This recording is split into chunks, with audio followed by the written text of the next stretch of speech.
Hello there, and welcome to this year's annual, that's why it's this year's annual pumpkin carving stream. I'm so glad you could join me. I have here all the necessary tools to get the job done. A good sharp knife. Another good sharp knife. A ladle. They're good for scraping. Just take my word for it. A big blue bowl.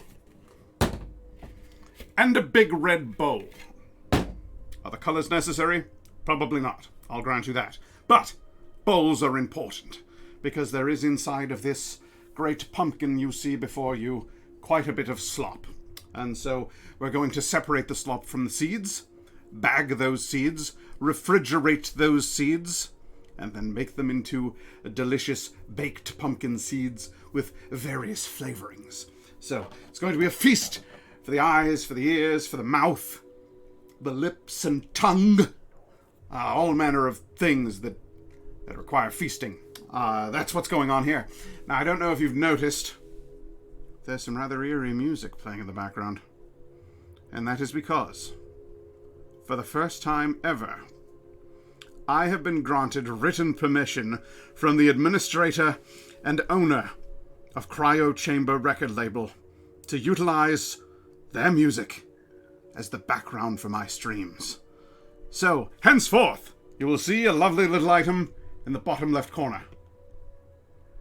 Now playing. iTunes is not currently running. Yes, it is. Let's... For fuck's sake. Jesus Christ. Please just work. There we go. Yes, alright. I got really scared. I spent quite a bit of time setting that thing up. I'm going to ditch the funny voice and accent now and just talk in my own voice. But I looked up online how to do that thing there. And it actually did take some doing. But now whenever a new song starts, it's going to be like, bloop. Right here. Wait for it. I think there's a new track coming. Got some crumbly bits going in the background. No?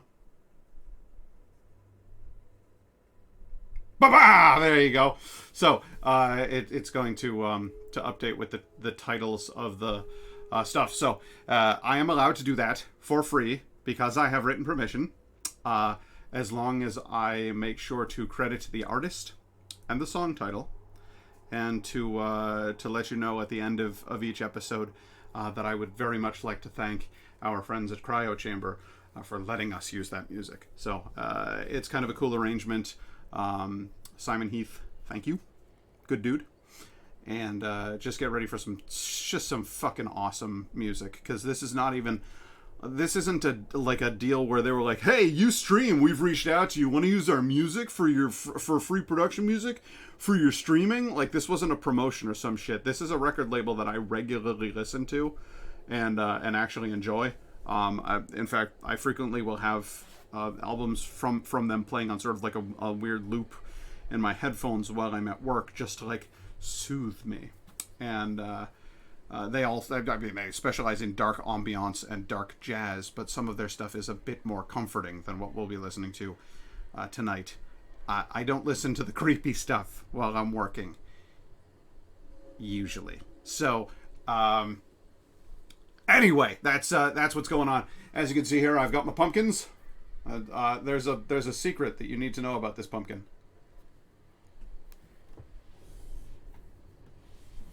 It's horribly disfigured. So I thought it would be fun to make a pumpkin of a guy, like, if he was getting punched and he's going like, "Urgh!" You know what I mean? Like, that's the face I'm going to carve into this one. But for starters, what I want to do is clean out the guts. So let's get to work, shall we? No, I'm not going to be that irresponsible. Let's not be reckless here. Let's be cautious and mindful of our incisions. It would be great if the table were just a touch more what's the word I'm looking for? Stable. Hey, Lynn, how you doing? Velkommen til stream. How would you say stream in Norwegian? I was thinking strom, but that's dream to drom. So that's nothing. That's not. I'm just like imagining words.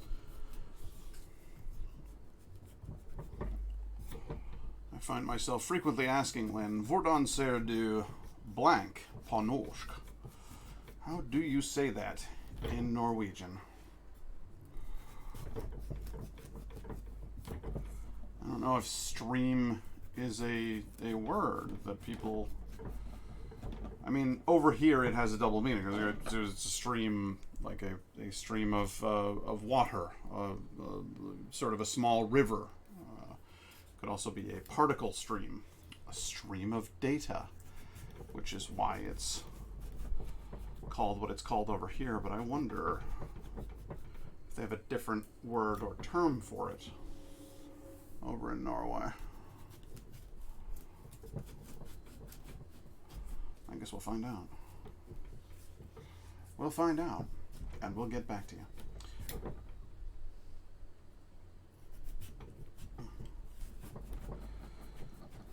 So, how goes the day, Lynn? You and I were actually talking before I started the stream, so I know how you're doing, but I care enough to ask here.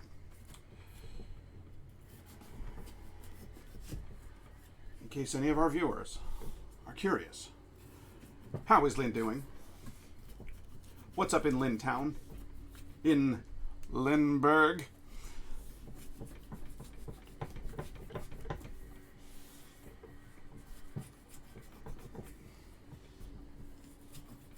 I'm in a hotel again for work, trying to make myself a coffee on the capsule machine right now. Oh, well, good luck with that.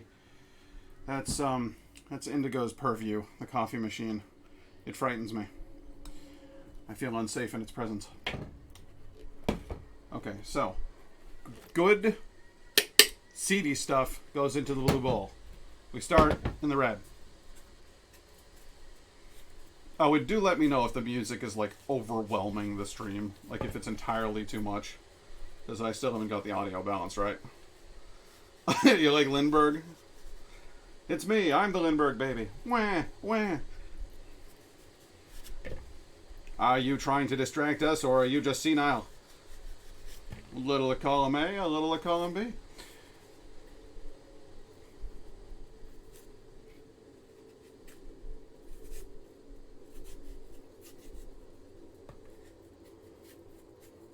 Oh yeah, you're going to see me break a lot of cutting rules over the course of this stream.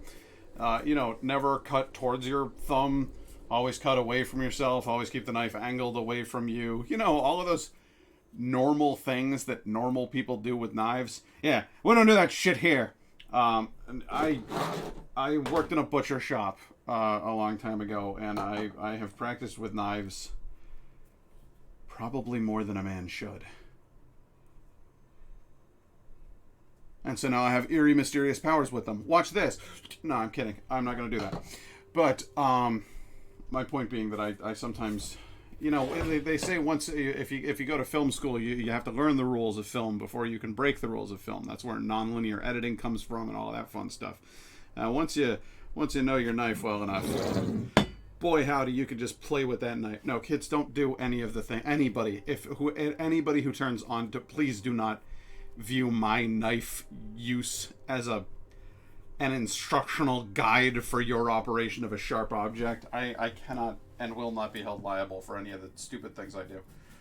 I mean, I could be held liable because, I could cut myself and then I'd pay the price. But my point is, if you cut yourself because of something you saw me do, well, I mean, don't let's be stupid, okay?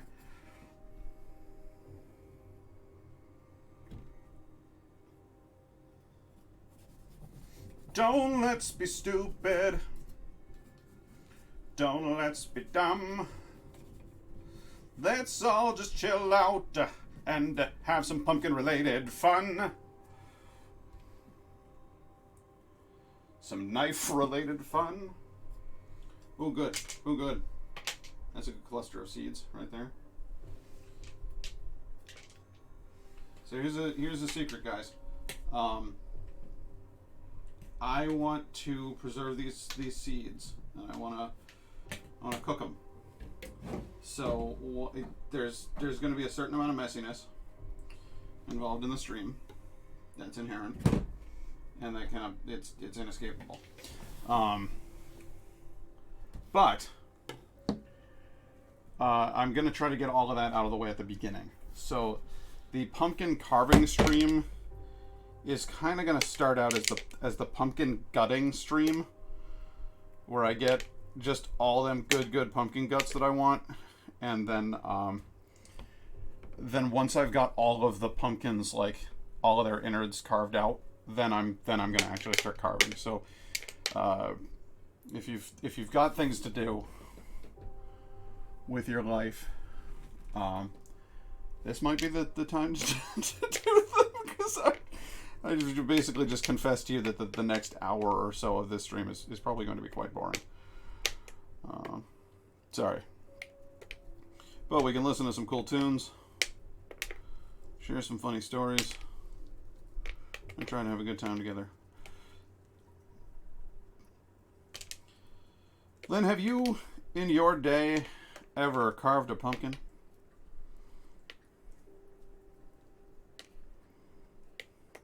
Because I know that this is a big part of American life. But it's not exactly... It's on your Instagram. Oh, alright. Well, I'll have to go check it out. Did you share it with me before? And then I've just... I don't know. God, my memory. My memory is just... it's a joke.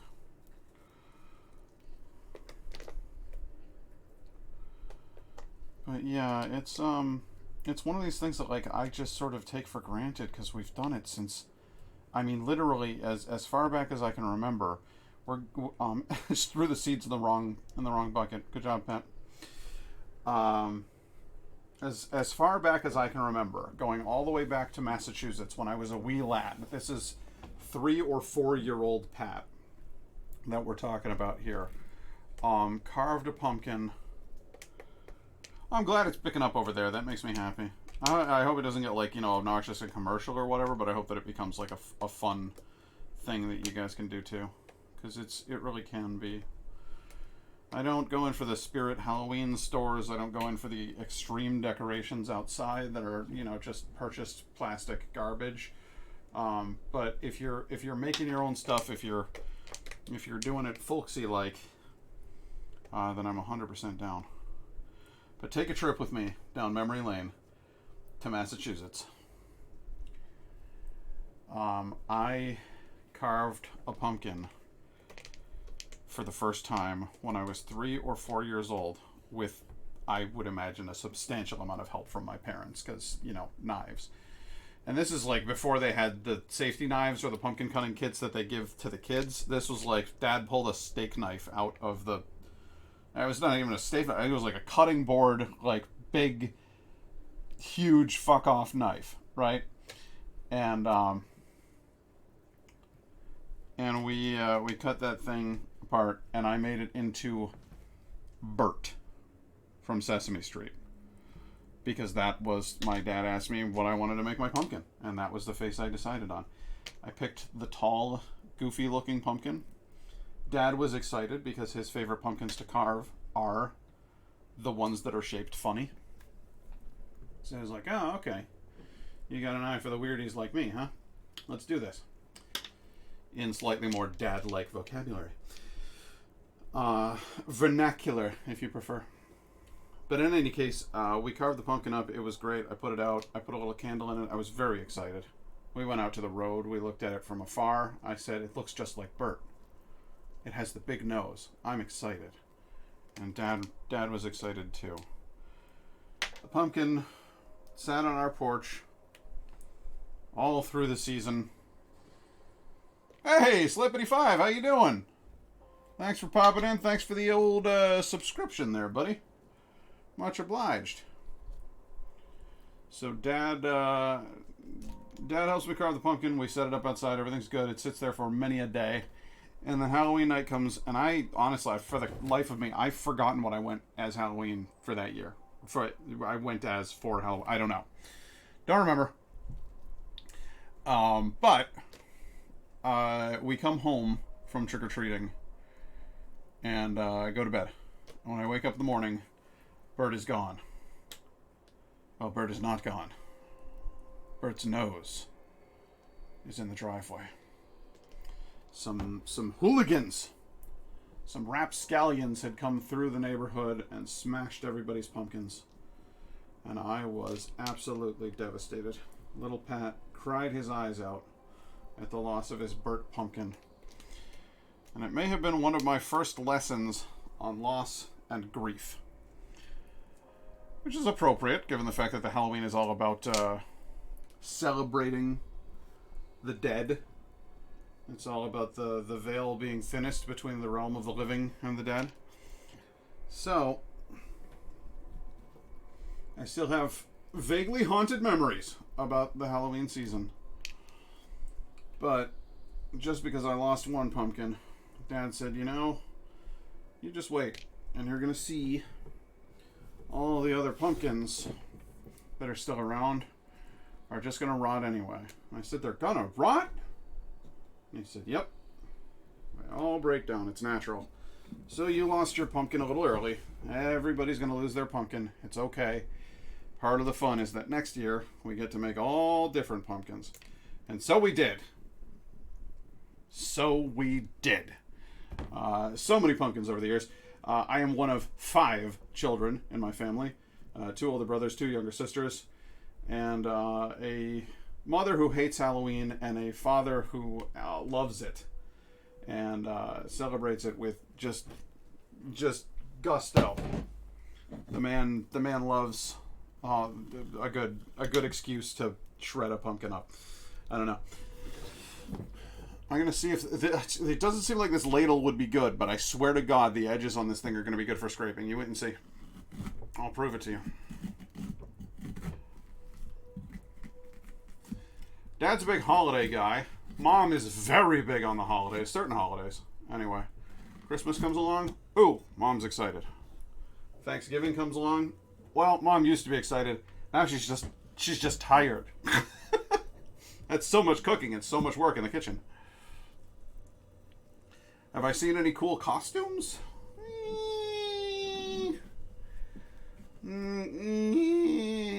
I don't know. I've seen some cool stuff like being shared around on the internet. There's a lot of great stuff. I hate to admit it, but I've gone full-blown TikTok at this point. I actually really enjoy scrolling through TikTok. There's a lot of creative people that I follow or who show up in my feed. Apparently TikTok's algorithm has figured out that I like arts and crafts projects. And so I've seen some absolutely awesome costumes on there. I've also seen some baffling ones. There's a girl dressed up as a sexy version of the Lorax dancing. And I was like, what the fuck? And that's not the first time that I've seen somebody take like a perfectly innocuous character like that and turn it into like a sexy costume and then just do some like slam dancing and that shit. I think it's like a joke maybe with like professional dancers, because these people have moves. So I think it might be like an ongoing joke with legitimate professional dancers who happen to have TikTok accounts to do these like weird video compilations where they're doing like some sort of bizarre costume where you can't see their face, and they just throw themselves about. But it is genuinely hilarious. It gets a laugh from me and Indigo every time we see one, because it's like 50% funny and 50% deeply upsetting. I don't know exactly how to quantify it, but there you have it. But some of the costumes I've seen, people are doing really, really cool special effects makeup on there. So you'll have people who have, they've got a slashed up face or whatever. They've got scars. There's people who are doing the like colored contacts things where, they look like they've got demon eyes and stuff. And it's all homemade. I saw somebody who was an enthusiast for Dungeons and Dragons and was trying to figure out a way to make a D&D themed costume. Not themed around the stuff in D&D. Not an orc costume, not a tiefling costume, but a costume themed around the concept of playing D&D. And so she made herself into a dice tower. And her big backpack had dice in it. She could and then roll the dice out. I was like, that's very cool. It's very creative.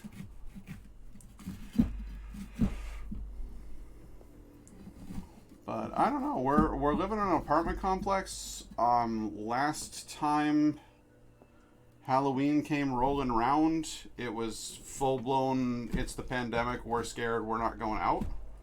And it's an apartment complex, so I don't know how actively people like do. If you're a kid and you live in an apartment complex, do you go around to the other apartments or do you go to a friend's neighborhood? Like, I don't know. I don't know what you do in that situation. I grew up in a house. This is unknown territory to me.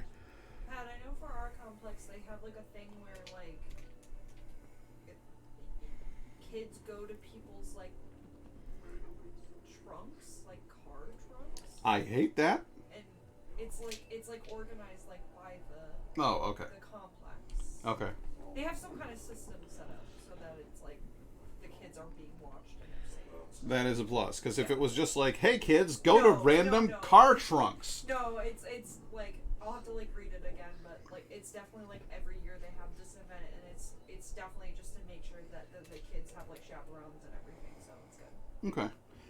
Could I ask you for a favor? Yeah.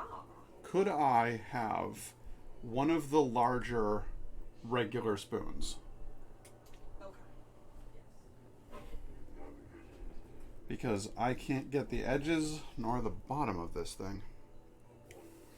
I can get quite a bit of goop out of there using my fantabulous goop shovel, also known as a ladle, but I can't get the finer particulate.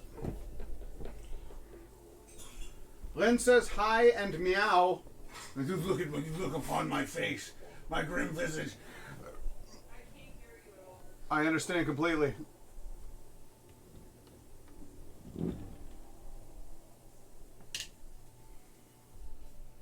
I'm gonna need to find someplace to put this pumpkin while I work on the next pumpkin.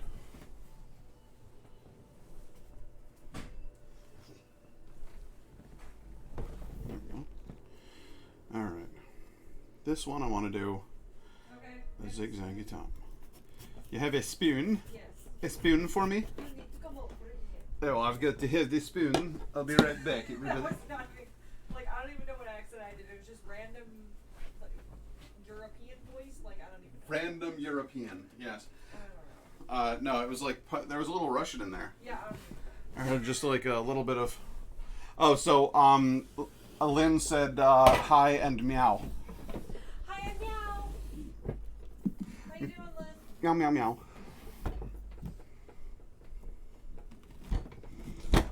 Oh boy.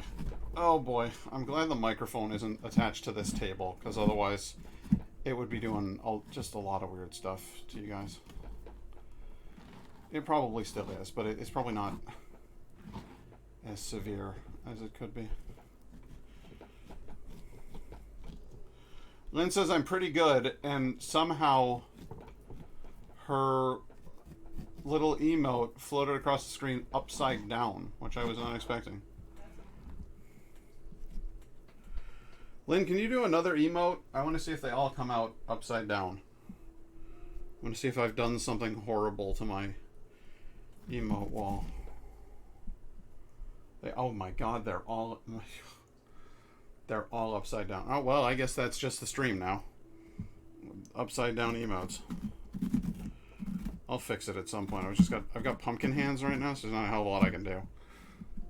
Yeah, they're all. Oh, Jesus Christ.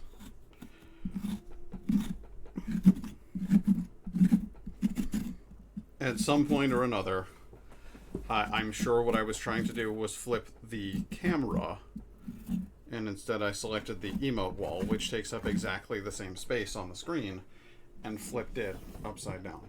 I'm sure that is what happened.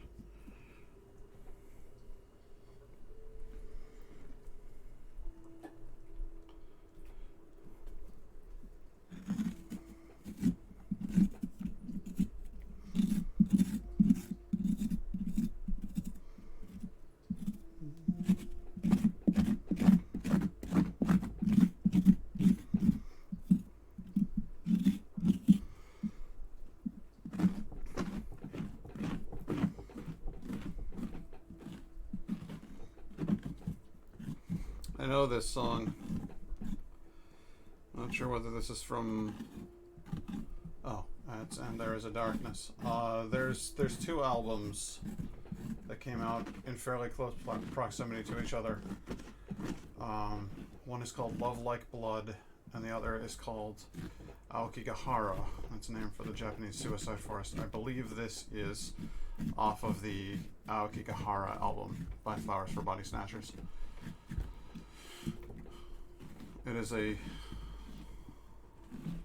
It's a rough album.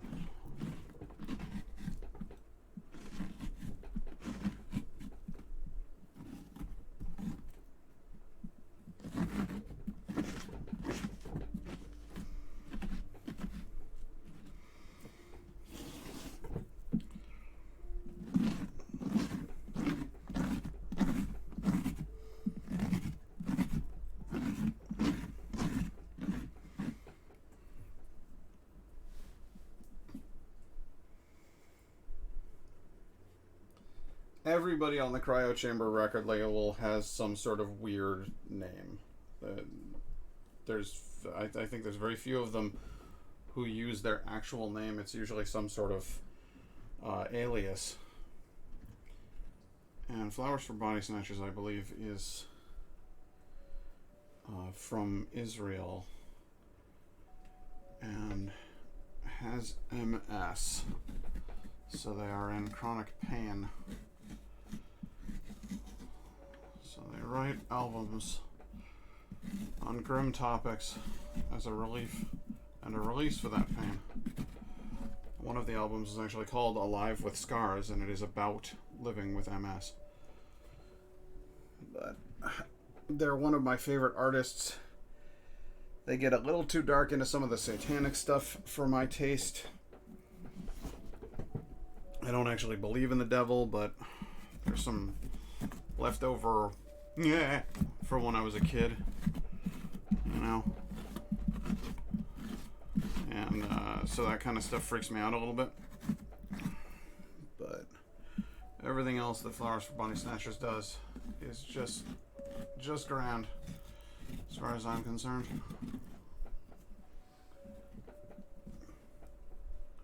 Just grand. Ugh. Okay, I think we may have, if you have a look in here, we may have a mostly cleaned out inside of a pumpkin there. A little junk around the top. Still a few little hangers on, but for the most part, a properly cleaned out pumpkin.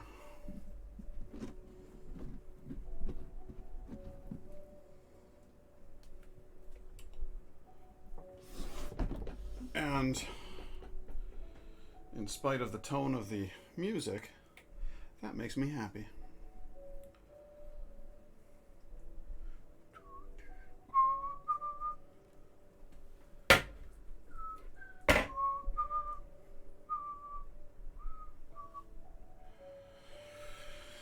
Cedar is asleep in his chair behind me, as comfy cozy as a little kitty cat can be.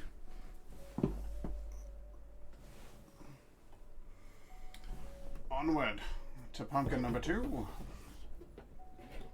It'd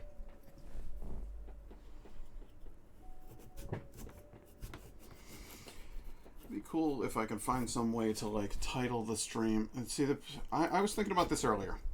I wanted to highlight in the stream title the Cryo Chamber music. But if I put Cryo Chamber music, I can't put pumpkin carving because the titles on the way they show up on screen so like short that you can't have a long title and have people actually see the whole thing. So that makes me sad. It's not fair. I don't believe it.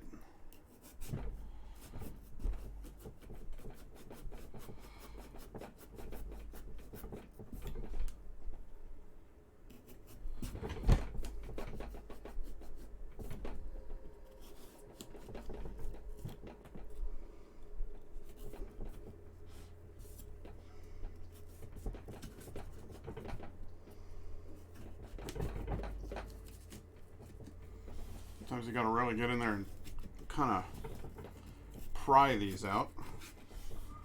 Which is why I don't think you need a big knife for pumpkin carving. I think a big knife actually kind of gets in the way. But I think a sturdy knife is well advised. Because you're gonna need to kind of pry that thing open. And if you've got a crappy knife, that's gonna come right apart. It's going to snap right in half. You'll see. You'll experience it for yourself. Let's see here. Bum bum bum bum bum bum bum bum bum. Like cantaloupe. Bum bum bum bum bum bum bum bum bum. Yes. It does look. Pumpkin is very like melon. There's a very melon-like consistency. There's good taste of flesh right there. Good yummy pumpkin flesh. I wonder how much of that could be used for like baking or something. I don't know. I don't know enough about this stuff. I know you could bake the seeds and that they will taste good with seasonings on them and such. They can be quite good. The pumpkin goo. When you goo up the innards and you throw them in with your beer as it's fermenting, you can get some mighty tasty pumpkin flavor in there. I know you can make pumpkin pie, but do you make the pumpkin pie from the flesh or do you make it from this weird gushy stuff in the center? I don't know anymore. I've never done it. Probably ought to. Okay, so here's the deal. At some point or another, we're going to get a house. That's just going to happen. It's not happening now, but at some point or another, we're getting a house, right? So the way I figures it, gardening. Proper gardening, right? I could grow some pumpkins back there, and we could cook with them. Could grow some squashes. They hold up very nicely. Carrots. Gulrötter.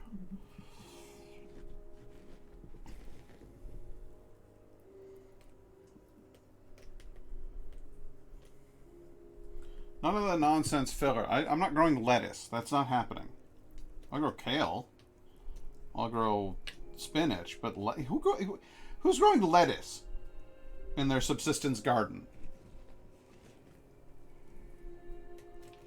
Not me, that's for damn sure.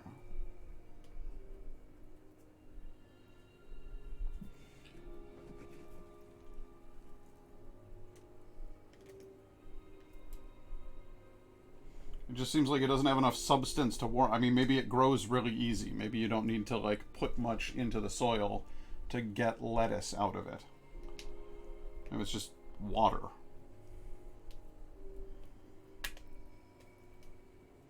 But it seems like an awful lot of effort for something that doesn't have very much nutritional value at all. But kale, a Swiss chard, a Hubbard squash. Now you're getting your money's worth. Some big ass food in your backyard right there. And pumpkins, if you can cook with them, there's a lot of whatever it is right here. Pumpkin flesh, pumpkin seeds, pumpkin goo. You get your money's worth out of a pumpkin. Each one of these was $5. You fucking believe that?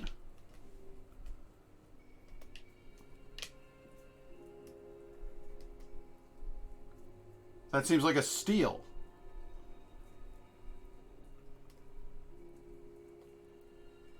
I got 5 pumpkins for $25.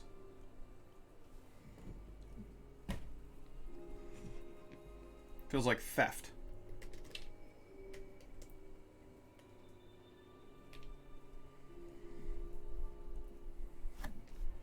I can't even order a meal off of Instacart for $25 anymore. No, $5 for each. So 5 pumpkins, $25.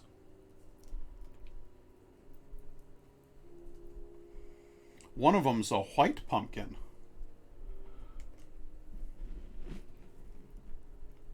Thus far, I'm surprised that it hasn't been pushing around the other pumpkins. And then talking about how it's the one that's really maligned and abused. But he's behaved himself so far, so I guess maybe he's I don't know, he's been they were teaching critical race theory at that pumpkin patch. So my white pumpkin came up okay, I guess.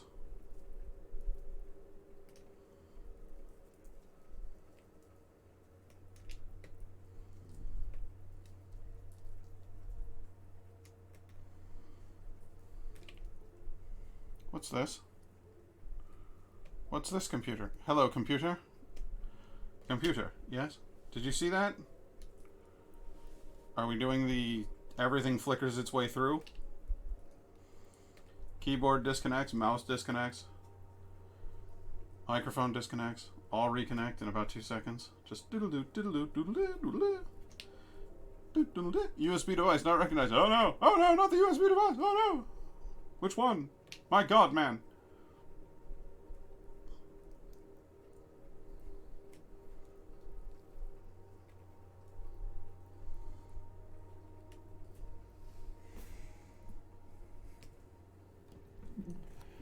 It's hard to say which one, because oh, it's the fucking camera. You know, one of the most essential pieces of the stream.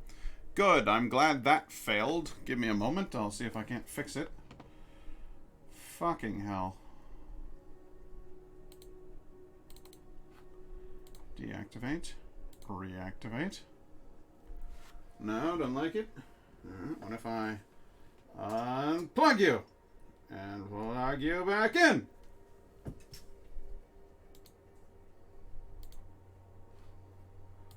There you go, you fuck. Cool. And while we're at it, we'll go ahead and get that emote wall, transform, flip vertical. There we go. Hey, throw out one of those fun emotes, Lynn. Should be right side up now.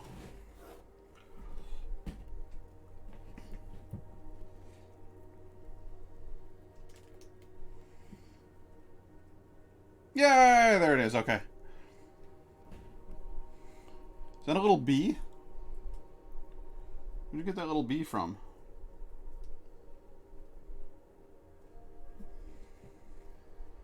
Looks like something from a Dune Bee X. A Dune Bee's, she's fun.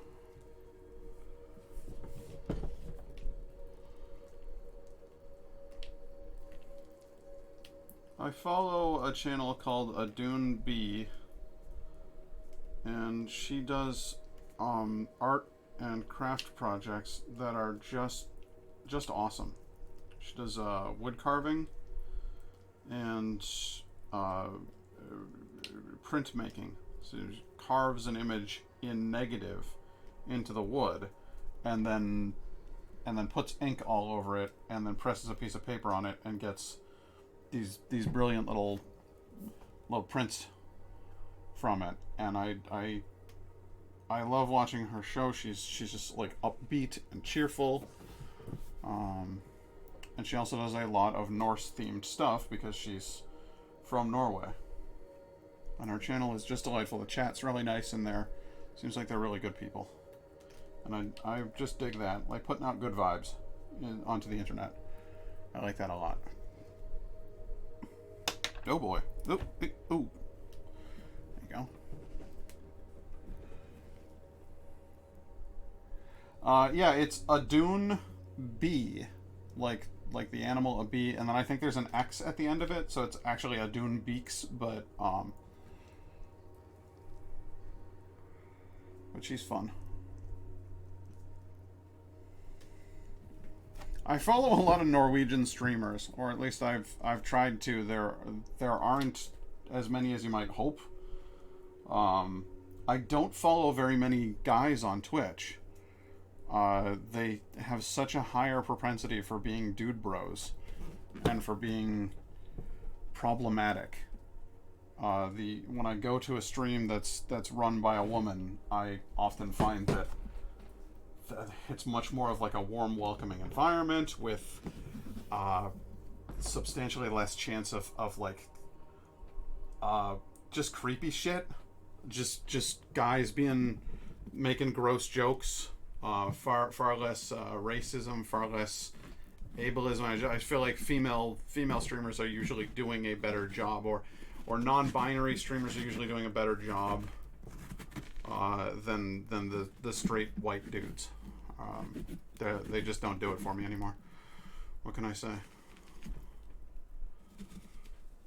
I'm funny like that.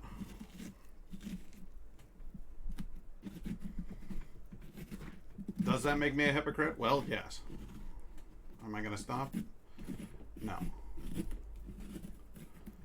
I'll tell you what. I'll stop.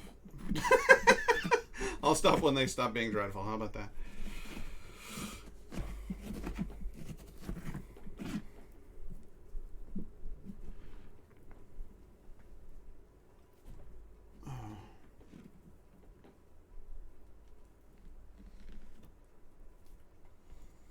I thought there was an absolutely huge daddy longlegs climbing up the side of this pumpkin. It turned out to be a hairball blowing in the wind.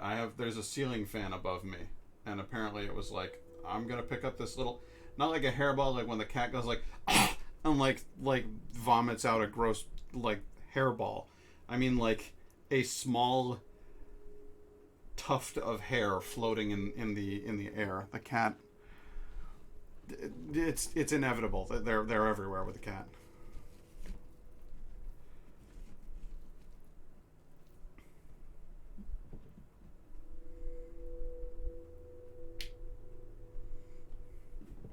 Like a split-second image of creepy crawlies. Yeah, I had a weird scare the other day. I was out and about. What with the news of the new job and everything, I was excited, and I wanted to go down to Rocky's, which is this shop here in Syracuse that sells cigars and pipe tobacco and that kind of thing. I wanted to go get a cigar, so I'm head down to Rocky's, which is in kind of a not. It used to be a good part of town, but Syracuse as a whole has just fallen apart so badly that I don't think it's really Salina's fault. North Salina Street is just not the flourishing thing that it once was. So I'm walking through this area, which is all under construction, and I'm not really hugely familiar with the place. I get out of my car and I start walking towards the shop across the street from a weird place where I would not normally have parked if it were not for the construction. So I'm a little off guard. I've also been watching a lot of horror movies lately, and playing horror games, and just a lot of danger media. And so when I saw there's a park bench that I'm walking past, and I didn't notice that like hunkered down behind it was this nondescript shape, and I went like, ah, and then realized, oh, it's just okay, first of all, there are a lot of people out there who, when they see a pit bull or a large, strong dog like that, are going to be like, oh shit, and be afraid of that. No, not this guy. I was relieved to see a giant fucking pit bull there, as opposed to like the weird misshapen Hulk that I had identified at first. So I'm like, oh, you're a dog. Oh, thank God. But there was that like kind of brief moment where I literally jumped back a step. Like, what the fuck is that? And it turned out to be this adorable pupper. Which is its own sort of horror story, because there is nobody around.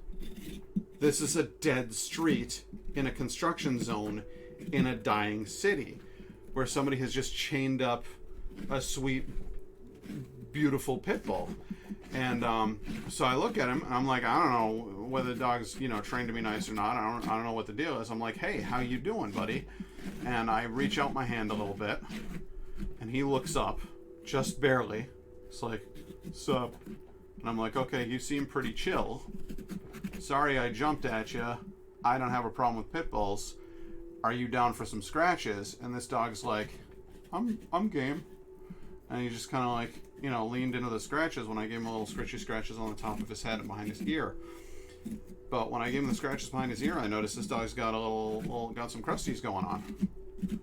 And then I notice I can see the ribs protruding. And I go, this used to be a brick shithouse of a dog. This used to be a big fucking dog. Now this dog's very thin. And it's got the kind of mangy stuff going on its ears. I'm like, this is a problem. It's not okay. So I think about it, and I go, well, maybe the dog has an allergic skin reaction. I don't know. Maybe this dog is here because somebody is in one of these shops. And maybe that's the explanation for them having tied the dog up outside and left it there. But if I finish getting my cigar, and this dog is still chained up outside of anything in the cold, hunkered down behind a bench to break the wind to keep itself warm, then we are going to have a problem. And so I went in and I got my cigars. I got two because you know, you never know when you're going to want to spare Sumatran. I know when I'm going to want it, the next day. But anyway, I get back out there. The dog's still very much there.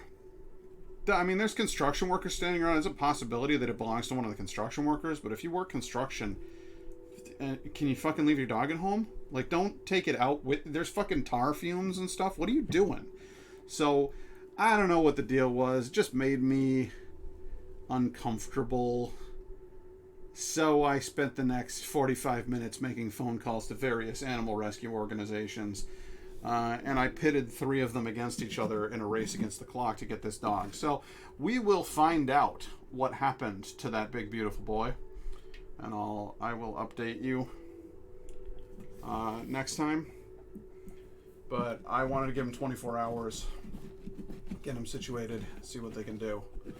But my hope is that whoever owns that dog doesn't own that dog anymore. Because when you leave an animal chained up in the wind, and it's obviously hungry, and it's obviously cold, and has obvious skin issues, you probably shouldn't be the person taking care of that dog. But he was a big boy. Big, floppy, pitty ears. Had kind of a vaguely pit bull mastiff mixed look to him. It was just that big fucking head. That big kind of a head, you know? And the droopy eyes and the droopy little folds around the nose and everything. Nice dark brown, black, gray kind of brindle coloration. He was so pretty. And he was so chill. He was like, hey, mister. And I was like, sup, dog? He wasn't looking for any trouble. He was just a nice boy. That I couldn't let it sit. Sometimes you see some shit when you're out on the street and you let it slide. You try to move on with your day, try to hope for the best for it. But in this situation, I was like, nope. That dog needs more than hope. That dog needs help. So I hope he found someplace. Hope they found him. Brought him someplace nice and warm. That would be good. Okay. Alright, so that's pumpkin number 2. Hey, bud. I think I was gonna get you. When I did that, when I put the pumpkin down, I put it right next to the chair that the cat is sitting in, and he was like, Jesus, what is that? He is not familiar with pumpkins. That's not his forte. Pumpkin cat. a white pumpkin. Look at that.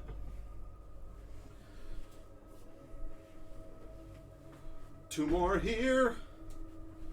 Two more there. I've got pumpkins everywhere. Look out. Here comes the pumpkin man. No, I hate it. No, not the pumpkin man. That's terrible.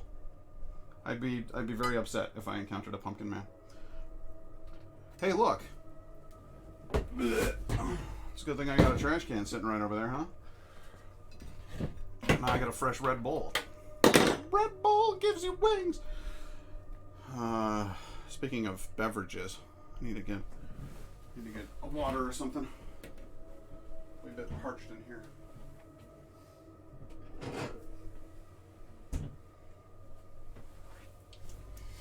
Have you any idea how difficult it is to keep the chatter up for a stream like this?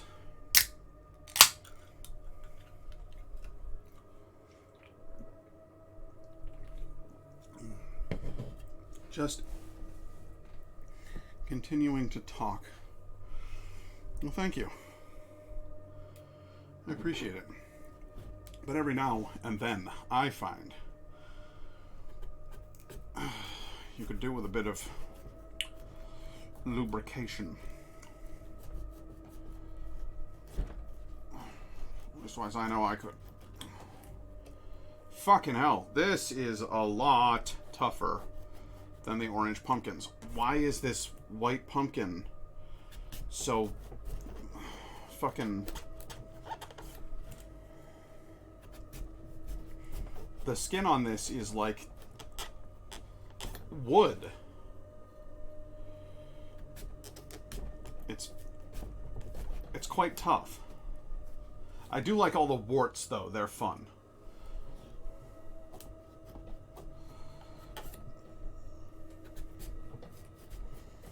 I love the look of these sort of tan, pale pumpkins. They have a ghostly vibe to me. They look haunted.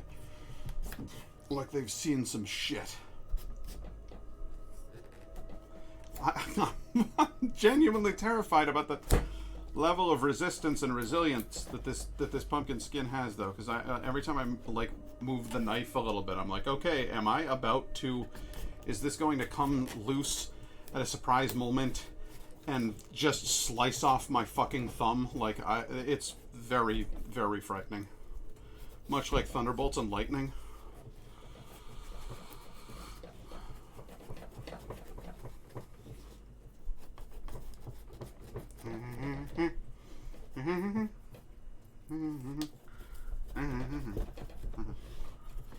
Magnifico! Ho, ho, ho, ho. I'm glad you're here with me, Lynn. It's nice to have somebody around who gets it.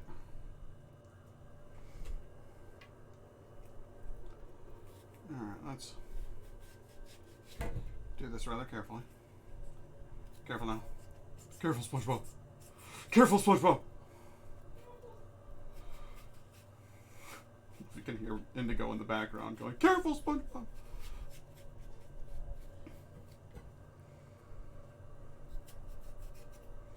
So, fun fact, I answered the phone the other day on a potential spam call. First of all, that potential spam warning, wow, they were right. Even when they don't say it's potential spam, it's always spam. So, I just, you know, isn't it a great world that we live in? But, moreover, and to the point, I had fun fucking around with the dude. And I think he had fun too, because I heard him laugh a couple of times. But he was trying to sell me car insurance from Allstate. And I was like, that's, you know, I kind of picked up with like kind of a dumb voice, a little slow. And as the conversation went on, I got a wild idea in my head, so I just started veering slowly into Patrick Star territory with my voice. And so I went from being kind of like a little bit not, you know, like kind of dumb to being like a little bit further down here, like slowly. slowly over time, and then like even more like further into there. So it was like a little bit more of a growl in the voice, you know? And then I just went full bore Patrick. And I stayed on the phone as full bore Patrick Starr with this auto insurance representative. And he asked me what my name was. I said, "This is Patrick." And he asked me what my last name was, and I said, "Starr." And he thought I said Stark. Like, you know, like Tony Stark. Like Iron Man. And I said, No, Starr. Like the thing up in the sky. He goes, oh, okay. All right, and what's your address? And I'm mad at myself because I didn't know this off the top of my head. Patrick Starr's address is 120 Conch Street. And that's in Bikini Bottoms. So I did not know that off the top of my head, so I just sort of like made up an address and gave him a zip code. I didn't want to actually give him any information about where I was, so I gave things that were adjacent my location, like the next town over or a couple of zip codes over that I know off the top of my head because I've lived in the greater Syracuse area so long that I know quite a few of those postal codes. So I just sort of mixed things together. And when we got to the end of that, he's like, "Okay, I'm not bringing this up on a map." And I go, "That's probably because I just made it up." And I heard him go, and then hang up. Like I heard him laugh. He was happy with what was happening. It was cool. And my reasoning on doing all of this is insurance companies can go fuck themselves, first and foremost. You ruined our healthcare system. You've ruined just about everything about our society. So get fucked. And all of you executives can go to hell. But also just wasting people's time on calls like this that's just one less person in a day that they can call and bother if I take up some of their time. So I'm gonna waste their time. It's like one of my favorite things. But then go further than that. Just because you hate the insurance company, just because you want to waste their time, and just because you think cold calling is stupid, doesn't mean that this guy doesn't need a paycheck. It doesn't mean that... I'm sure he didn't pick that job because he fucking was like, "Oh, my whole life I've wanted to sell insurance for Allstate." No, man. That guy's just trying to get by. So you don't have to be a dick about it. You don't have to, you know... A lot of people, when you get a cold call, you're like, "Stop calling me!" And people yell at him. No. No more. From now on, we entertain them. We make their job a little bit brighter while still fucking over their executives. So that's my plan. I've worked taking calls at that IT place, and it is the best way to get back at them. Be friendly, but waste their time. Yeah, and that's my whole jam right there. Now, if it's an obvious scam, like the Allstate insurance, like, yes, insurance is a scam. We all need it. We all have to have it now because that's the way that our country works. But insurance is a scam. You're essentially gambling on your health and safety, which is just fucking dumb. And if we didn't have insurance in this country, we might actually be able to have universal health care by now. Insurance is a scam. But it's not like they're actively calling people up and trying to get them to give out their, like, social security information and stuff so that they can, like, rob their bank account. Like, that's a scam. You know what I mean? So those people, when they call up and they try to, like, lie to you, like, "This is the IRS and you owe us money and we need you to go to the Apple store and buy Apple gift cards to pay the IRS." That's real. That's a real thing that happens. Then I've got a problem with those people, and I will not be nice to those people, because they are. If they don't know that they're doing something criminal and illegal, then they're an idiot. But you would have to know. You'd have to know. So I just it's a position of mine that those people I will actually, like, say mean things to and stuff. Like, "Hey, How's ripping off this old lady going? Are you having fun ripping off old ladies who are senile and don't know? Do you enjoy taking advantage of the weak? You know? Do you know the story about what happened to my grandma? Saying that your brother was in jail? Yeah. That is a very common one. It's horrible. Yeah. She was on her way to the bank. Yeah. She literally didn't understand. Like, someone called grandma and pretending to be my brother, saying, I was driving drunk and I hit and killed a pregnant woman, and so I need you to give me $10,000 or something for bail. Yeah. And I need it right now. And it scared me that my grandma didn't think, oh, this doesn't even sound like Ryan. Well, moreover, like Ryan would never drive drunk like that. No, it's completely just so insane and like not his character at all. But that's actually the point. Yeah. The point is we need to filter out the people who are going to waste our time. We need to filter out the people who are going to figure it out and stop.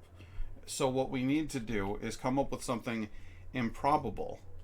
But if they believe it, we've probably got a sucker on our hands. Yeah. And when you prey on people who are older, it's not that they're stupid, it's that they A, don't understand today, and B, they do have neurodegeneration. Like they weren't stupid people to begin with, but they are not as intelligent and as sharp as they used to be. So the elderly are kind of a perfect target for this kind of shit. Yeah. And that burns me up. But that just the idea that she got so far into the process. Oh yeah, no, it's fucking horrifying. It scares the shit out of me that like somebody was gonna do that to my poor grandma. Yeah. Like she doesn't have any money coming in other than her social security. Fucking horrible. Yeah. Lynn says effing hell. Yeah, bastards. Seriously, she's 97. Yeah. Isn't that horrible? And your grandma's also like the sweetest lady. Yeah, it just makes me so angry. When she cooks, she'll put stuff. She'll be like, "Are you still seeing that nice boy?" And I don't know what your grandma is like from the city. Are you still seeing that nice boy, honey? Well, and the funny thing is like, so she's Italian, and so like food is how she shows love, you know. Mm-hmm. And so I remember like she made meatballs, and then she had extra ones saved, like stashed away for you. Yeah.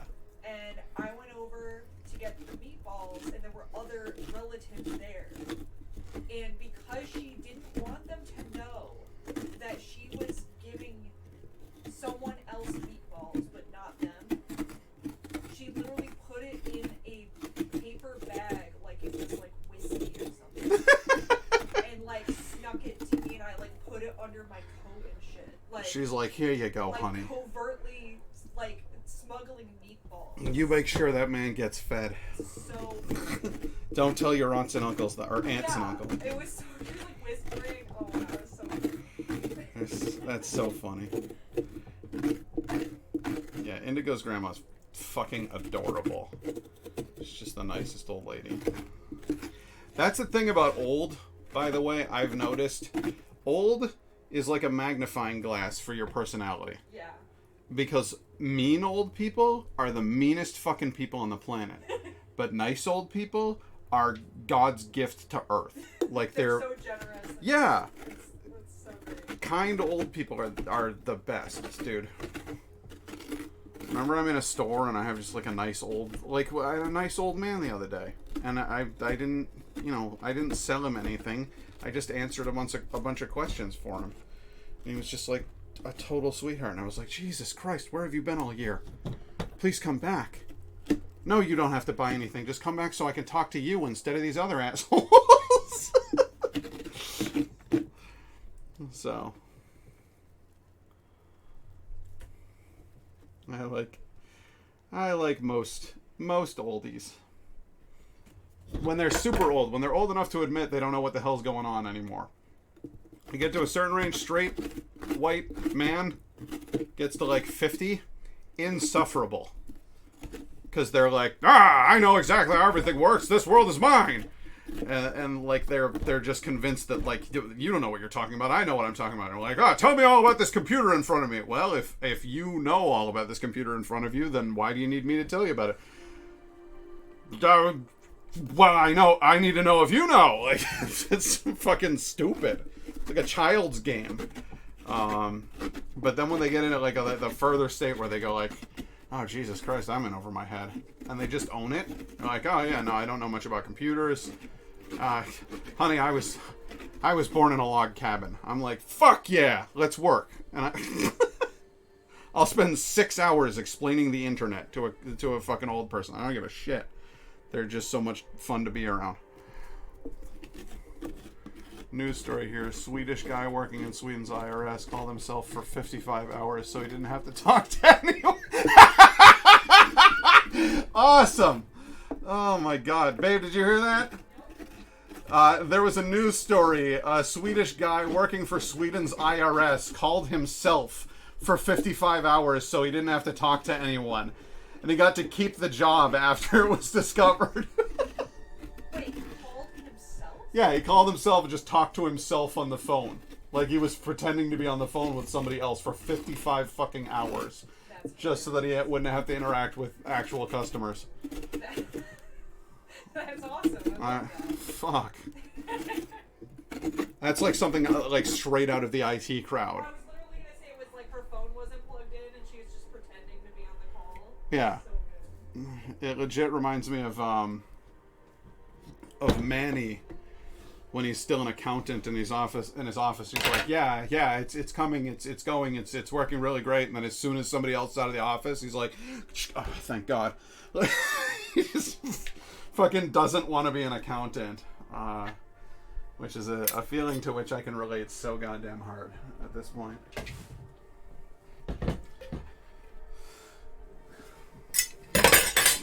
Hey, Laura, how you doing? I have a white pumpkin.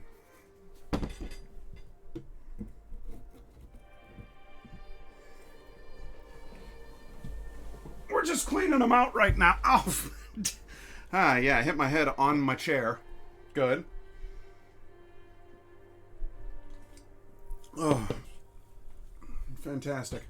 We're just cleaning the pumpkins out right now, getting rid of all of the pumpkin guts and capturing as many pumpkin seeds as we can for cooking up later.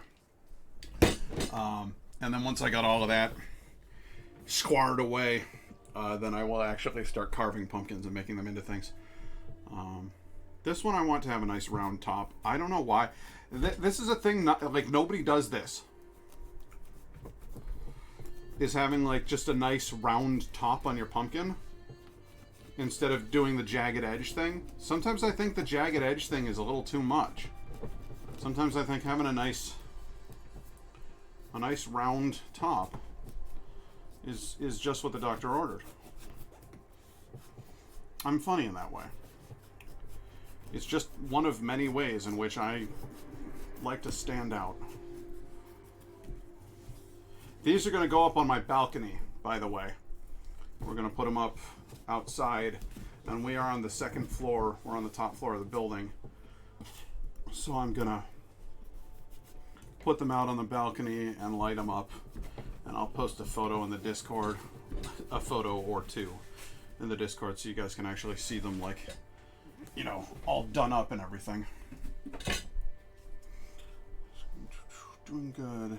I had way too much sugar at school today. Did you? They're doing the Halloween festivities. Are we coming up on Halloween weekend? Today's the 29th. Tomorrow's the 30th. I have to fucking work. You ever get tired of capitalism, everybody? I'm ready to join the TikTok socialists. Let's do this. You cool kids, you.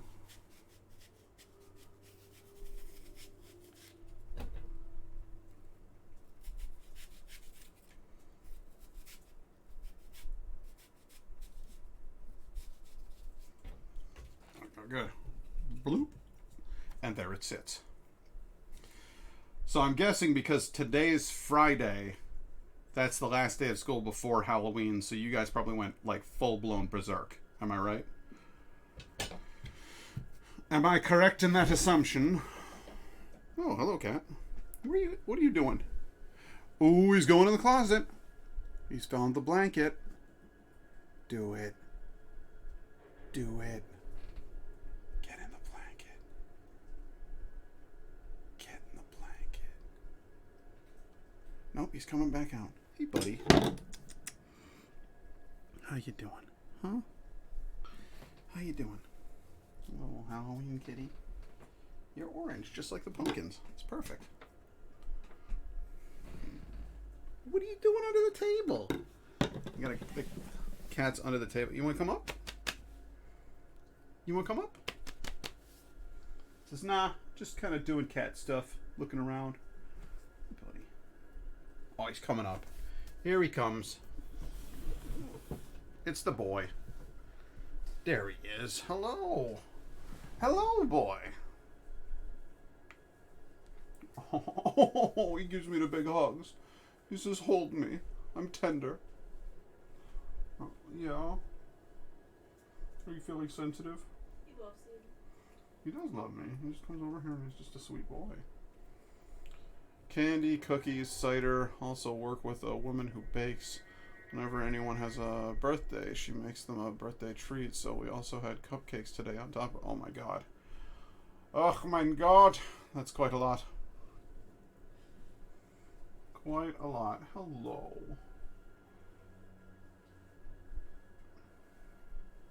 So you just seem like good friends at this point. Yeah, it took a while.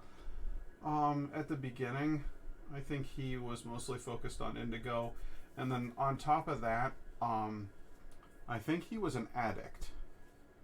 He was hooked on the stuff. You see, you know, the wet food, and his mama was the one giving him the wet food, so he didn't want anything to do with me. It was like anytime he looked at me, he was like, "Why aren't you giving me wet food, asshole?" And and I was like, "I don't know, cat. I don't know what to tell you. I'm just a guy. I mean, I try to pet you and stuff, but now that he's clean, I think we've got a really good relationship. He came up and snuggled on me earlier on the couch. He came up for like legit snuggles. He was just hanging out, lying on me, you know, because I was taking a little nap and you came up to lie on me. There you go. Wanna hop down? Okay, bud. See you later. What a goof. He's such a good boy. I was saying to Indigo earlier, like I legit can't believe how well we picked. Like, I was worried when she said she wanted to get a cat because I've never had one before, and I spent 10 years building up bad experiences with my best friend's cat, who is a psychopathic asshole. And so I was like, I don't want to get a cat. This is going to ruin everything. And and then when we got him, I was like, is he going to be cool or is he going to be terrible? Even when he was a wet food addict and being a bit of a prick, he was never violent. He's never hissed at us or swatted at us or bitten or scratched or anything. He's just always been the sweetest boy. And now that I've built a relationship with him, he's like my little buddy. I look forward to when I get home from work. I know I'm going to have a little snuggle sesh with Cedar and Indigo, and it's going to be just awesome. I had 3 student birthdays at school this week, so it's been pretty awesome. Oh, wow. Yeah, just constant baking. Just constant baking, am I right, bro? Whoa!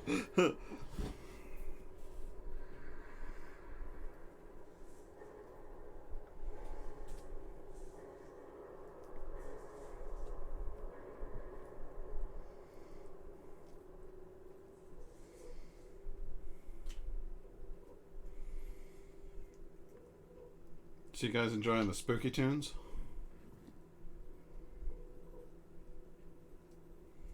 This one it's less of a tune. This one's more of just spooky.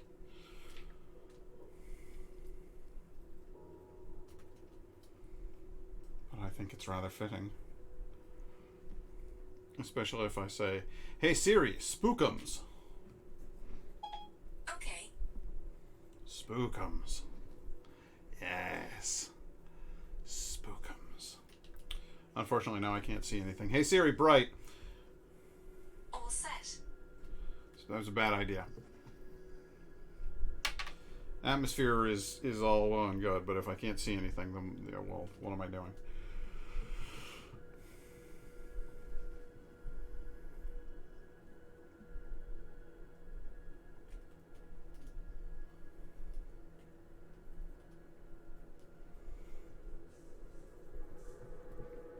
We have the occasional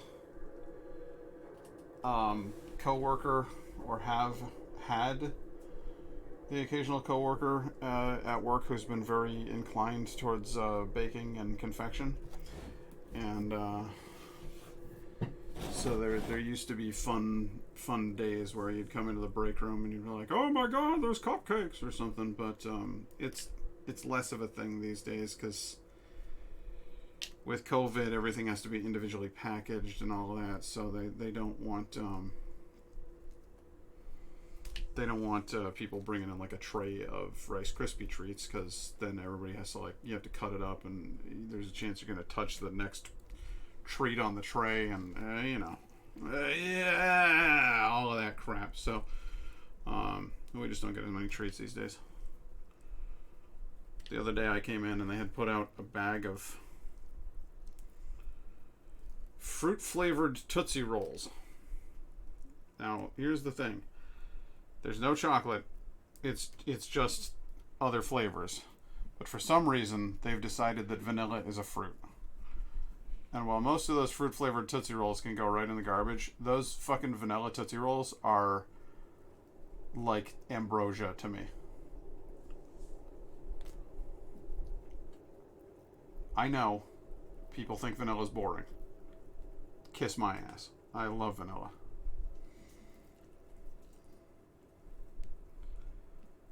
Sometimes they find me down in the crops. The vanilla beans just sucking on the plant. Just num num num num.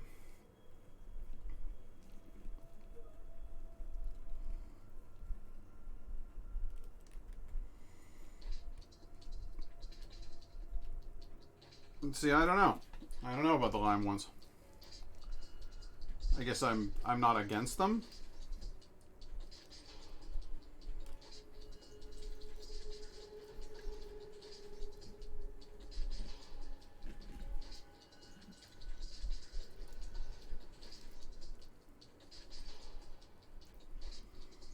Is this scene of the crime? Oh, this doesn't sound like scene of the crime to me.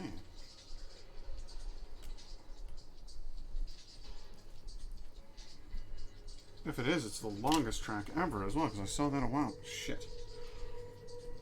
Right, hang on a minute.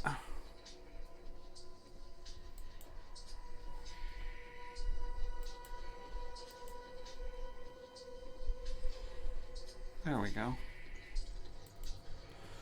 This stupid bloody thing decided to tell me that there's an update available, which got in the way of it updating the name of the track. Which brings me to my next topic. Do we need to have an update for everything every goddamn day? Or, could we maybe, I don't know, just work with what we've got for a little bit so that I don't have to constantly restart my computer and go through all of this bullshit? Please? Please?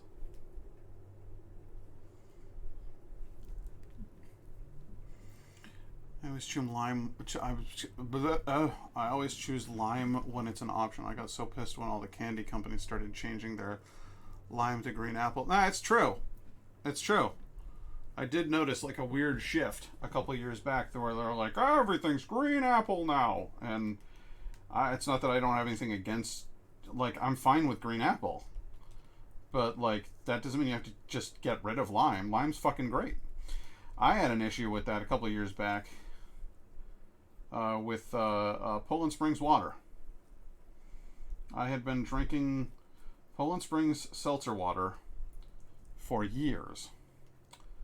There was a multi-pack you could get over at BJ's Wholesale Club where it was like you get a 6-pack of lemon flavor, a 6-pack of mandarin orange flavor, a 6-pack of lime, and a 6-pack of this weird lime raspberry combo, which frankly I didn't think was very good.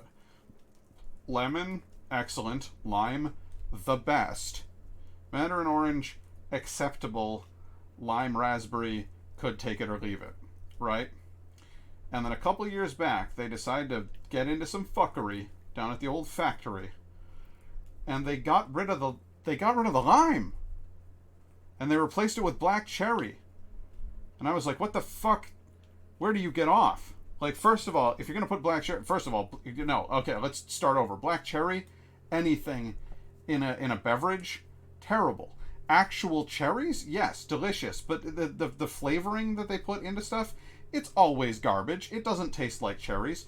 It tastes like hell in your mouth, and I don't need that. So I was very upset that they had included black cherry in the first place, but then the fact that they'd taken out lime to do it. Well, if you were going to change a flavor, change out that lime raspberry nonsense. Those flavors don't go together. They never did. What are you doing? And now you're going to keep that and add black cherry into the mix? No, thank you. So I wrote an angry letter to Poland Springs saying this was a terrible idea, and honest to God, I have to look up this email and like read the actual letter that I wrote to you, because it is, I did multiple drafts of this email. I wanted to make sure that this was as scathing as possible. But in there was an insinuation that rather than black cherry, I go, what, did Coca-Cola unload a whole pallet worth of garbage they didn't want onto you? And then I said something about, why don't you switch to cranberry flavor? Those Ocean Spray people will get into bed with anyone. And then I said, every time I sip from a bottle of this black cherry water, it tastes as though I'm drinking directly from Satan's asshole. This is all stuff that I put in there. And they responded by giving me a gift certificate for a free pack of any, like a cart, like a case, like a big container of any of their beverages. And that is how I discovered their special collection. You have to buy them one flavor at a time, but they do have something in there that is better than their original lime called Zesty Lime. And it is now my favorite drink. So, did they fuck up? Yes. Did they win me back? No. I switched to Polar for a while. And then Polar pulled the same shit. Black cherry all of a sudden in every pack. And I was like, what the hell is going on? Is there like some dark back alley deal going on with fucking gross cherry flavor? Like, somebody found a warehouse just full of the gross cherry powder that you put into stuff to give it that fake cherry flavor, and they're like, well, we gotta use it, we own the warehouse.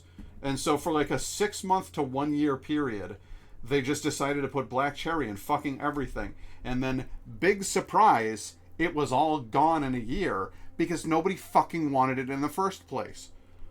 This is a passionate opinion that I have. Like, you can tell I'm upset when I think about this, because it was fucking gross. And the Zesty Lime is 100%, like, that's what I bought during that period. It was like, okay, well, I guess I'm getting their Zesty Lime and their, I forget what the lemon flavor was called. It wasn't just lemon, it was like rich lemon or like juicy lemon or something like that. Juicy lemon, Zesty Lime, I forget, but those were way the hell better.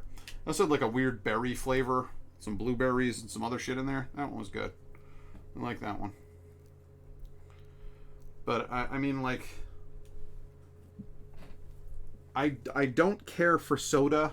It's too sweet. And sure, I can just drink water. That's fine. But I've always liked seltzer. It's just, I'm a weird guy. I don't know what to tell you. And so when you start fucking with my bread and butter, I get a little upset about it, you know?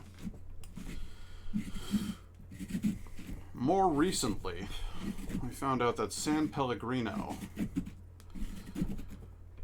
is doing these coffee flavored, I call them essenza, which just means essence. But it is coffee, one flavor is coffee and chocolate. There's coffee and vanilla, and then there's coffee and caramel. And they are all quite good. I just haven't been out to BJ's in a while to pick them up, but I will.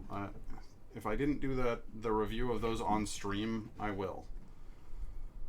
You just wait and see. I'm not even a coffee drinker, and that shit's delicious. So.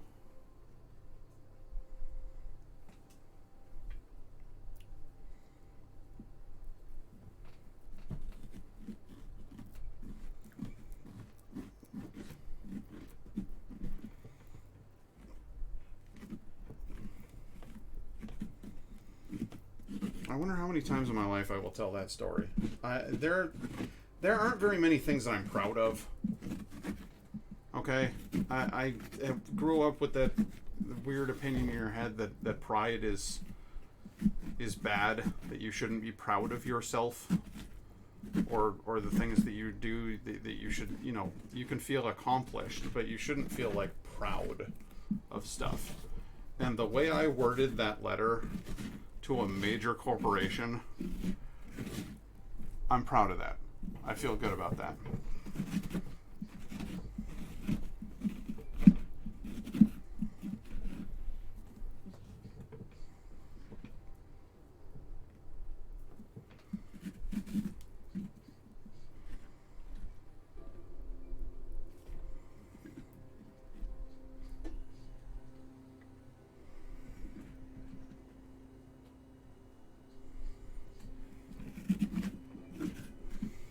We are almost done with all of this nonsense, guys.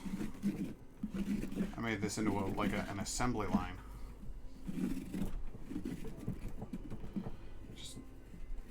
Just harvesting as many pumpkin seeds as we can get.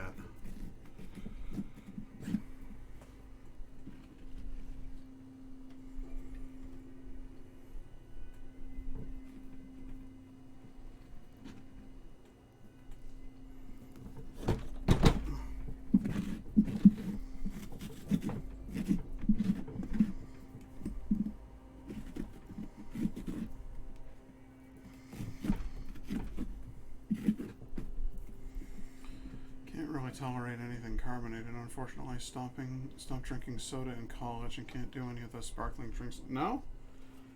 Do they screw with your stomach or something?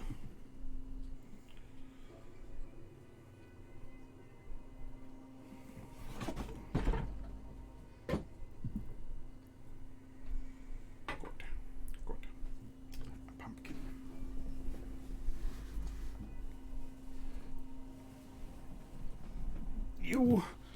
You, I'm gonna want around.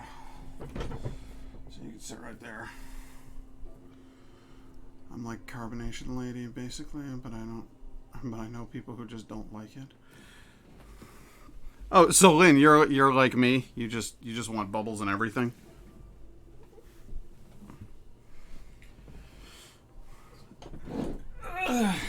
Indigo does not. Indigo does not care for bubbles. There are a few things in which she will have the bubbles.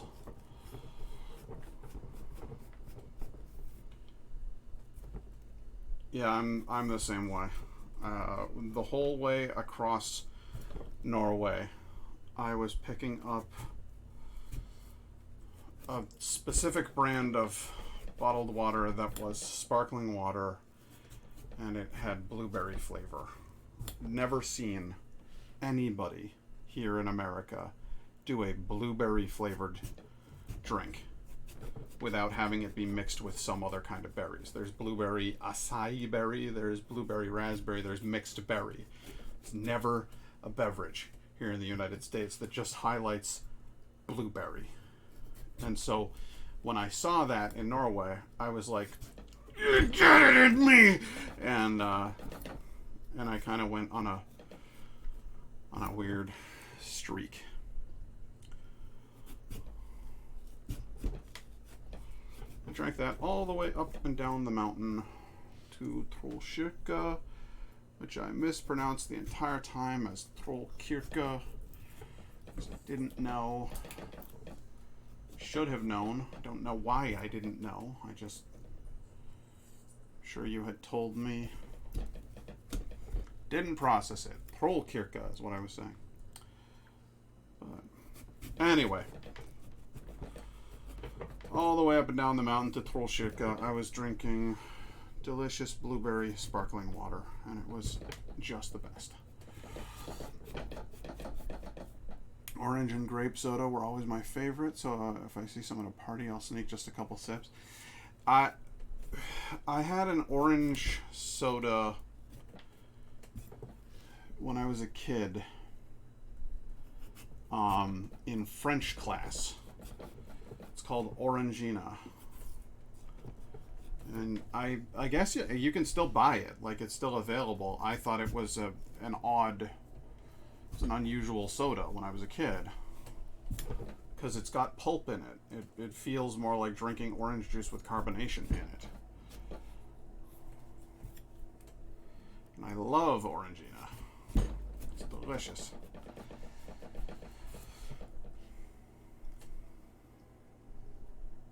There was another one. It's another orange soda in Norway land that there's I saw around like a lot of places. Do you remember the name of that one?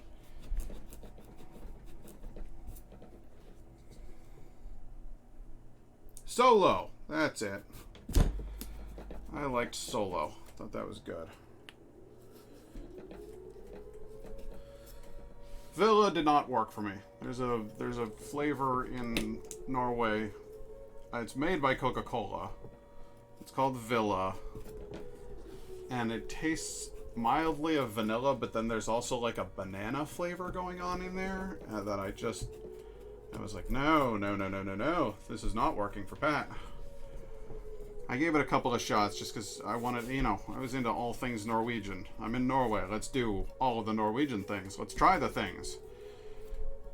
And it did not matter. Give it 1 chance, 2 chances, 3 strikes, you're out. Just didn't care for it. But Solo, oh yes, delicious. A zesty orange drink. That's what I would call it.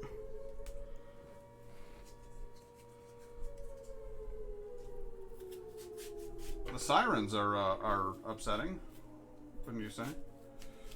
I don't like those.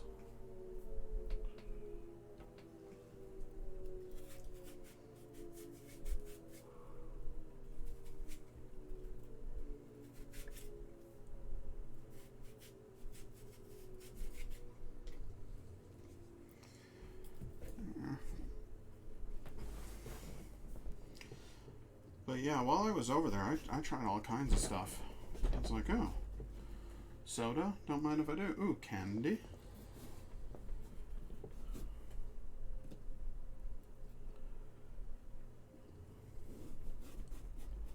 I really enjoy trying different things, and especially trying different people's take on things. If you're going to go to, and this is a real phenomenon here, by the way, like if you want to get some cereal and you go to Canada, there's a strong potential that brand name that you recognize of a cereal in Canada is going to be different. When I was a kid, we had a cereal called Corn Pops, and it was just puffed corn that had then been drenched in sugar syrup, and that was breakfast, right? You go to Canada, and they are puffed corn that has been lightly sprinkled with sugar, but it wasn't anything like what we were doing here in the United States, probably for health and safety reasons, because they've got laws up there for that sort of thing. But it was a thing. Like if you went to the Thousand Islands or Canada for any reason, like, oh, you got to get Canadian Mentos. Canadian Mentos are different. Are they? Yes. Yes, they are. Or at least they were when I was a kid. It's probably all available now. You can probably go get the Canadian Mentos. We're probably right next to the regular Mentos here.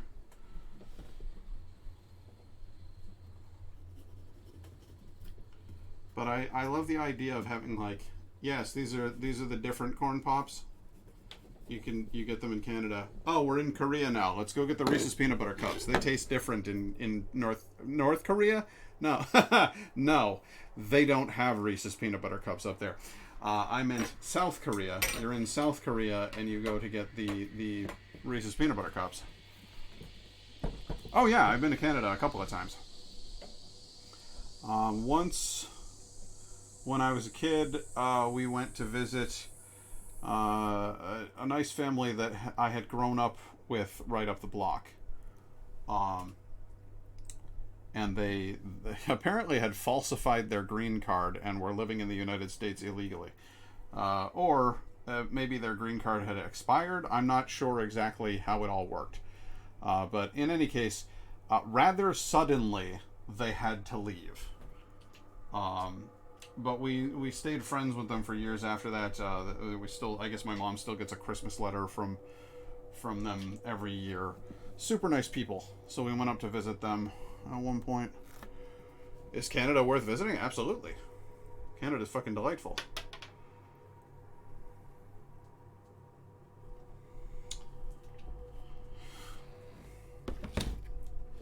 First of all, the parts of Canada that I have seen are not all that wild compared to America. You know, like I live in New York, upstate New York, and the parts of Canada that I've been to are like Quebec, Toronto. Well, there's a Toronto, New York, and then there's a Toronto, Canada. It's directly across Niagara Falls from the Toronto, New York. So it's not like it's a different climate or anything. It's just you go up there and you get bagels at Tim Hortons and people are fucking nice and they don't treat you like crap. It just seems like Canada's like America but nice. Is the vibe that I've always gotten off of it. And you occasionally get your francophones, the people who were born to the French language, and so they might have a slight accent, or they might even speak to each other in French, which is cool because it's not the same French as France French. So, like, it's another thing that you get to see and experience that you wouldn't hear or elsewhere. You know, it's special. Only ever been to Toronto for the day. Seems like a nice city, but I know people who live there and take beautiful pictures of the mountains and such. Yeah, because it's gorgeous. I mean, let's be real. Upstate New York is fucking pretty. The city I live in is depressing and gray, but a 15-minute drive will get you to a nice state park where you can go for a hike and see a waterfall, and you know, it's a beautiful place to live in. I think the real differences between the U.S. and Canada lie in the culture, in the people. When you go far north enough, I'm sure it gets different. Alberta, yeah, okay, totally different animal, very different animal. But it looks like a pretty country. It feels like a nice country when you're there. They feel like they value. They value some things that we don't necessarily, or that we have forgotten. I think that the niceness thing, the being nice thing, it's a stereotype here in the United States that like Canadians are so super nice and that they say sorry all the time, which it's fun. They don't say sorry, they say sorry. But I don't think it's a stereotype because somebody made it up. I think it's a stereotype because they're fucking nice up there. Like the vast majority of Canadian people I've met have been just lovely. So I think it's a cultural thing. I think they absolutely have a love for the outdoors. Very, very Norwegian. Very Scandinavian. They like their parks. They like their outdoors. They like their wildlife. I think Canada just has a lot of good things going for it, man. I would absolutely visit again. And the Thousand of Islands. The Thousand Islands is a not a literal chain of 1,000 islands, but it is a chain of many islands between us and Canada, close to the New York border that you can go to. And so there's just this sort of beautiful strip of water that you can go out onto, and you can stay on campgrounds, or you can go to one of the more built-up ones, like Wellesley Island is quite big. Alexandria Bay is quite a, you know, like a populated area, so they have resorts and fine dining and lots of nice things to do there. Or if you want to rough it a little bit, you can go stay in a cabin on a fucking island. Like, it's cool up there. Remember when I was a kid, we did the Thousand Islands a couple of times. One point, you know those pool chairs? Okay, you're a kid. It's a styrofoam pool chair. It's square and boxy and ugly as shit. It's made out of nylon fiber with literal chunks of styrofoam inside of it, and it's got a beer mug cup holder on either side of it that's like a plastic armrest. Do you know the thing that I'm talking about? It's iconic 90s garbage. And you could see somebody in movies, you can see people floating around on them with a beer, like half asleep in their pool in the backyard.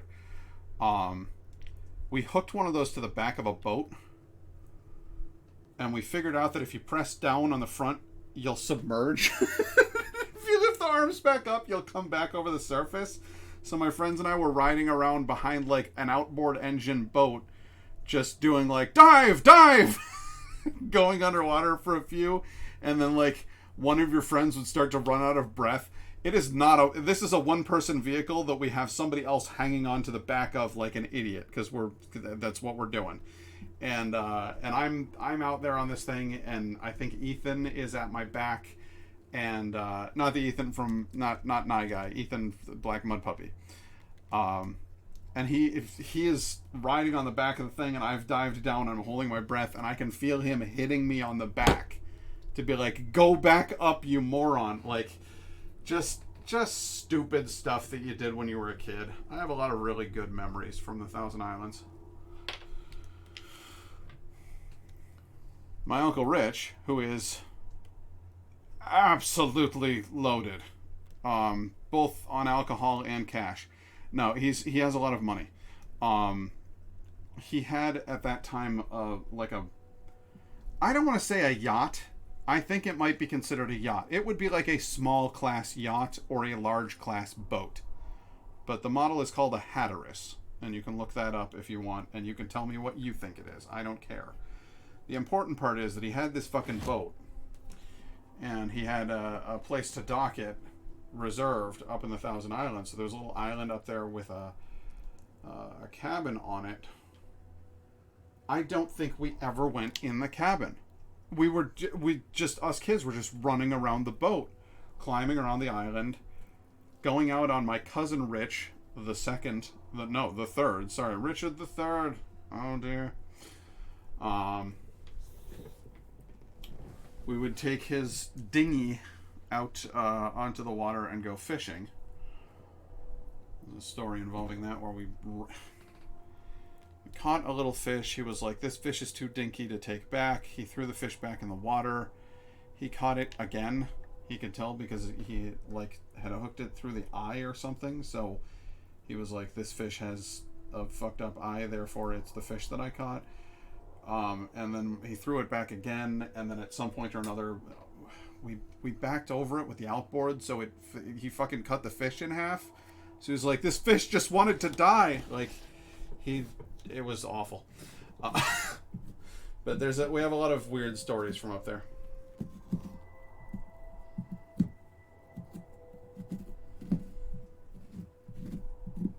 Hanging out by the dock I would go fishing a lot because I didn't know what else to do when the older boys were off doing cool older boy stuff. I'd be fishing from the dock, and I remember looking down in the water right under the dock. It's like kind of a T-shaped dock, so you could see under one part of it if you stood on another part of it. And there was a gar sitting there, not moving forward or backwards, just undulating slightly with the waves. And it was definitely alive because I saw it move a couple of times, but for the most part it just sat like it was waiting, plotting, scheming. And gar are such a scary looking type of fish. It had like a long needle-like nose, and then there were sharp teeth coming up and almost curving around the nose, so it was like it would be hard for it to open its mouth without like catching its own mouth with its sharp curved teeth. And these lidless eyes that just stared blankly, stared into your soul. And I wanted to catch this gar because I wanted to impress my brothers. So that was like an all-consuming need when I was a kid. I wanted to impress my older brothers. So I spent hours on the dock trying to catch this gar with a piece of popcorn as bait. I'm fairly certain at this point in my life that gar are carnivorous. So popcorn, probably not really his thing. Maybe why he didn't go for it. But every once in a... Oh boy, I almost just threw all that garbage in here. Every once in a while, he would move a little bit. And I had convinced myself he was thinking about it. He's going to take that piece of popcorn any minute now. I just know it. And my dad came by like several times and was like, Patrick, I don't think he's gonna go for it, buddy. You want to do something else? And I'm like, no, I gotta catch this thing. Fucking hours spent on this dock just hoping I would catch this gar. Never happened. But it's etched into my memory as though it were carved in stone. The image of that thing just eerily floating.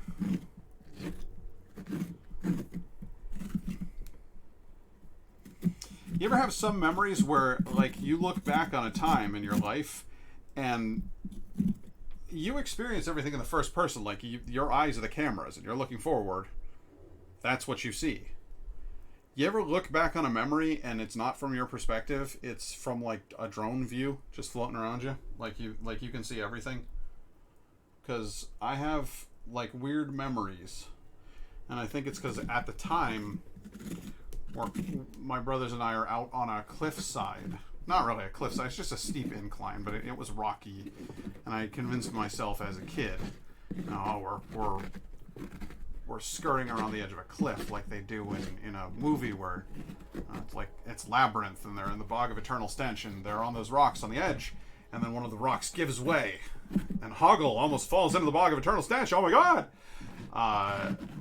So I have these magical scenarios running in my head, and I think what it was is it's not so much that I remember it from an outside perspective. I remember the movie I was making in my head. I don't remember the actual event. I remember the story I'd concocted around it. Is the way that I think of it. But I do genuinely have this picture of me, my two big brothers, and my cousin going like, well, we want to see what's on the other side of this thing, so we're going to walk along this very thin rocky ledge around this, and see what's on the other side of the island.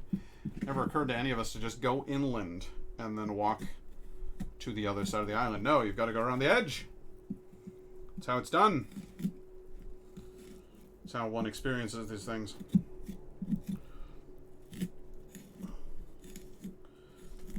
But to this day, I still see it in my head as though it's drone footage. See our three tiny bodies against the big cliff face, skirting slowly around carefully so as not to fall.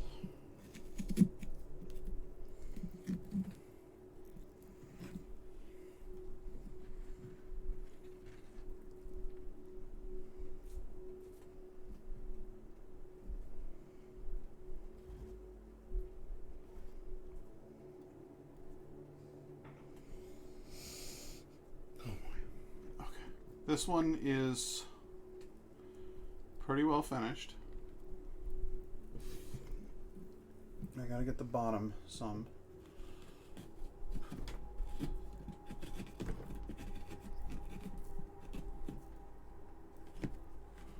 Not in the walls of it. Got on the sides. Just at the bottom still.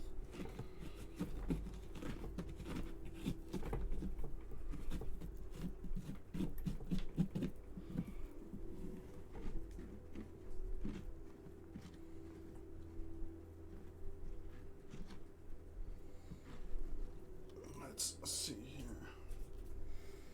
Yes. Yes. Okay. Last of our pumpkins is now successfully topped. And it's set down out of the way over here. This will be the first pumpkin which we carve. Leastwise, that's my plan. But I am going to take a little break now because I want to do some cleaning up. So keep it here, kids. I'll be back in a minute.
We're back! I just had to tidy up some of the general nonsense around here. The other thing I desperately needed to do was change into pajama pants because doing this in jeans, my belt was starting to dig into my belly. So I said, no thank you. No sir. No thank you. So, I'm going to carve this pumpkin, but first I'm going to do something important. I'm going to go to Twitch, and I'm going to hit Stream Manager, and then I'm going to edit the stream, and I'm going to change the category from art to makers and crafting. There we go. Because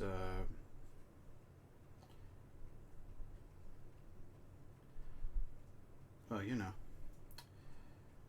art is apparently for big titty anime girls, and that's not what I'm doing. So half the people streaming makers and crafting, which means that there's twice the likelihood that I'll actually get fucking seen. So we'll see. Twitch is I don't have a great deal of hope left for becoming Twitch famous at this point.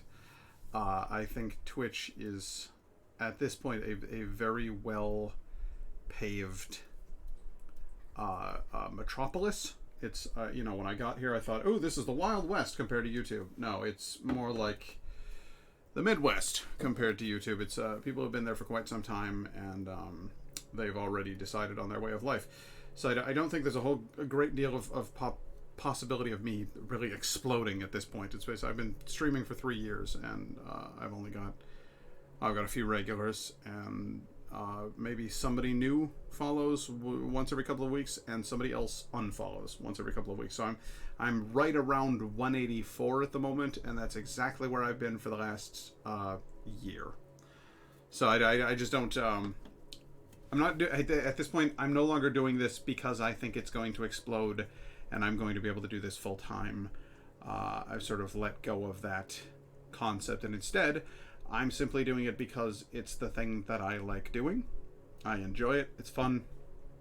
And if I happen to get noticed or something, fantastic. But it's, like I said, it's more of a labor of love at this point than an investment in my financial future.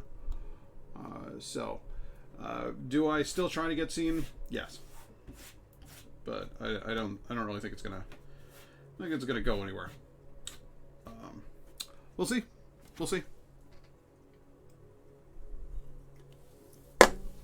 In any case, I just realized if I'm going to take pieces out of this pumpkin, I'm probably still going to need that big red bowl. So, be right back.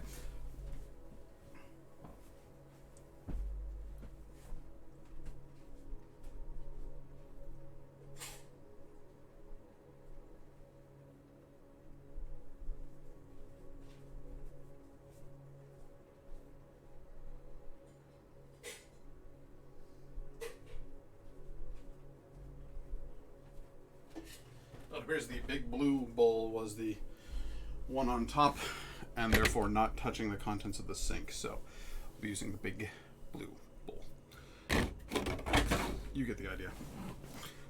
Dun dun dun dun dun dun. Wonk. Dun dun dun dun dun dun dun. Bum bum bum bum bum bum bum bum. What the hell? Did I move the camera? Did I kick it by accident or something? What the hell have I done?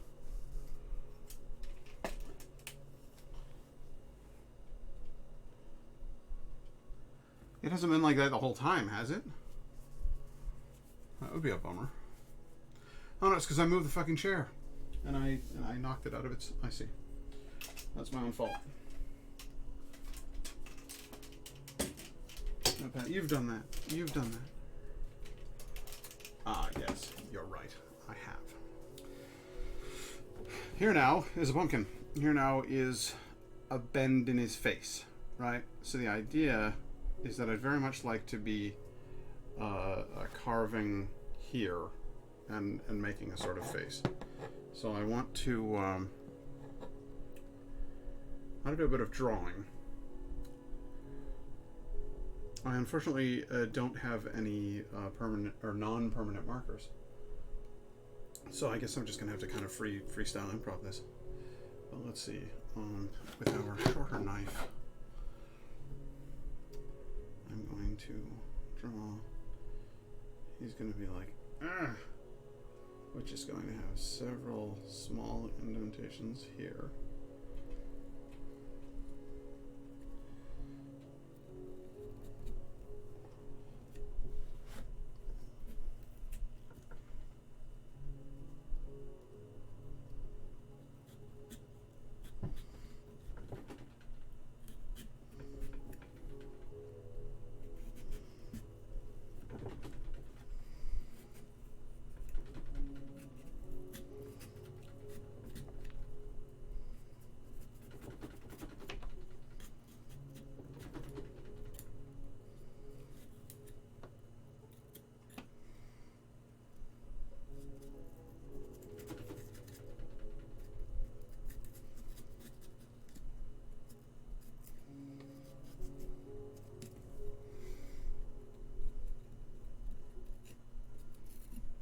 I want him to look like he's kind of wincing, so I need to have some little folds here. Was the idea, and I might well need to clean out the inside of this one just a bit more. But the idea is again, here's my little fold. So I'm gonna need to get this guy a little bit. Let's get you.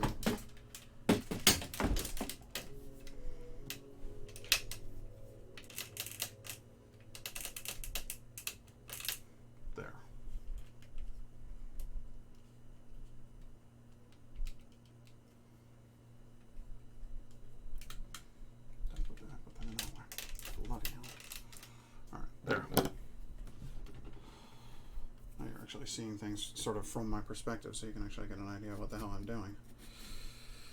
The camera was a little too far to the left there, and I just could not get I couldn't get a good view for you of what I was seeing from my position.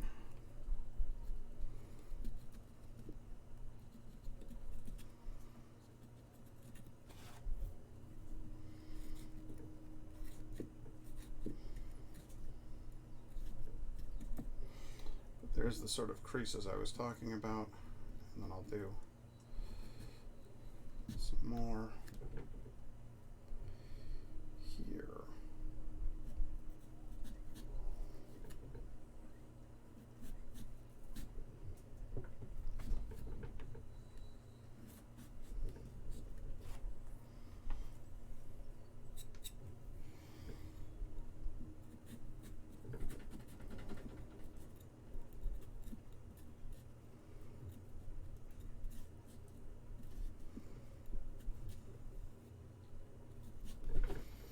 These are going to be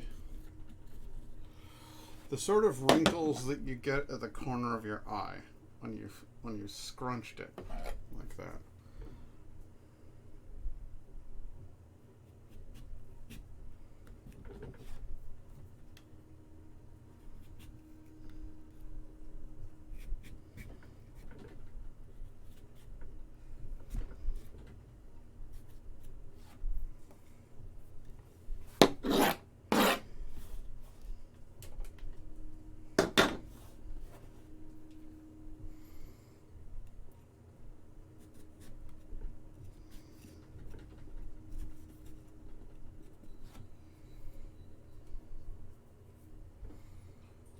I actually just had a fabulous idea. A fabulous, grabulous, zip, zoop, zabulous idea. Hang on a tick. There's that big pile of weird carving tools. Oh, yes. Oh, yeah.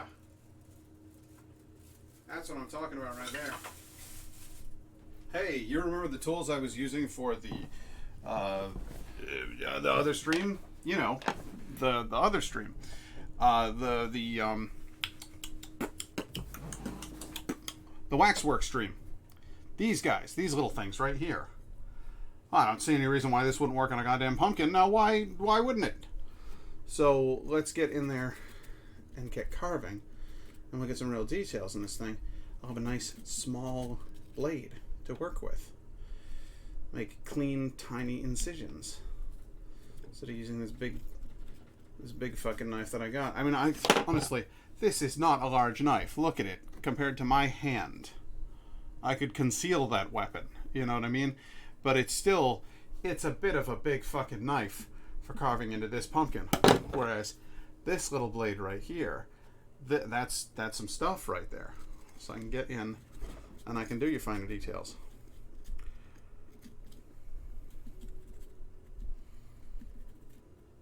And if I wanted to, I could theoretically even scrape the pumpkin skin off. Scrape it down like so.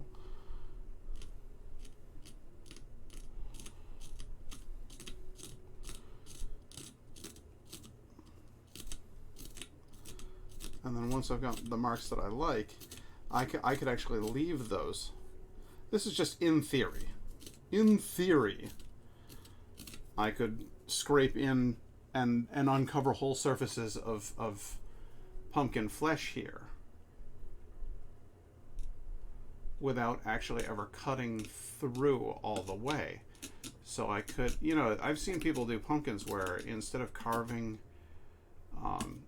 just holes, they're actually carving different levels of depth into the pumpkin flesh, which gives the effect of different types of shadow and stuff. I like the premise behind that, and I think on one that's a little bit less wacky shaped, this pumpkin, I genuinely don't think it's going to be a good pick for that type of thing.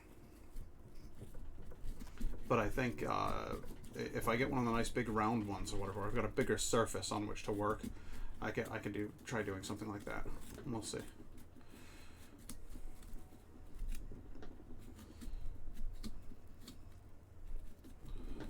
The other thing I want to do is if I go in and I strip out more of the inside of the pumpkin, I'll have a thinner wall to cut through, which will make it substantially less work.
Carving up great huge chunks of the inside of this thing in order to thin down the wall so that I can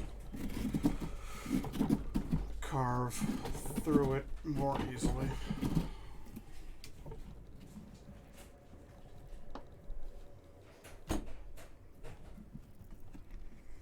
The inside shape of this thing is genuinely like bent the same way the pumpkin is, which is kind of fun to work with.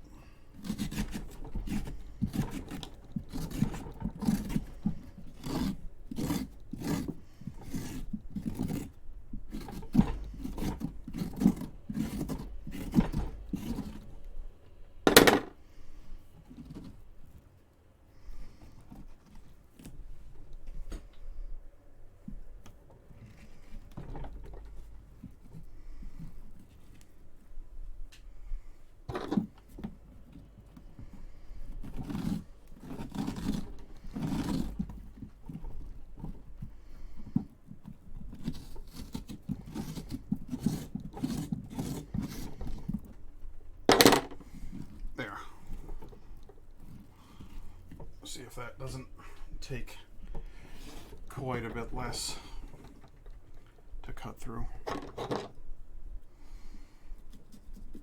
Yeah, much deeper holes already.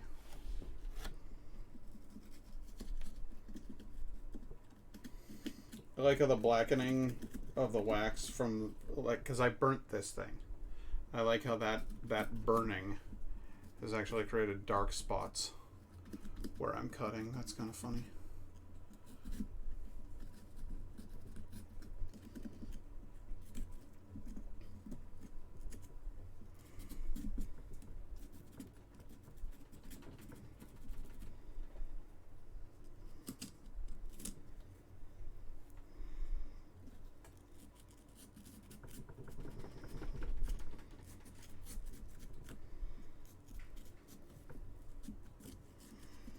There we are. Getting a little hole in there. Good. And then a real big pair of slices here and here.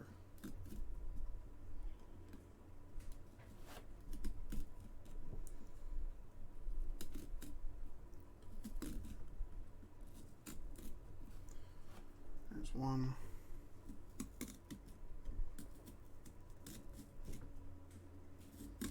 There's two. And now we just cut them until they actually go through. This one I think I can do with the larger knife, so I'm going to go ahead and do it.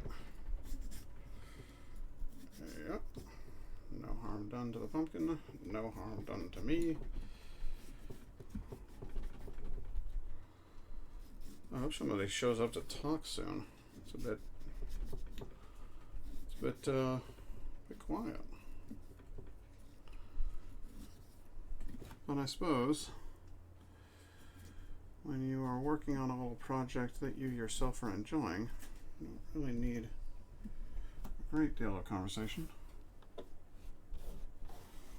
Oh, fucking hell. That's just... Oh, that's not what you want. Okay, close that bloody door.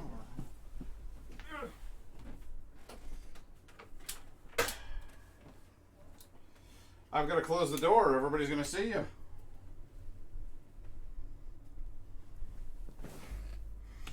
We must protect the baby. The baby does not want to be on the camera. Okay, so we've got our little squinty business there. And I'm actually going to carry this squinty business into the overall eye.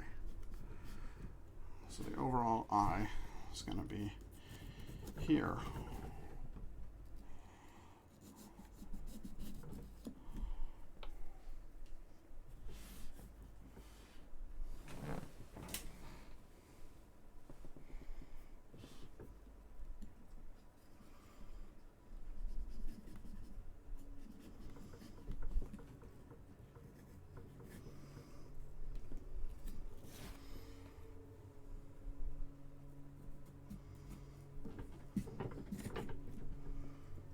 Pumpkin carving left-handed.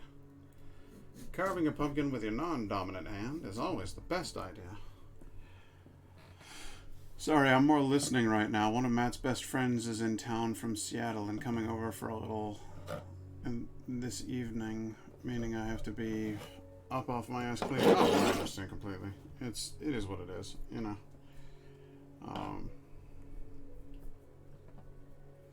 I think I'm actually going to move the camera because, again, I cannot carve with my left hand, and that's essentially what this requires. So what I'm going to do is I'm going to move the camera to the other side of the table.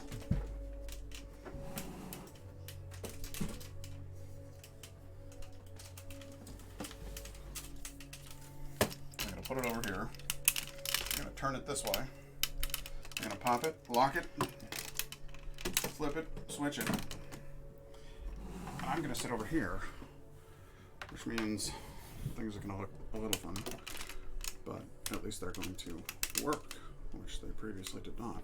The thing I need to do is unlock this camera Switch this camera around. Flip this thing around. Flip this thing right up. There we go. Now I've got a reasonable view. And so do you. And I can open the door.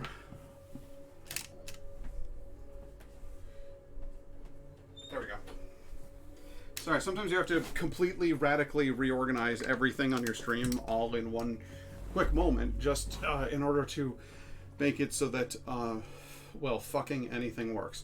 But I'm sorry, I'm right-handed, and I can't fucking cut left-handed, and the camera was mounted to the left, so, like, you guys couldn't see what I was doing, like, at all. And I just didn't think that was a very fun way to run my stream, so. I don't remember how much you watched to BJ's in Fredonia, but he was a bouncer there for a while. His name is coincidentally BJ. I don't think that I know him, I'm afraid. I did not spend a great deal of time at BJ's. I visited occasionally, but as you may or may not remember, I was a bit of a weirdo shut-in then, as I am a bit of a weirdo shut-in to this very day. Much preferred getting drunk at Marcy's place with you guys to going out to any bars.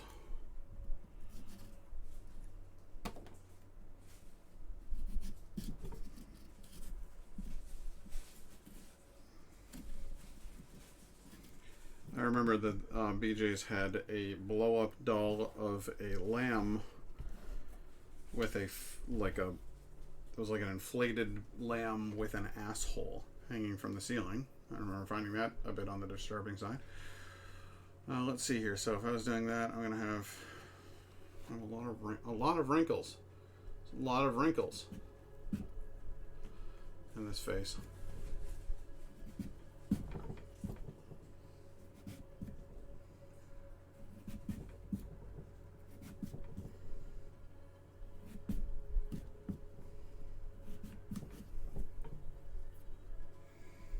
I remember thinking that it was the town's premier dive bar, and that it was a questionable place to get food.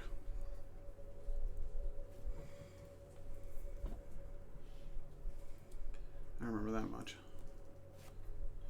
So you're right, because it was and then he's gonna have kind of a crinkled nose thing here. This is the little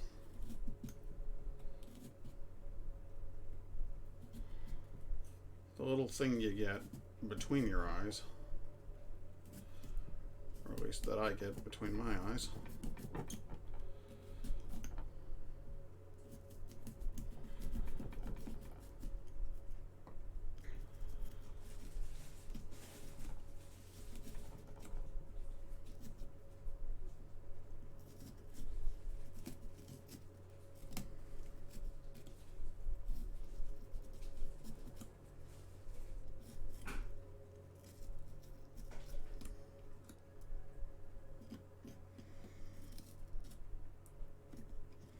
It's a weird little bump. It's right here. That's what I'm saying?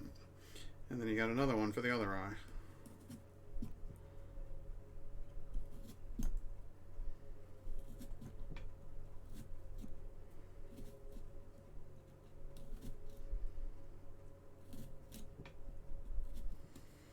My last semester there, when I lived with Matt, we went to the $1 burger special almost every Wednesday.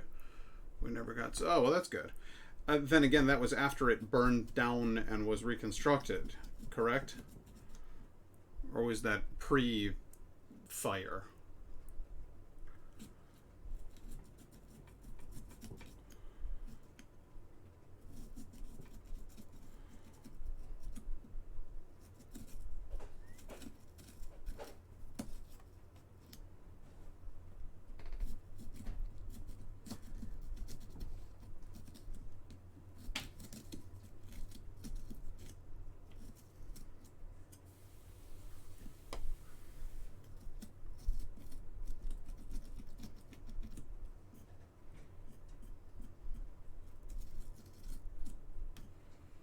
Most nights drinking, though, we ended up at P Dubs, or there was this other piece of place down by Scummies.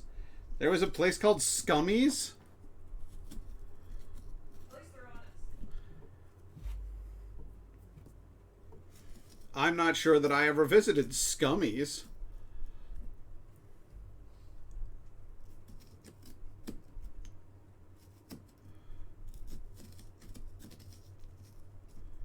I'm not sure if I ever patronized that fine establishment.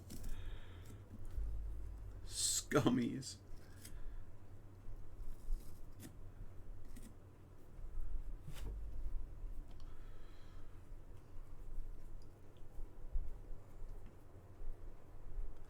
Oh, okay, Sunnies. And then the people nicknamed it Scummies. Okay, alright. I love the idea that somebody would just call their bar Scummies.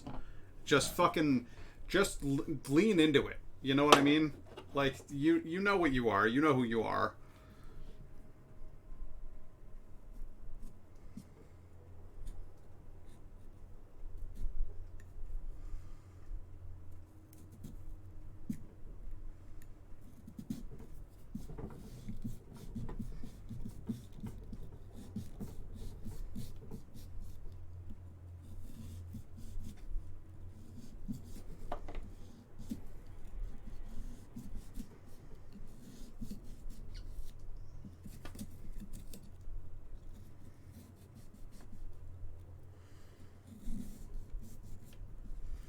To my credit, I don't think I ever attended Sunny's either, so I was forced to enter once with Melissa. Well, that does not surprise me.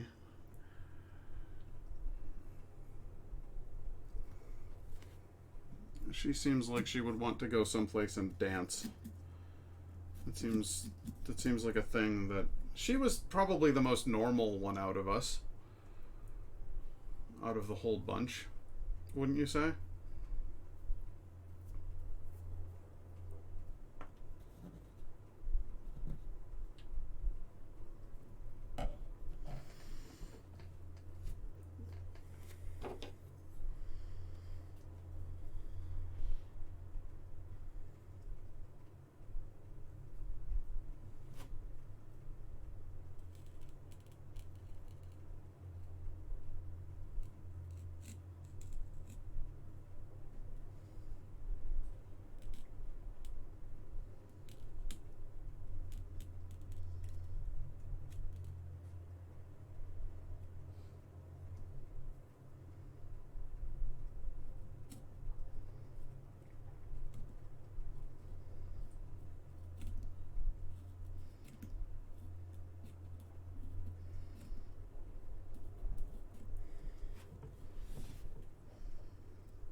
Out of all of my friends at college, I don't think I hung out with very many normies at all. I think it was mostly oddballs.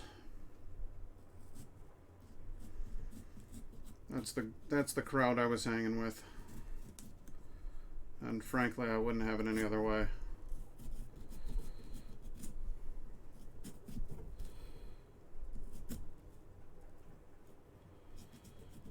But there were a few people who I would say were, I don't know, borderline normal.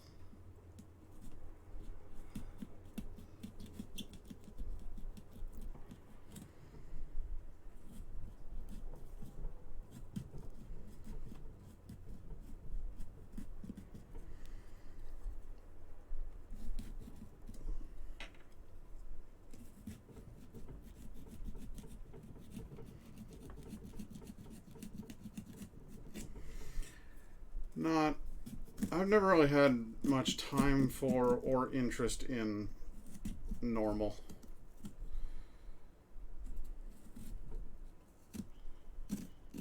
Not even as a young lad. There were just more interesting things out there to be focused on. Substantially more interesting. Oh, come on now. You fucking...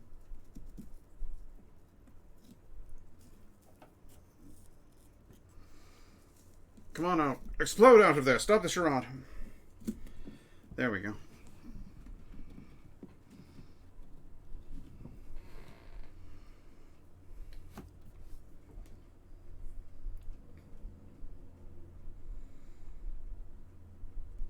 We would all end up on the island of misfit toys if we were toys.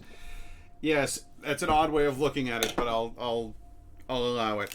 Hang on a second. I'm gonna fucking shorten this tripod. Come on, you little shit. There we go. And this one. Infinity, infinity, infinity. There. Now you're down here. Now you're down here with me. There you go. Now you get some idea what the hell I'm talking about. So he's got the whoomp, like somebody hit him there. His one eye is all screwed up, like he's wincing, and the other eye's kind of looking over there, like what the hell, you know? That's what I'm going for. And then he needs to have like a big, like, ow kind of look on his face. But I'm gonna do a nose, but not until after I've done a mouth. So let's think this over. Let's think this over clearly. What we want is he's gonna be gritting his teeth like that. So what we need is a line here.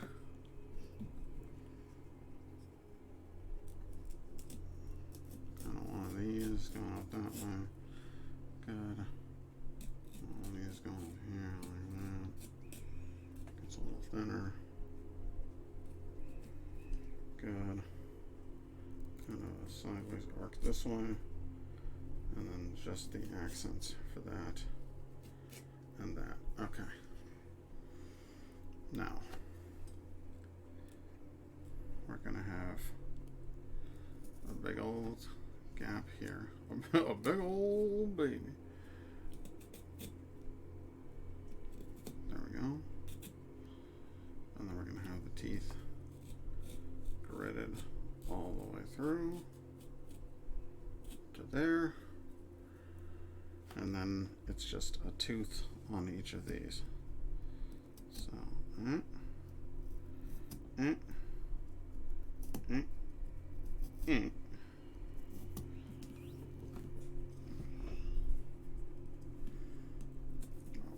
Look at these.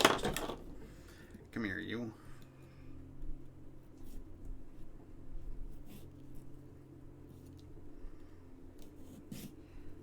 Oops.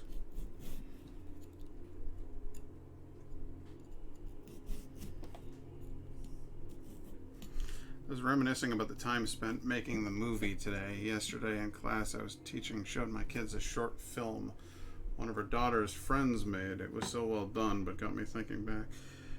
Yeah, I think about making that movie a lot. I think about we had a lot of fun, you know?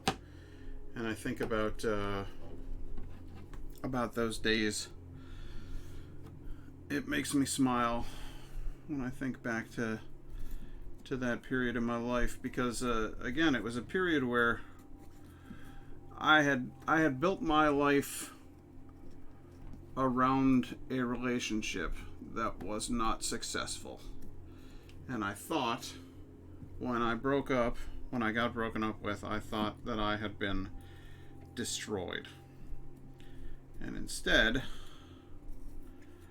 I found some new friends, and we worked on an amazing project together that was better than any other project that I'd ever worked on in my whole life. And I realized that there was more to me. There was more to life. There was work that needed to be done. I needed to fix some things if I was going to be somebody's partner again. And I also needed to not wrap myself up so much in another person that I couldn't exist without them. But I didn't have to be alone. I could have good friends who cared about me and who I cared about, and we could do awesome stuff together. And that was all big. It was a very, very big thing that happened to me. And that movie is always going to be something that's special. And I remember saying to myself, even if I never end up working in film, I'll always have this goofy ass movie. Because I think a part of me knew even then, before going into the industry and realizing I hate the industry, that I hated the industry. A part of me already knew that I was not going to be a part of mainstream media. Oh God, that sounded like a conservative talking point. But you get my drift. I already knew that I was going to do something different with my life from television and film production, maybe. But that didn't mean that I had gone to school for nothing. I had gone to school for something. And I had something to show for it.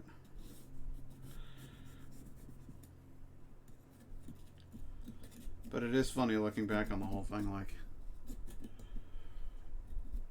I was thinking of looking back on some pics from the movie and sharing some to the Discord. Oh yeah, no, absolutely. Yeah, if you want to share some pictures on there, that'd be fucking awesome. It'd be hilarious. One shot that comes to mind is one of you in the toilet with guts hanging out of my belly. Classic. That was the nastiest shit. We made a soup of gore. A soup of gore, he says. Yes. There's a trash bag full of liver, tripe. God only knows it. Fucking everything else. That was just a horrible, horrible mass of dead tissue in that bag, in order to create the effect of cutting out my stomach, which you could immediately see the plastic bag in my innards. Like when James takes the crowbar and yanks my guts out, you can absolutely see the inside of the plastic bag that's left behind the guts. And I fucking don't care. That shot looked awesome. Hey, what's up, Hank? How you doing?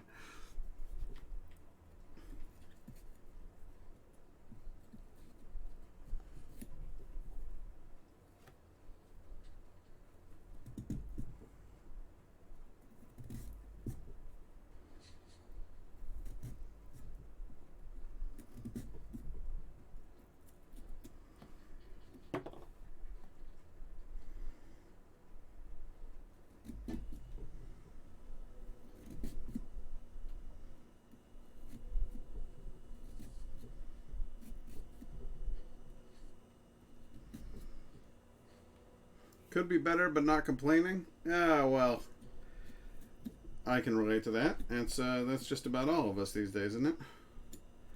Anything in particular bugging you, or just saying, well, I could have $12 million in a private yacht?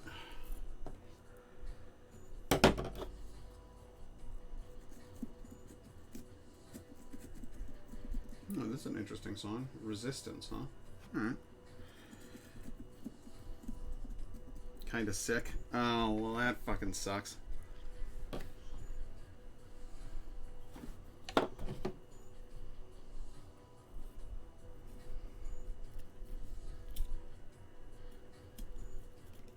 Kinda sick, but just a bit sick. The Bitka?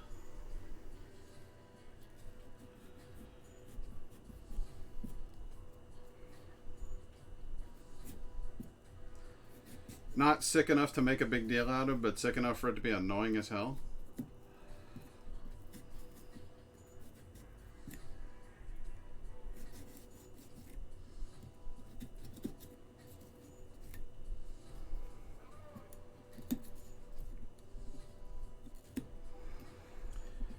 I have been there. It's annoying because it's like, if I'm sick and I feel like crap, but I'm not too sick, I'll still go to work, and then I'll be at work feeling like crap, and I hate that.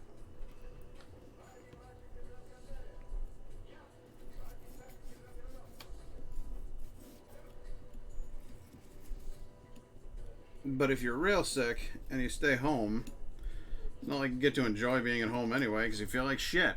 So it's kind of a double-edged sword.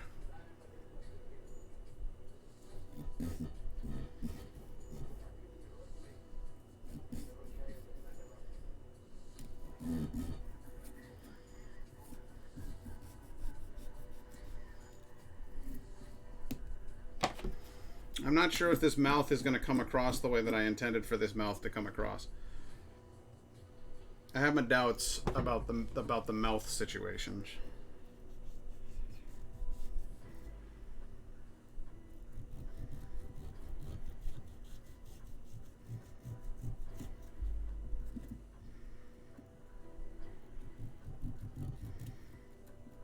Just stick with me, okay?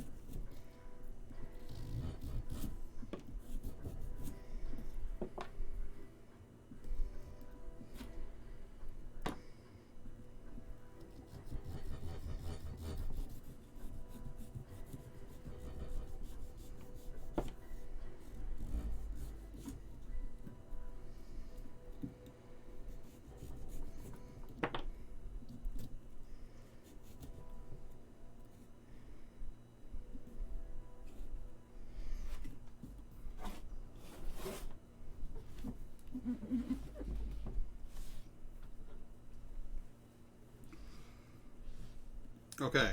Does that look to you like like two pairs of teeth going like ah?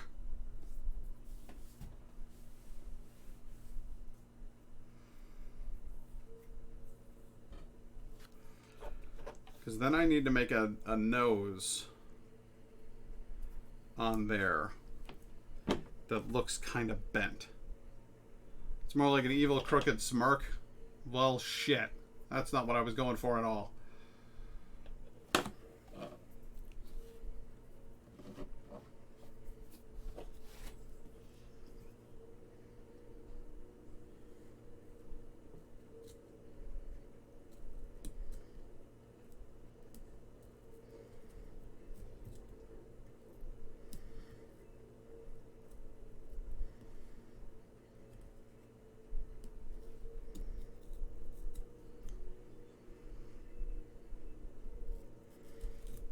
Well, keep it here, and we'll see if this thing turns out anywhere near what I planned it to be.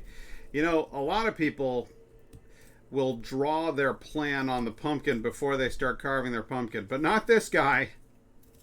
Not this guy. You know why? This guy doesn't have any washable markers. So it's permanent markers or nothing, and that's just not gonna do it, you know.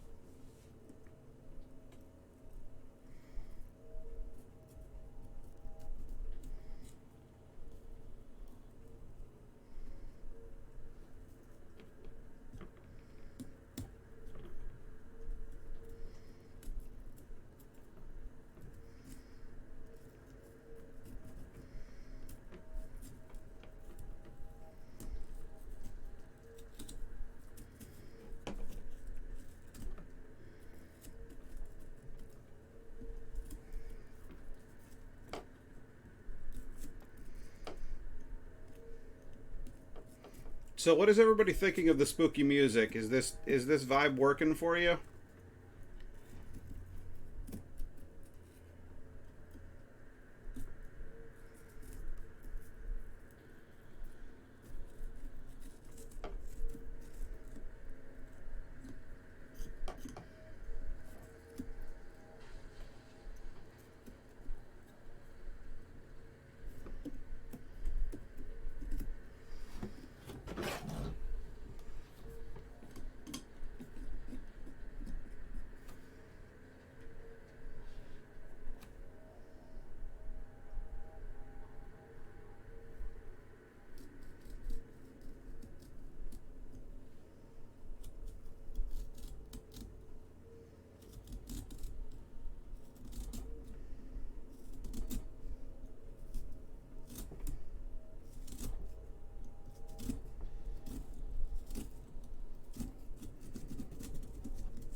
Jesus.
There we go. Now it's starting to come apart. There we go.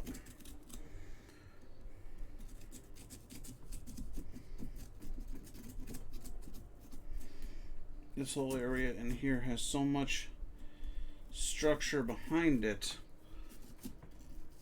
Like so much, the pumpkin actually goes like quite deep here.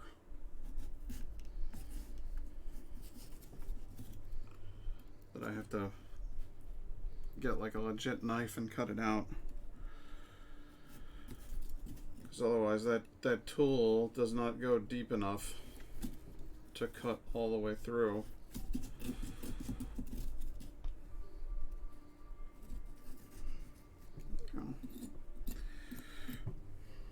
There's a quite upset cheekbone, quite bent out of shape.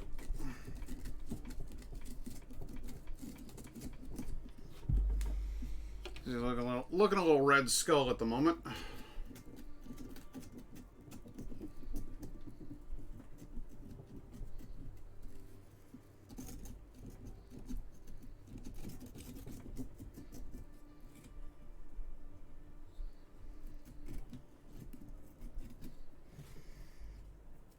Good.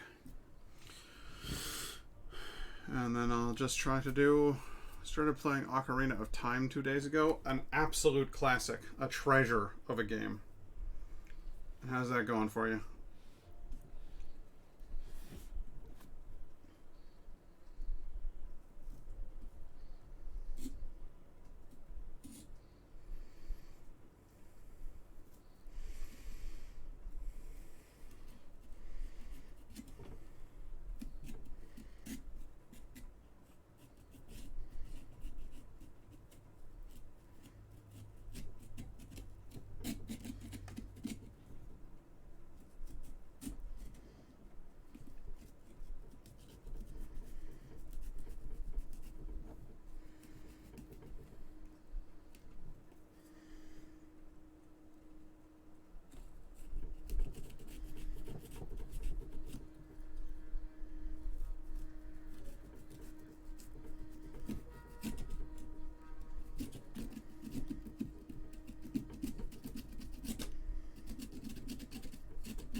Trying to remember which song it is from the game, but it's been made into numerous remixes. It's the do do do do do do do do do do do do do do do do do do. Huh? No, this is from Ocarina of Time.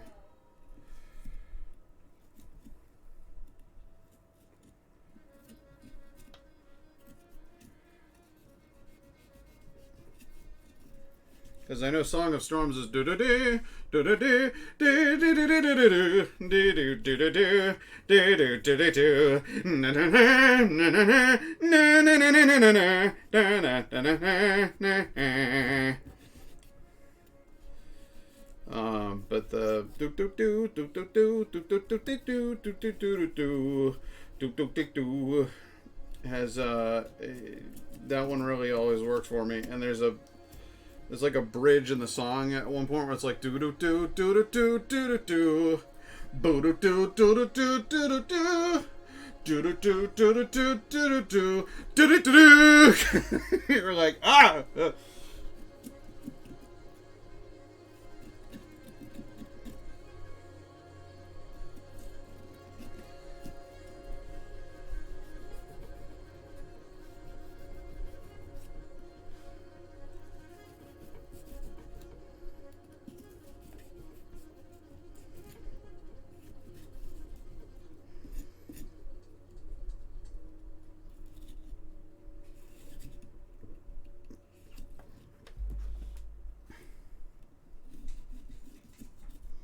I think you're right. I think it's Saria's song.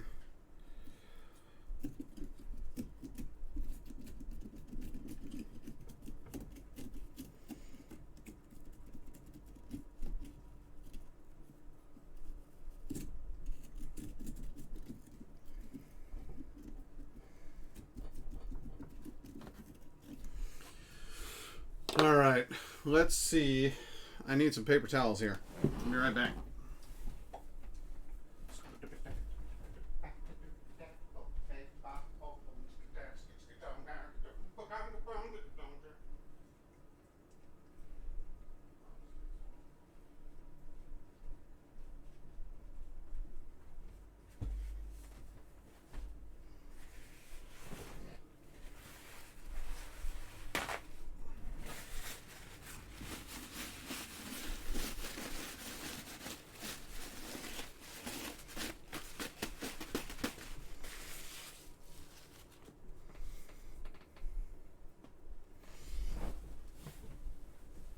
Let's get our little candle here. And I'll say, hey Siri, lights out. Done.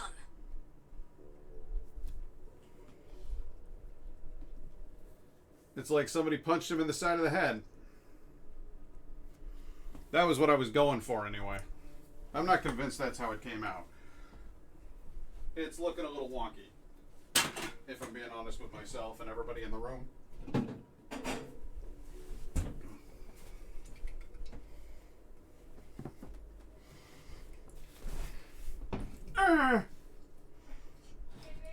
Yeah? Charlotte House restaurant is on DoorDash now, Oh, is it? which is apparently a very good Korean restaurant. Yeah, we've been there. Oh, we have? Oh, yeah, that's right. Well, hey, they're now on DoorDash. Nice. We can get Korean food. Boom, boom, boom, boom, boom, boom. Hey, babe, look upon my pumpkin in despair. Is it beautiful? Gorgeous. I don't know. Oh, I love it. That's so fun. He got punched in the head. Yeah, that's fine. He's like, ah, fuck. I can't believe you've done this. I love it. Hey, Cedar.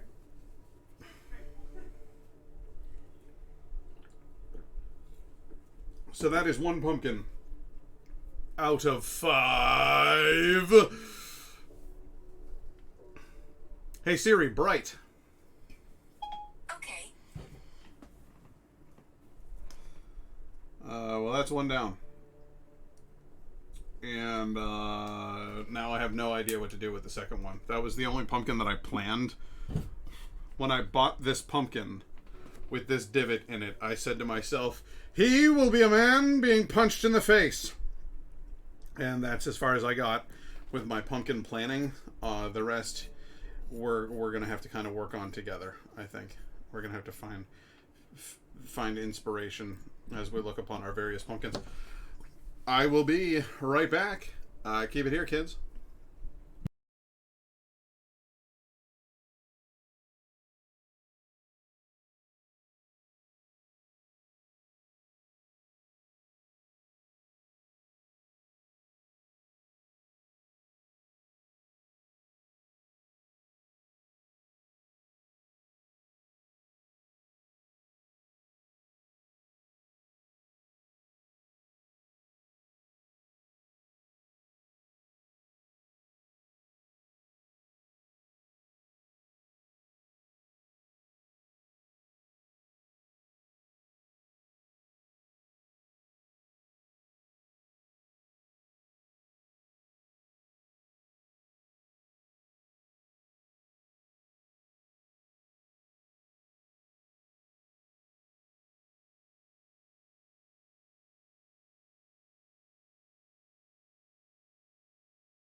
Yeah.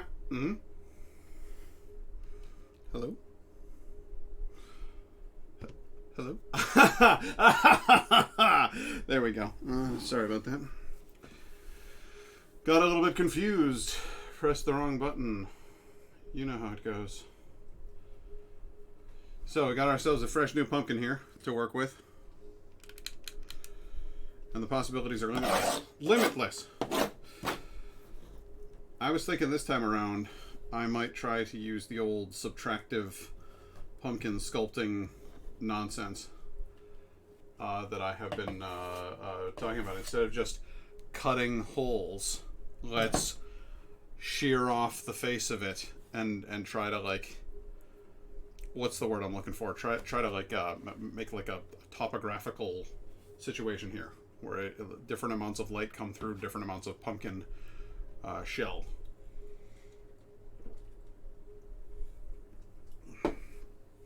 But what kind of a face should I make? You be the judge. I want your submissions.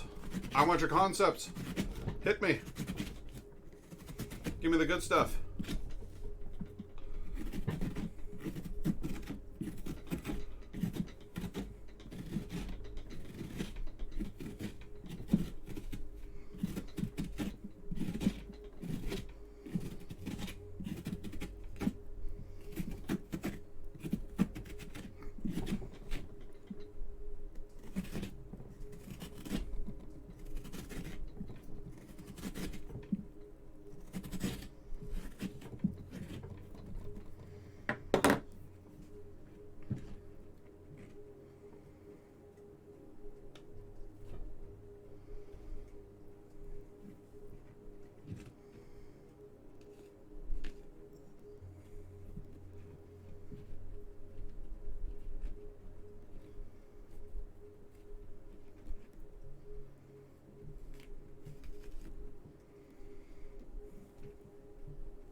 That's quite a lot, baby.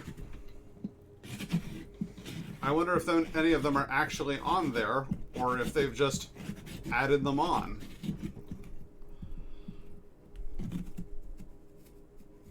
Without the consent of the restaurant owners.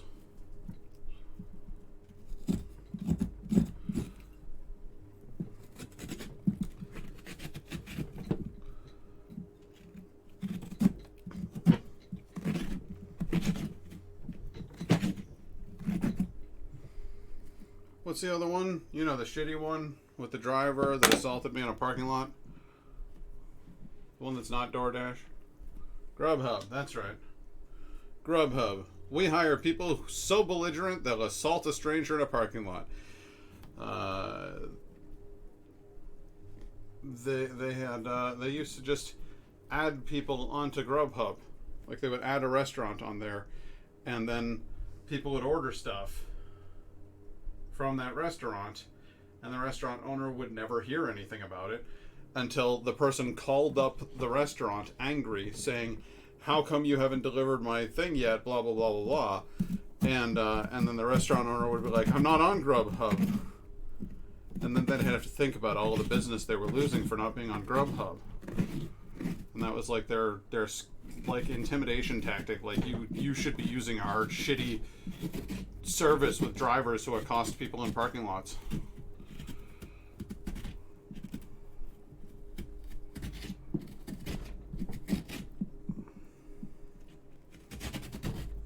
Gross way to run your business, Grubhub.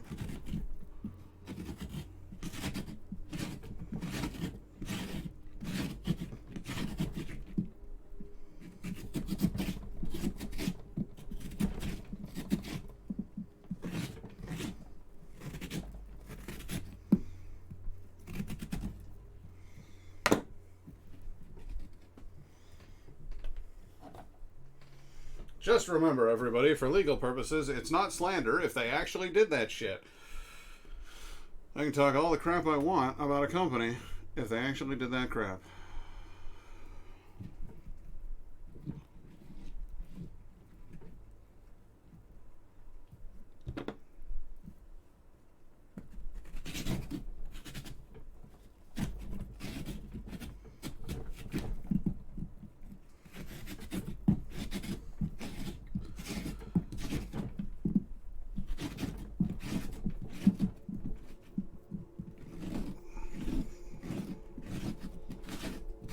Okay.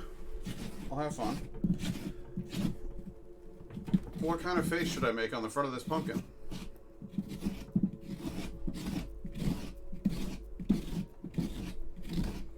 I'm going to make cedar on the pumpkin.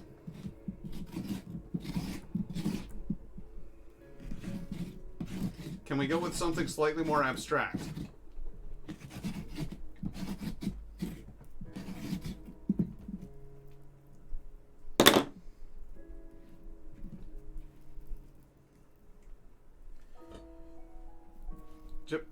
How is Jeff Goldblum more abstract? Oh, I mean, personality-wise, sure, but like,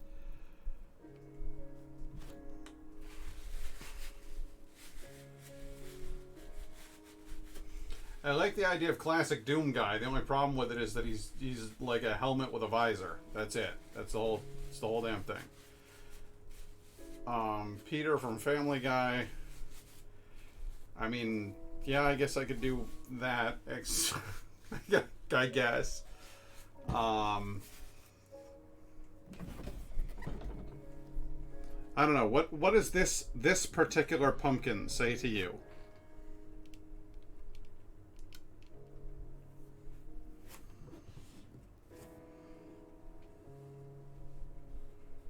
Oh, the face on the HUD. Okay. Not with the... Okay. No, you give me ideas now. That's some thinking. You're like B.J. Blazkowicz from what do you call it? Wolfenstein there. Let's see here. Doom Guy HUD.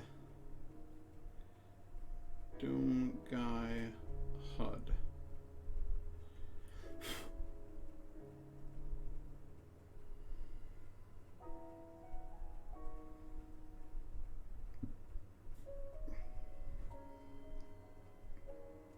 I mean, yeah.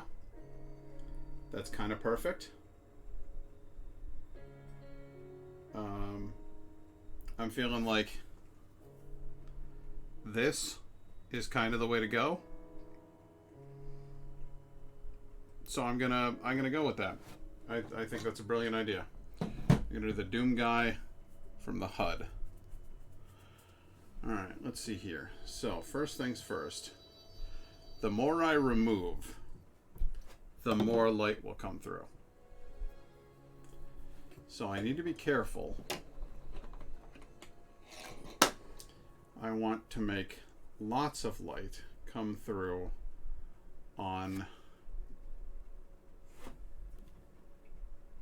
this.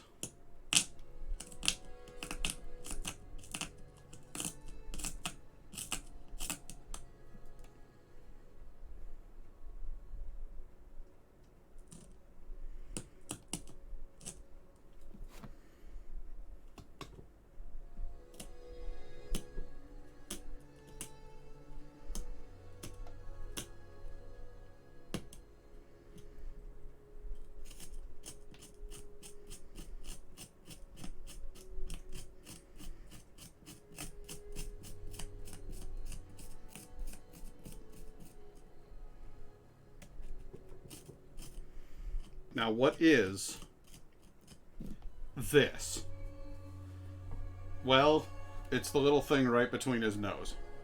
That is what this is. Now we need... And I'm going to do details here with this guy. I'm going to carve things with this guy. We're going to go... First of all, this needs to be slightly wider. Ever so slightly wider.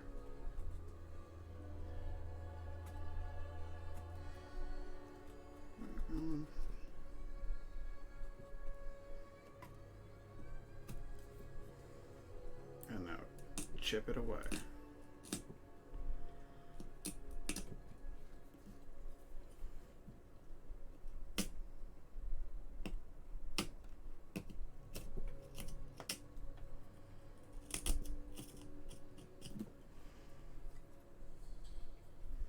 And then maybe just a little bit taller.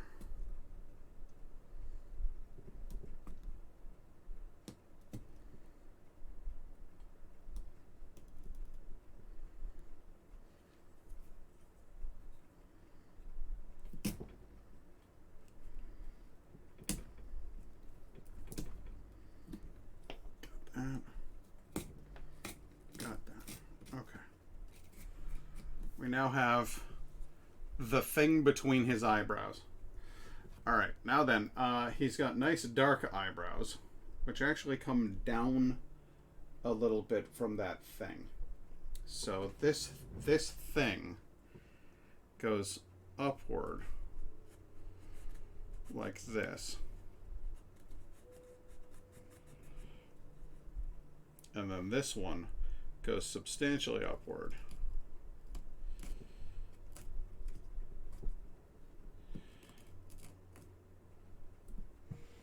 And then outward a little bit. Because he's looking around. He's like, what's over there?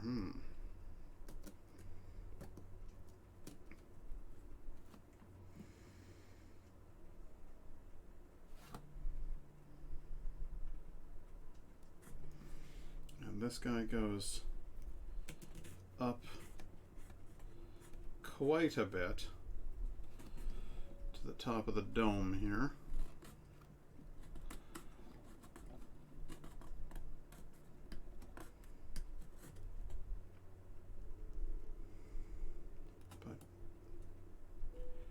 Downward a little here.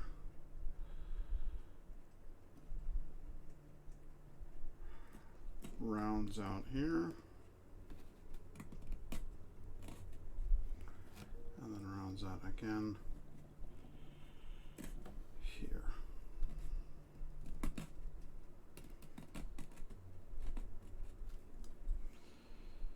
So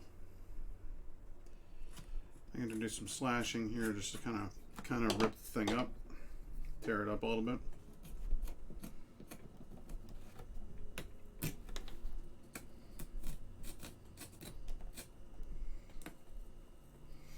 That was a joke. I said rip and tear in the same sentence.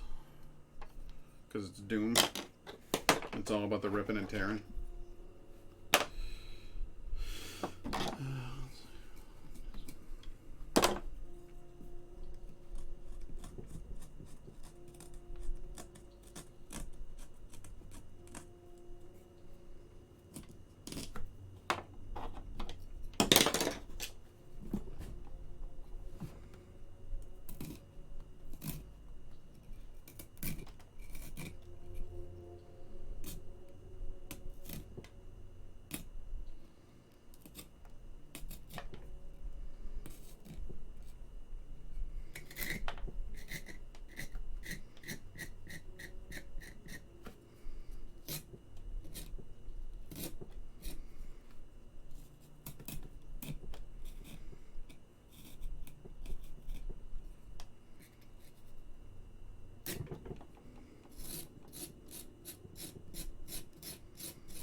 And I want this to be about as deep a recess as that centerpiece, because it's all, I'm looking at it, and it's all pretty light. His above his eyebrow is actually a light area pretty much consistently across the whole brow. But it's not quite as bright here. So this part I'm going to try to take the skin off of, but I'm going to try to leave it thicker.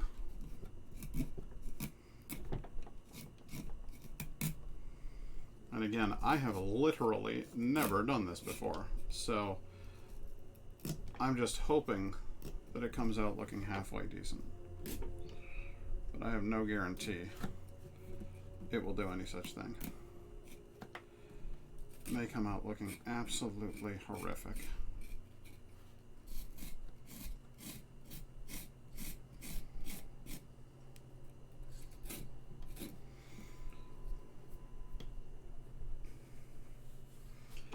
Eyebrow number 2 is going to have the same arc. So I want these guys to be almost symmetrical. I feel like the best way to do that, I'm trying to eyeball that as best I can.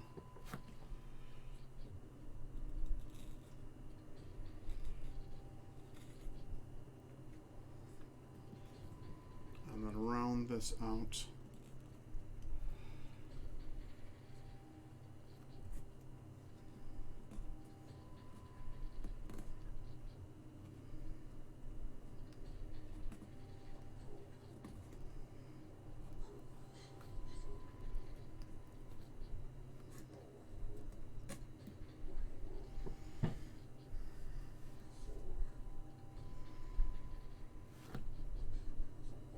Again, right about here.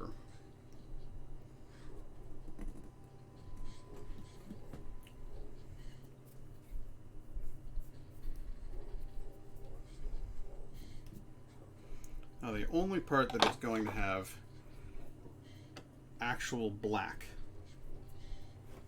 anywhere are going to be his eyebrows, which are from here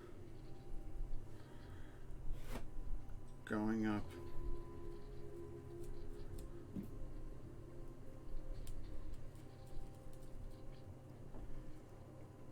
to about here.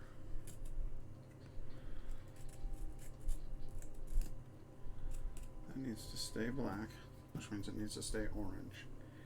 And then his pupils, which are about here. They're small because he's squinting. So I've got that. But his actual eyes themselves are going to be cut all the way through.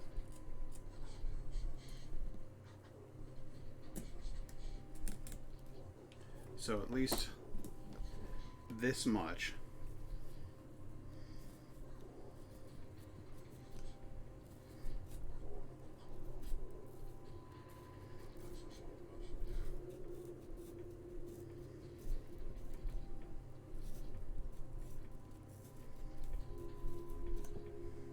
is going to be fully through the pumpkin.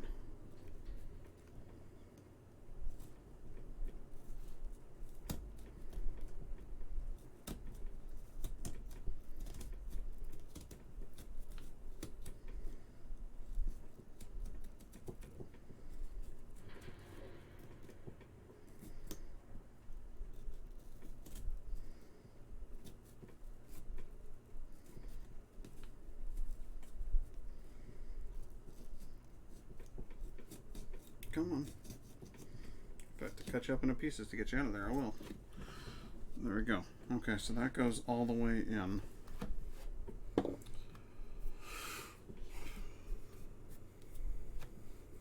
And then the rest here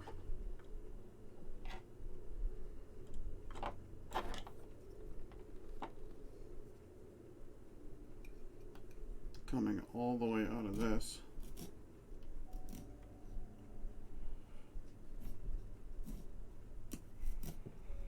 I will have to check out Doom HUD Guy later because I need to sleep. Got work tomorrow. Enjoy, guys. Oh, okay. Have a great night, Lynn. Thanks for showing up. We will see you next time.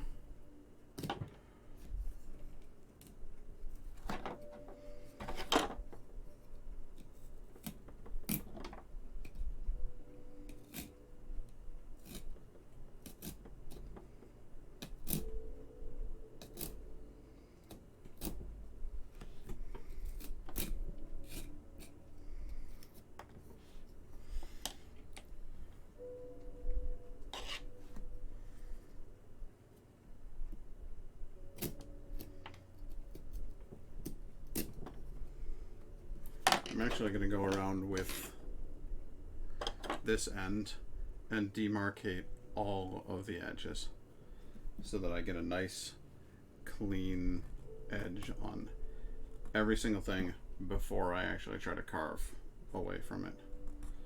So this goes down here. He's got a little bit of a cheekbone down here, and it cuts inward. And his face, I think, is supposed to look a little skeletal. He's supposed to look a little gaunt and a little haunted, because he's going through hell, literally. We'll cut down from here.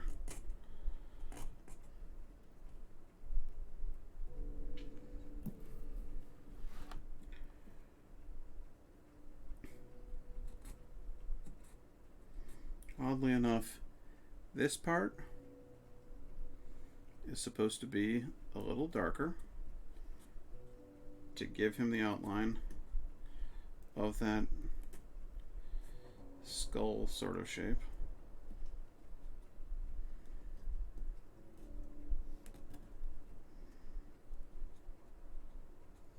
To bring the gauntness.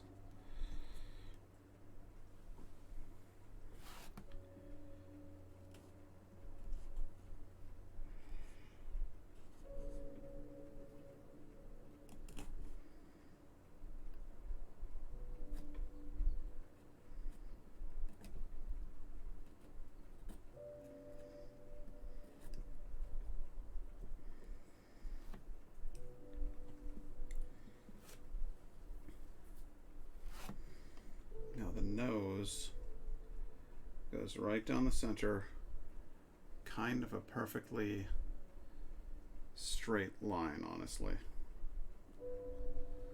like so, and then here as well.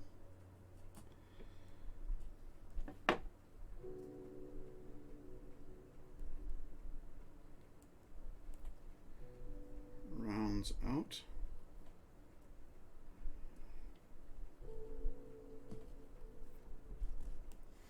And again, you guys can't see any of this from your perspective, which is bumming me out. I need to peel this stuff off. But I want to make sure I carve the lines real good before I peel anything. Because if I don't, I'll end up with ratty edges over the whole project.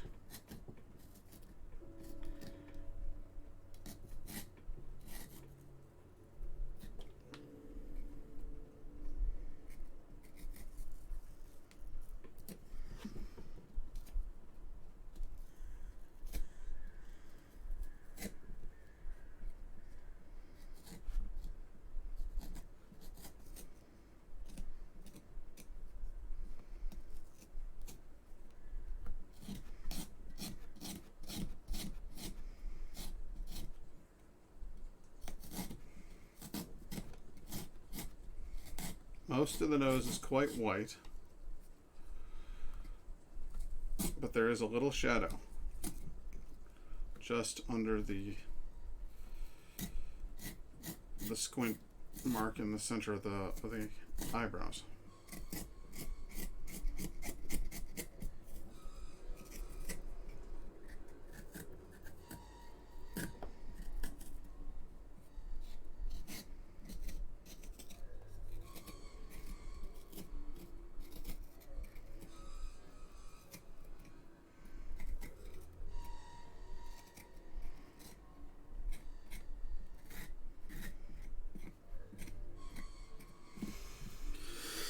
Okay,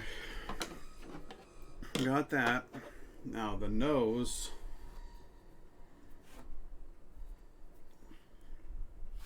has this sort of, oh, this isn't the right one. The nose has this sort of rounded, beveled line at the bottom.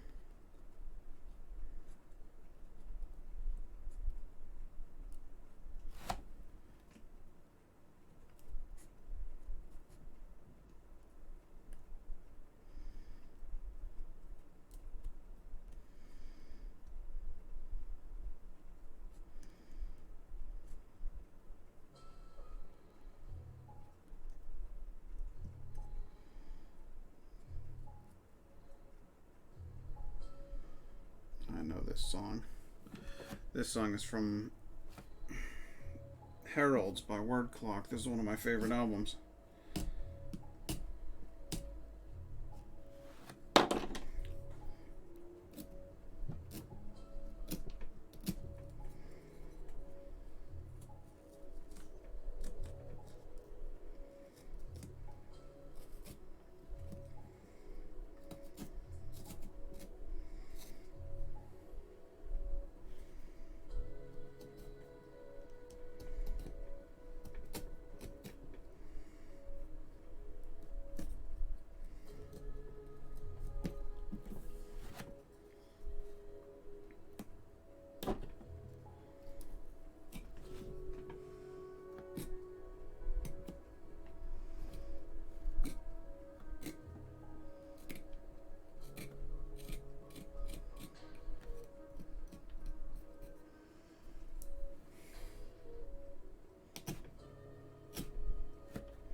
Come on.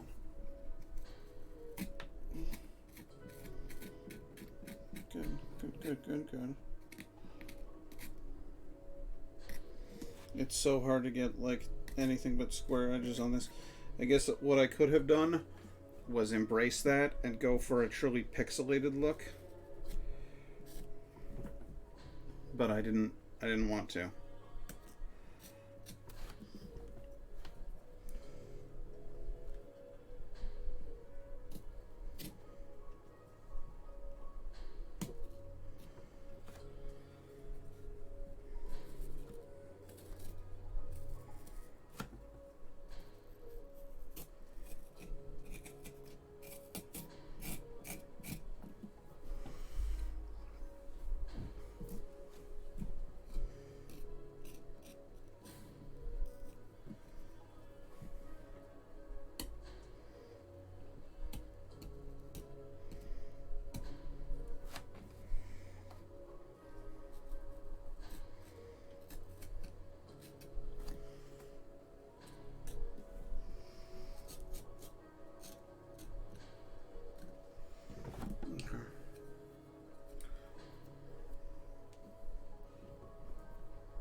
Let's do this guy, carving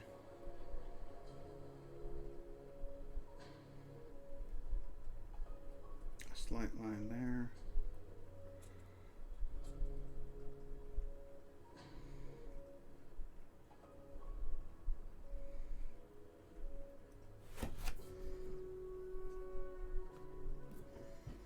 He's got an almost smirk.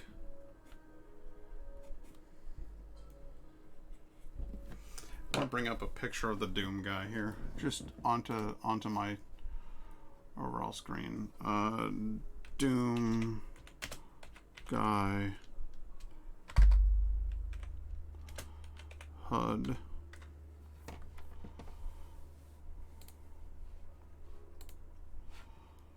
There we go, and then save image as normal face. Put it into Documents, Twitch, close it, and here we go. Okay, so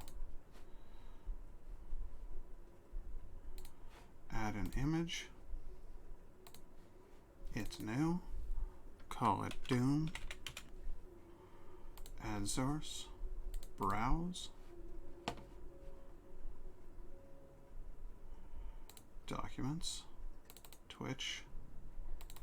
Normal face.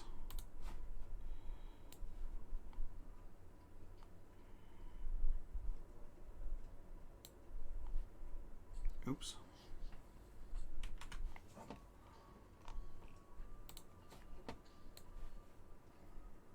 Put that guy right there.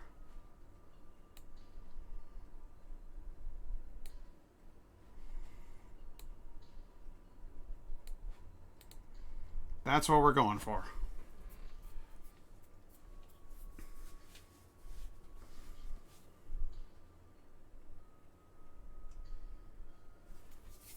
Great focus on this camera. Fantastic focus on this camera. An amazing, mind-boggling level of focus. See, that's perfectly focused right there. He's smirking because he's having the best time. He is. He's thrilled. Life is good for the Doom guy because he's just butchering demons. You and I, we don't get to butcher demons. But the Doom guy, he does. Lucky, unlucky, hell, I can't say. This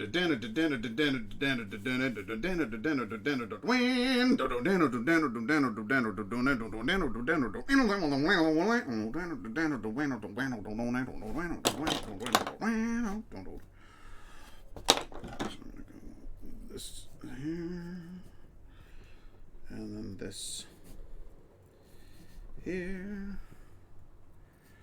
and then this there. Get out of there. And there you go.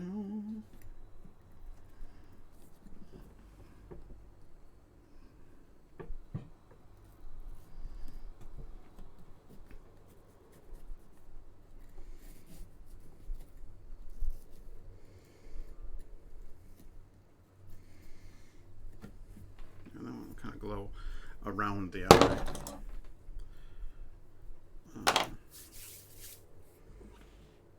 See an actual hole in there. And you know what? I'm gonna grab another one of the candles and put it inside so that I can actually get an idea of what the fuck this is gonna look like when I'm done.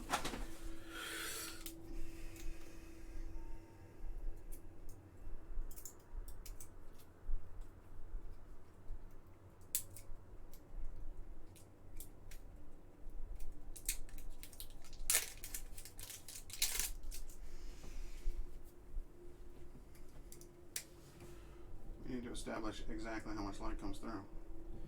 Hey Siri, lights out. Done. So like, not much, but you see what I'm going for here? There's lighter zones and then there's darker zones. You see what I'm cooking? You get the idea? Because there's a method to my madness here. Hey Siri, bright. All set. Now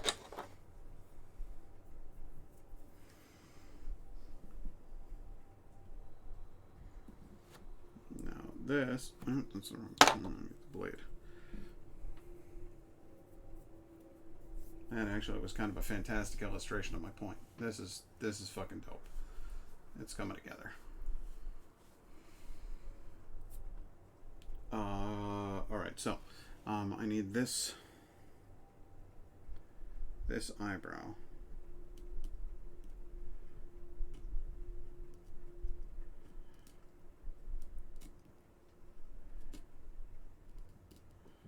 spirals down.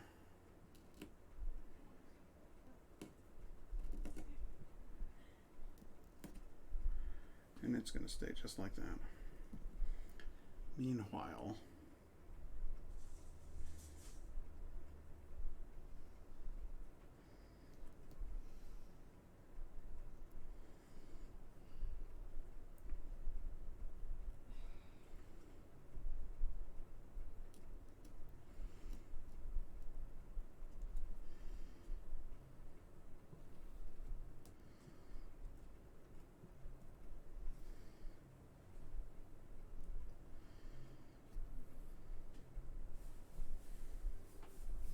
I got that.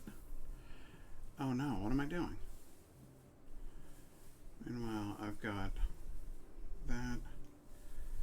And then this is sort of a, he's got kind of a weird thing going here.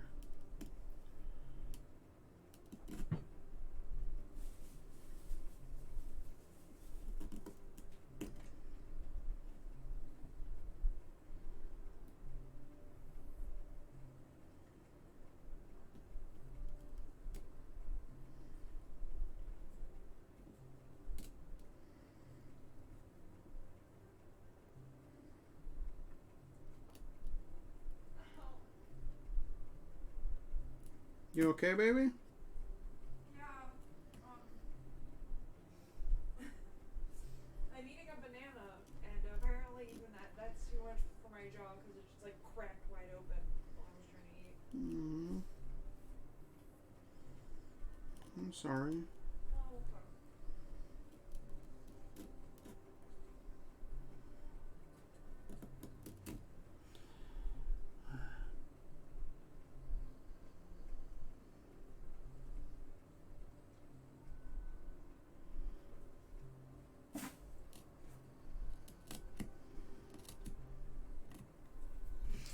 Okay, let's try that.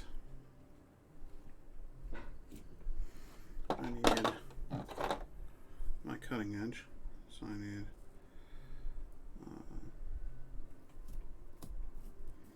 this. This all goes in the middle here. That's all going.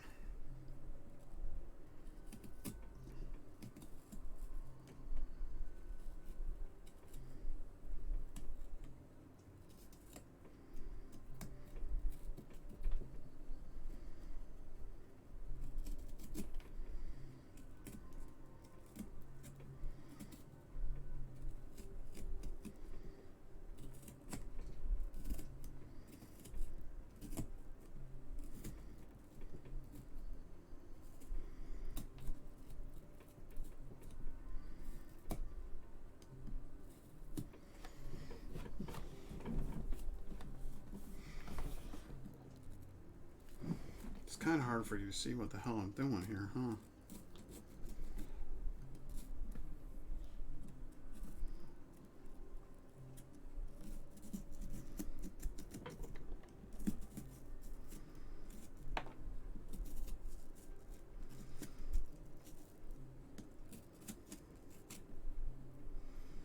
Even from my perspective, it looks like I'm just pulverizing the shit out of a pumpkin. Because technically this whole section here is going to go away.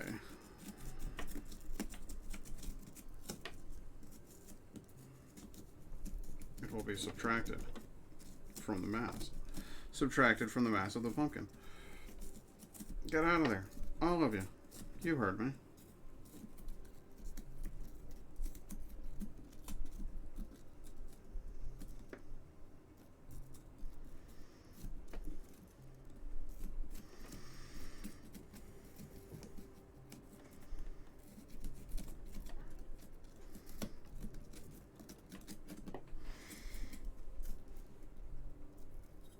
Yeah, shit.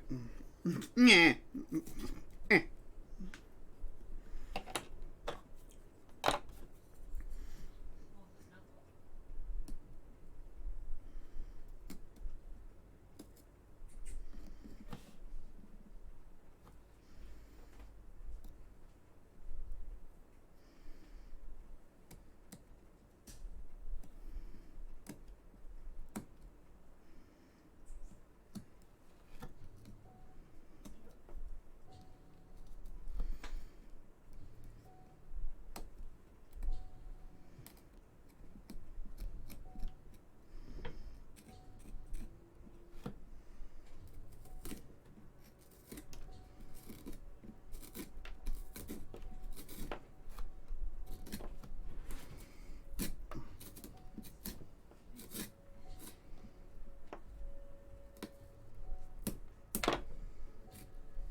There we go.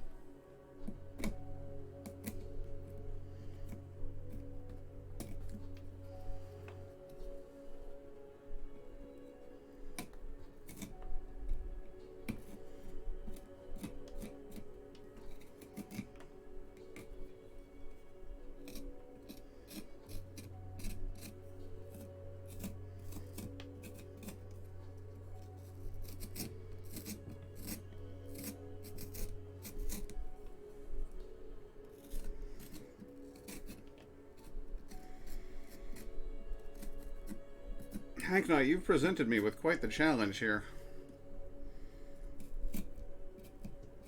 Or perhaps I presented it to myself. I'm not quite sure who's at fault.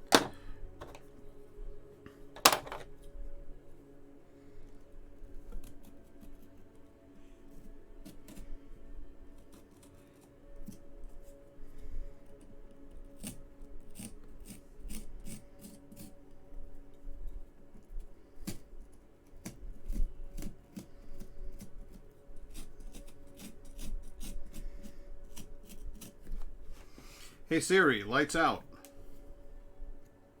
Done. Okay, so. I mean, I'm thinking that's pretty solid, right? Like, it's not perfect yet, but it's pretty solid.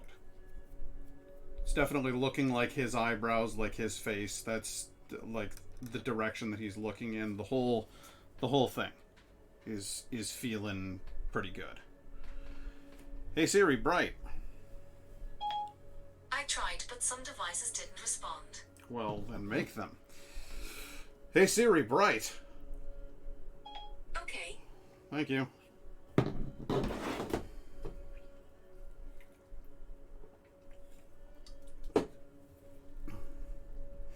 Alright, so everything up here needs to get cut open. I mean everything, like all the way from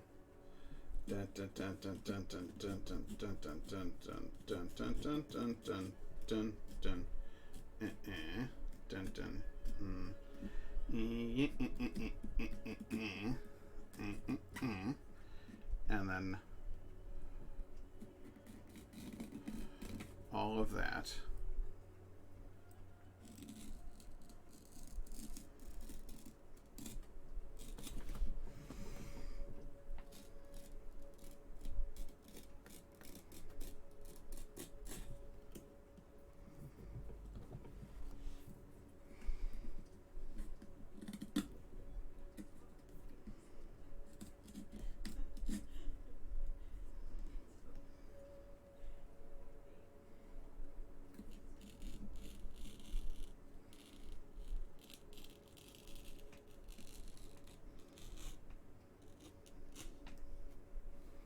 All the way down there. Good.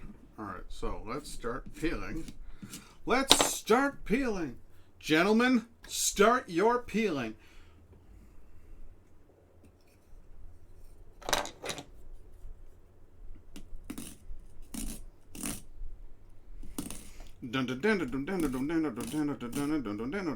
Start your peeling.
this thing.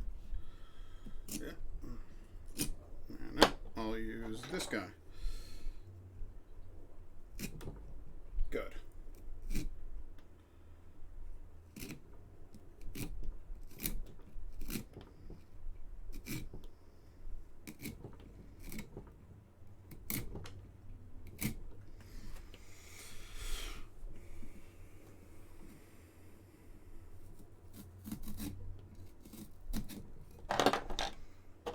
This guy.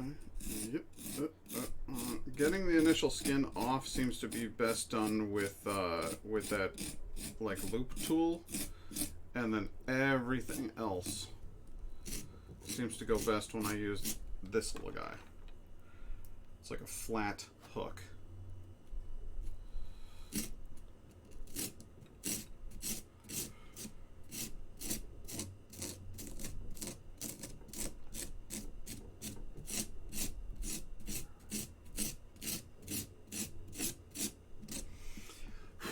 Hey Siri, lights out. All set. Much better. Coming along quite nicely. Hey Siri, bright. Okay.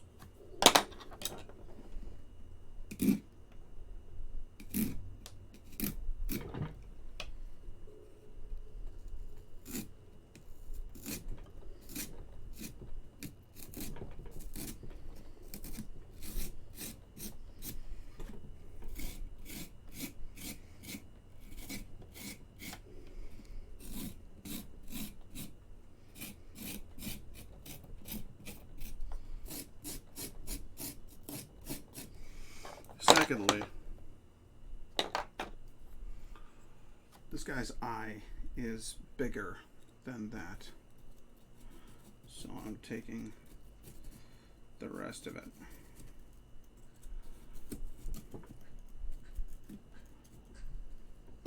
There we go.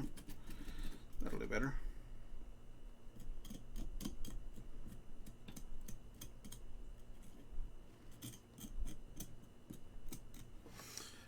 Thirdly, the nose needs to be one of the brightest points on the face. Is technically right here should technically be the brightest point on the face that isn't fully blown cut through. His eyes are the whitest thing on him. What's that part called? The sclera?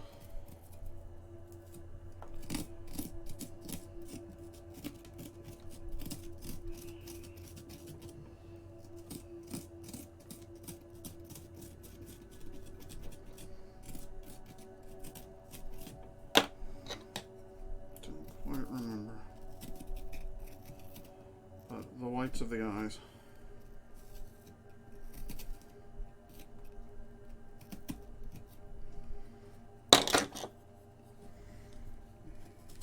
Oop, don't want to cut through it.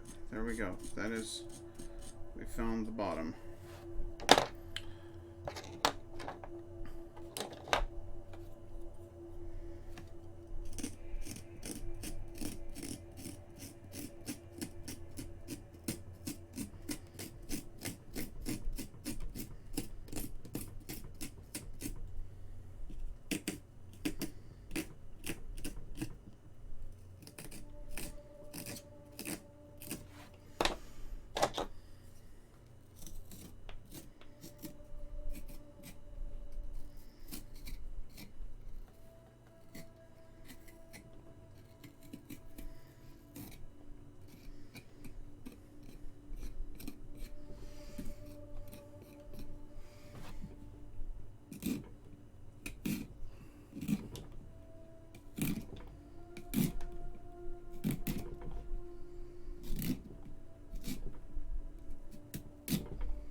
actually a really cool way to carve a pumpkin.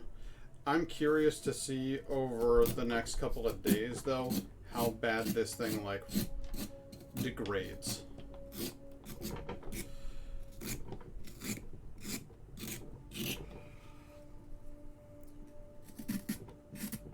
Because I got a feeling this one ain't gonna hold up as well as the rest. I think this one's gonna have a lot of problems.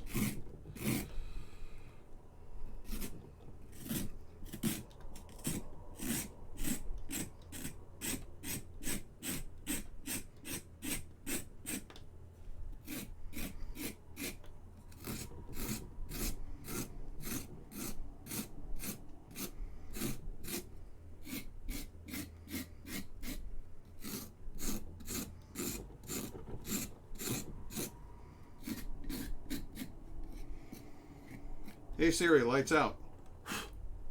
Done.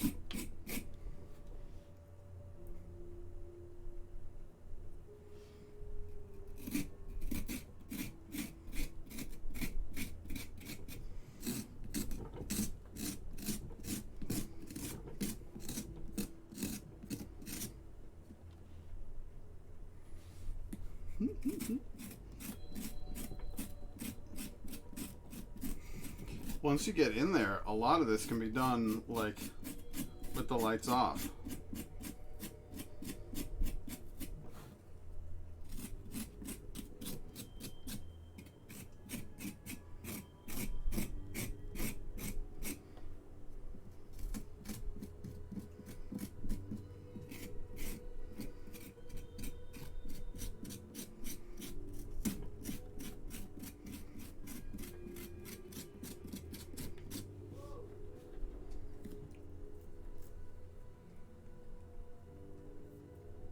That looks fucking cool.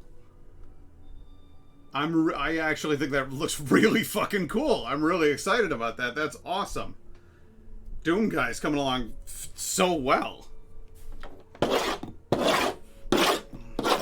Hey Siri, bright.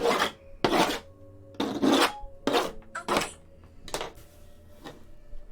Oh, I am going to need to vacuum. There's no getting around that. There's gonna be a lot of cleaning up to do in here after this stream. But yeah, Doom Guy's coming on fucking rad.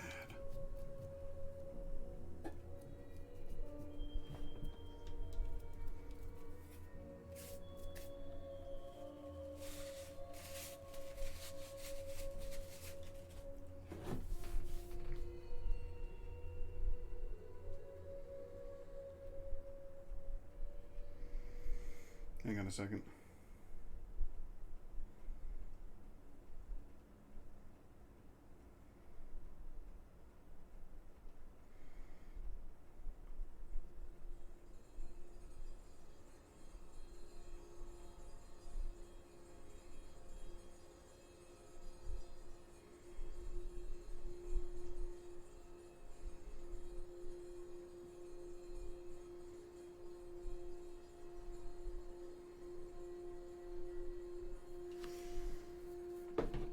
I just sent out a link to my family because seriously, I think my brother Nick would love this.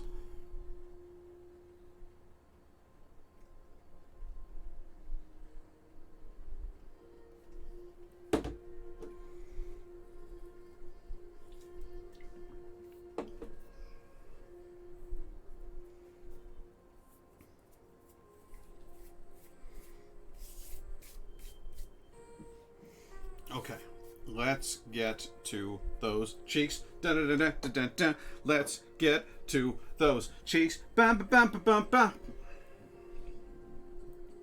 He has got on either side of his nose a pronounced lighter patch.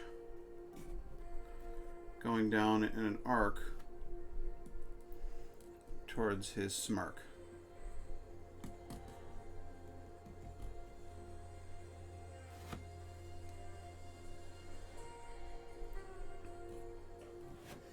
This part here goes all the way around said smirk.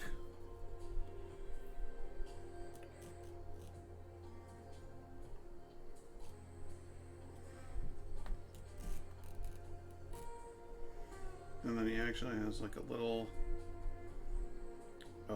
pouty thing right here under his smirk. It's got like a little meh.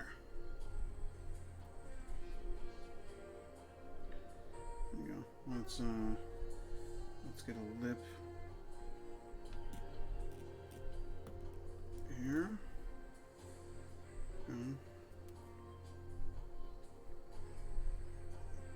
He's got like a weird little. I guess that's the nasolabial.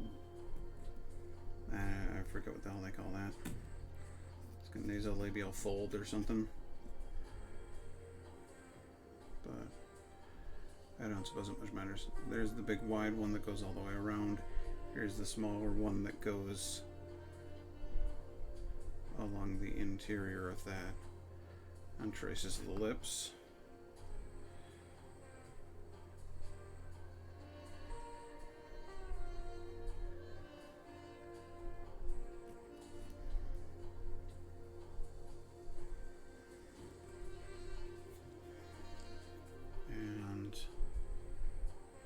This goes all the way up here. That's so wild. Alright, so I gotta peel that stuff off. And this is the light. This is light, so it's gonna actually go quite deep. Worry about peeling it off first. Then I'll get in there and really add the depth to it. But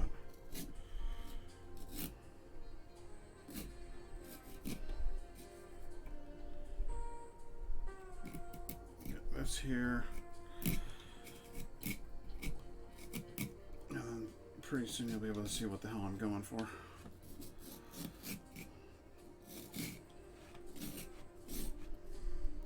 Go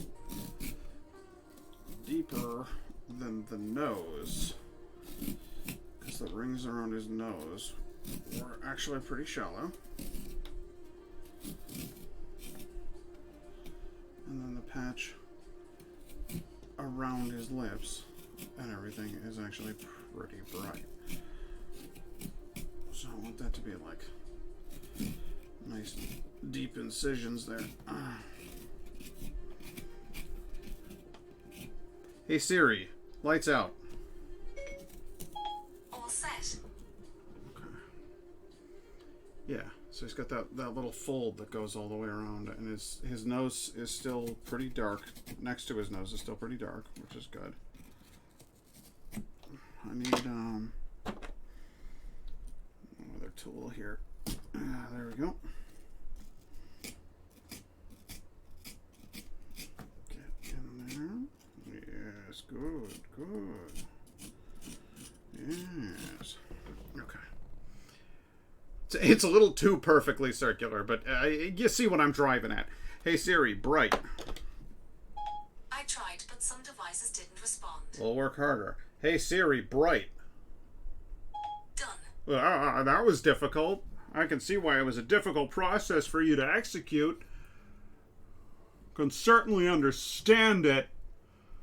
Why it was trouble for you. Okay, I need this guy here. The light of the cheekbone. And then that's going to be integrated with the weird lip roll thing that I'm doing around here. Yes, that's right.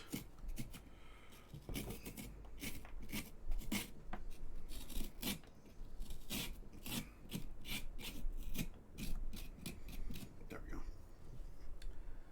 And we'll do the exact exact same thing on the opposite side, but first, I'll take the skin off carefully.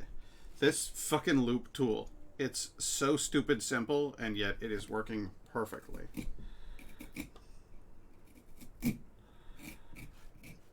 I'm really quite happy about that.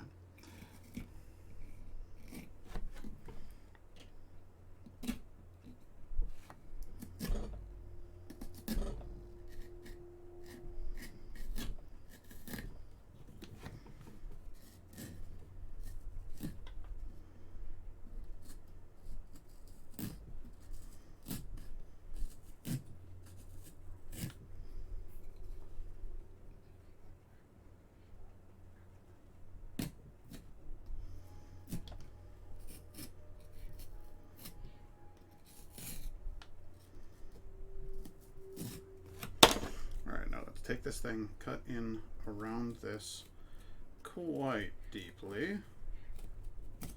So I have a nicely established line around there.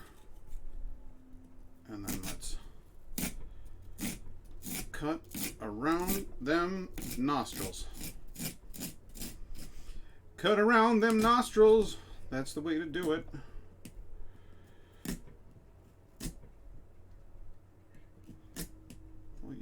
Come on. There you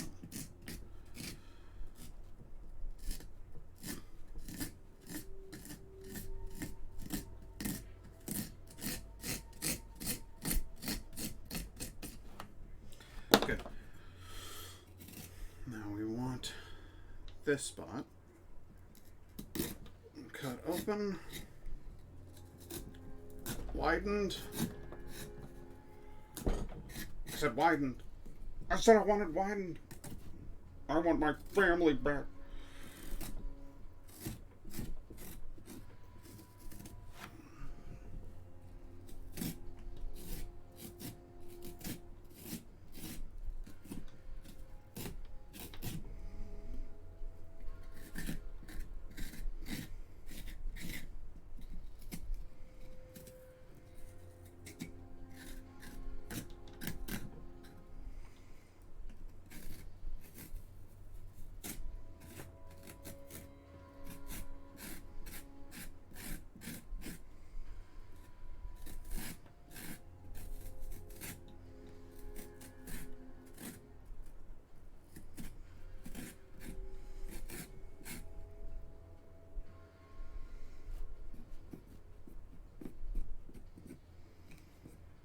Hey Siri, lights out.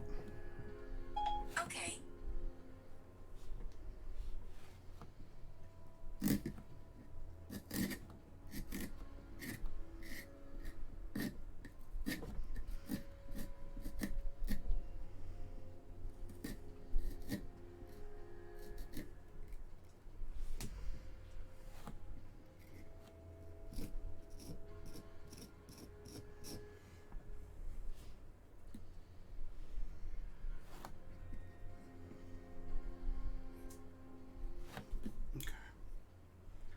So we've got the gauntness of the cheeks correct. Look at the nose. Pretty well correct. Pretty good. Pretty good.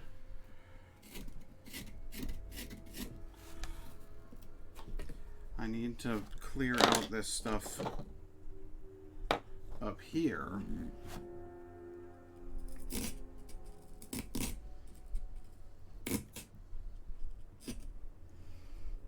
Because again, I want quite a lot brighter all throughout this region. Hey Siri, bright.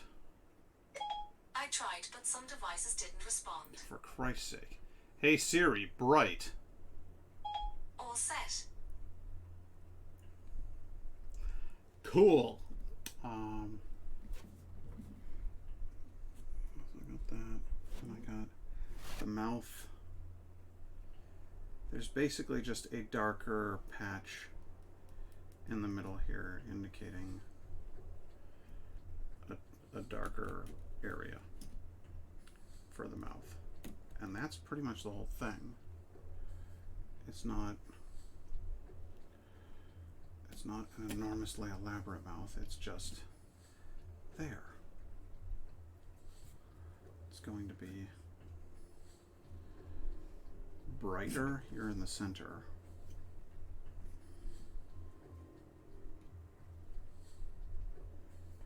Darker slightly underneath it. Okay.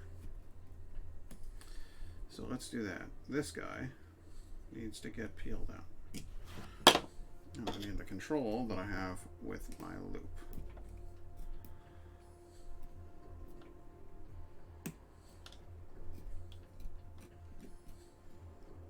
Good. Now, this part is going to be brighter.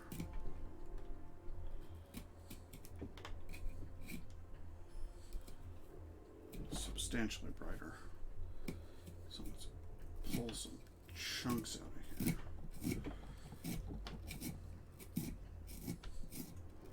That's a chin, basically.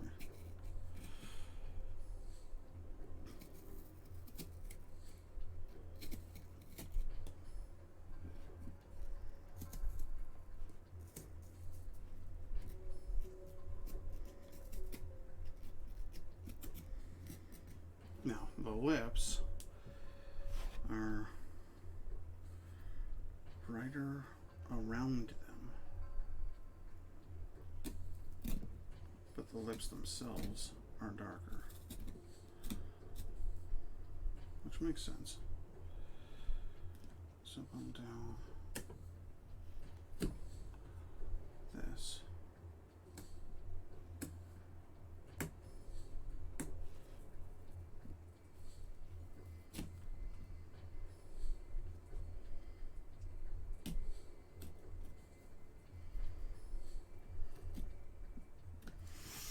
It's funny because there's a joke in the original game about how the entire reason the Doom guy goes on his rampage is that the demons killed his pet rabbit.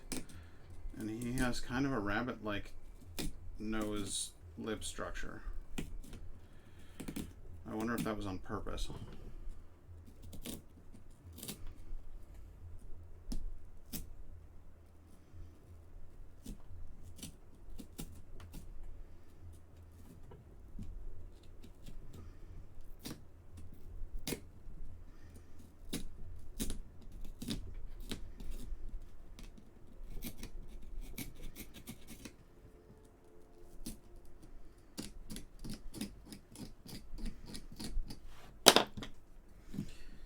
Go.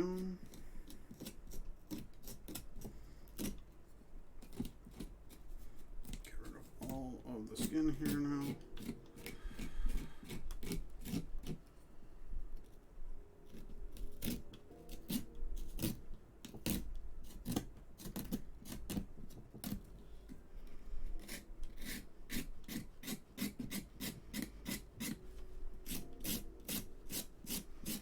One uniform brightness. Hey Siri, lights out. Okay. I mean, come on! It's coming out pretty good. You gotta give me credit for that.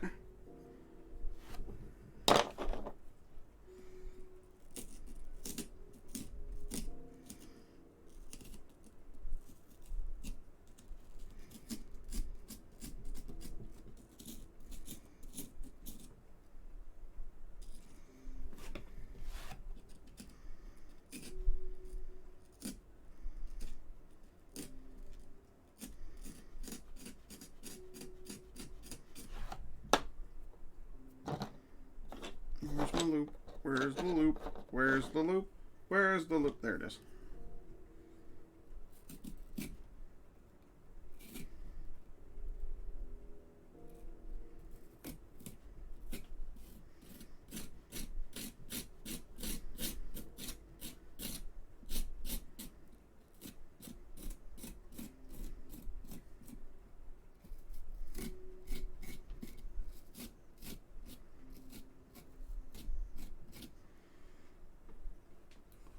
And then there's going to be a little section right here.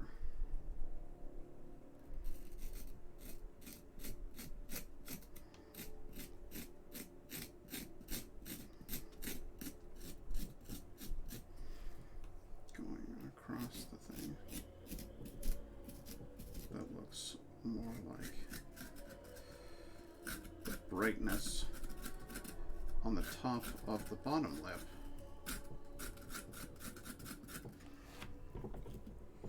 Then it looks like anything else.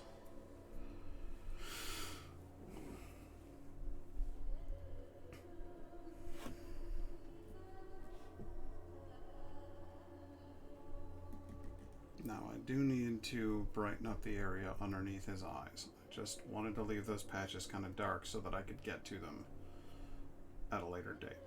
But his lips, his nose, his mouth, his little section of the face directly underneath his nose.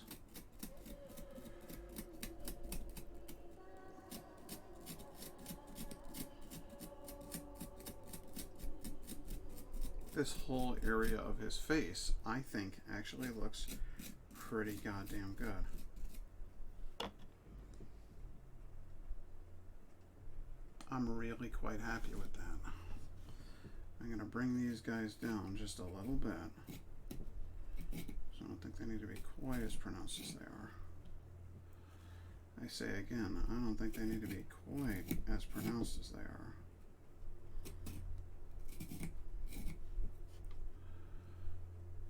This one especially really does not need to be anywhere near as pronounced as it is.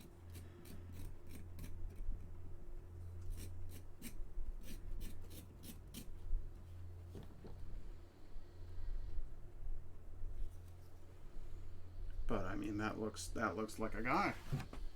That looks like a legit guy right there. Hey Siri, bright. All set. Cool, he actually did it this time? Holy shit. I never would have guessed.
Hey Siri, lights out.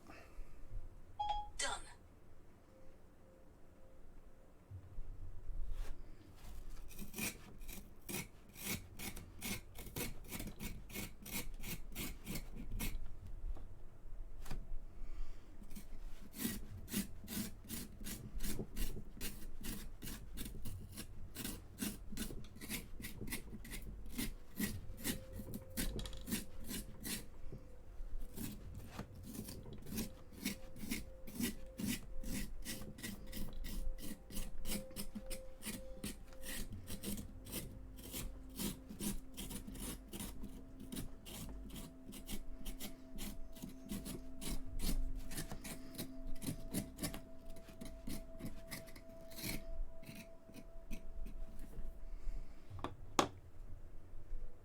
I mean, come on, yeah?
This is starting to look good enough that you might almost think I had some idea what the hell I was doing when I started out. But this was, honest to God, this was like, I've never done this before.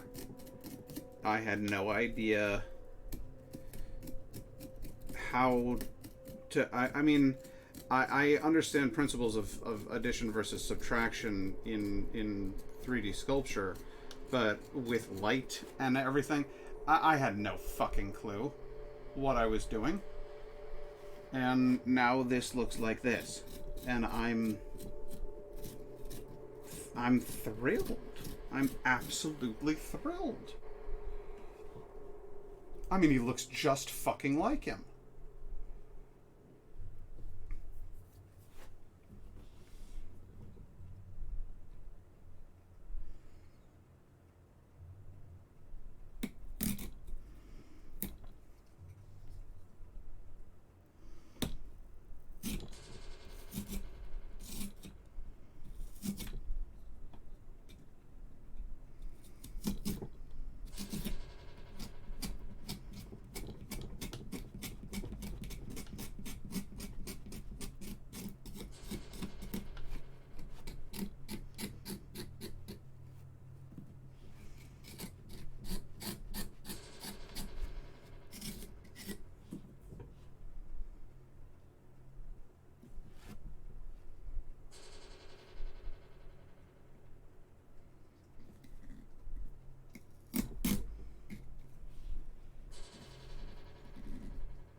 I mean, that's as close as I'm going to get right there.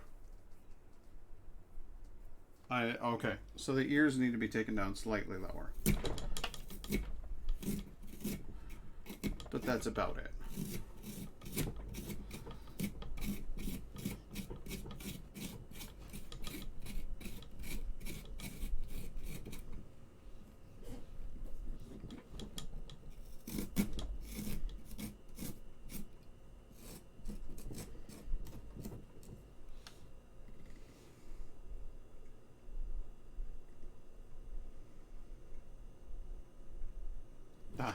I'm fucking thrilled. I'm absolutely fucking thrilled. I'm gonna do a little bit more up here on this side of the forehead because in the game it looks, I guess, a little bit lighter than the other side, but not by much.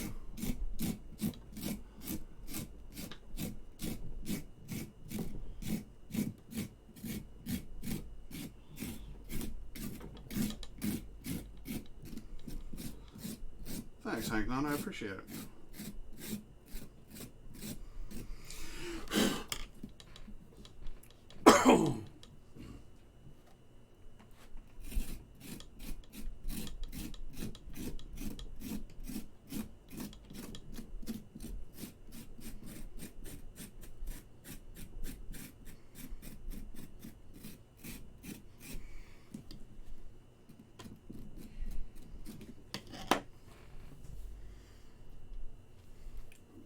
Baby, Yeah. You gotta come here and look at this.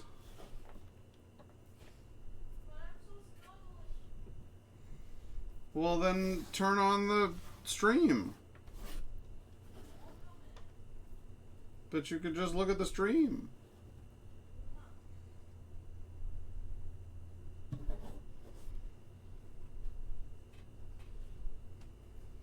That looks so cool. It's the Doom guy. See on I love it. on the right. Yeah, that's awesome. And he's like, Are you like shaving? uh huh.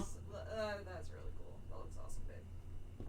I'm really, really happy with it. Looks like pretty like professional, actually. I'm fucking thrilled. Hey Siri, bright. Okay. Ladies and gentlemen, that's pumpkin number 2 for the evening. I'm gonna go put this guy out on the porch. By now it should be dim enough that the neighbors can see him, so that'll be fun. And I'll be back in a minute.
Well, we've reached the part of the program where I decide to take a little break, perhaps try out a little beverage from our good friends at Branching Out Bottle Shop. This was actually recommended to me a while ago by Carissa, and I haven't gotten around to it because it's a sour.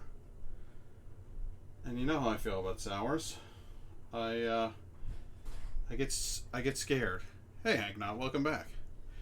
But we're going to go ahead and try it. This one is called Sweet Caramel Apple Sour Ale with apples, caramel, cinnamon, brown sugar, and lactose from Mountains Walking Brewery. It's a very long title. I don't know why they named it that. But the name explains it all. It's a name and a description. It's about 8% alcohol by volume, so you want to be careful. You don't want to get trashed on it. And nice. We're gonna. Oh boy, kind of exploded out of there. I'm gonna find out if it's any good. Now on the nose, it just smells like apples. Apples. Maybe like an apple cider with kind of a funk to it. Is that what you want in your beverage? Do you want an apple cider with funk? Because that's what you got. But let's go ahead and give her a shot here. Who knows?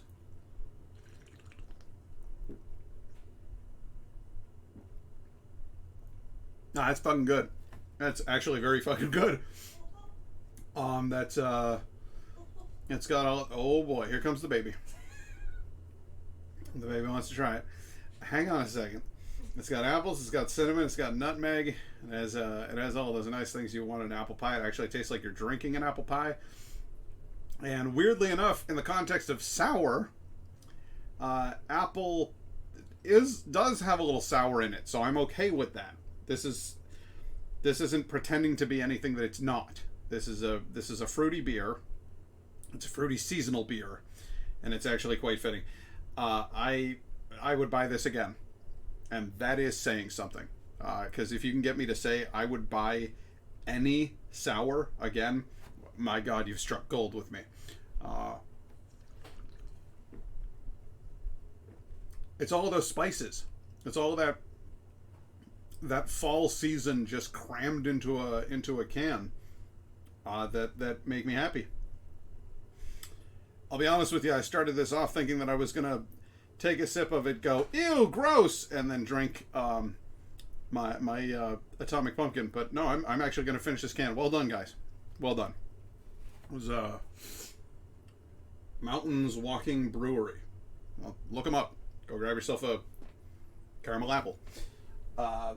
Does the baby still wish to try the beverage? I give you a tray. Did you give me a samosa? I got you some samosas. Oh, you're quite a woman. Oh, I like the artwork too.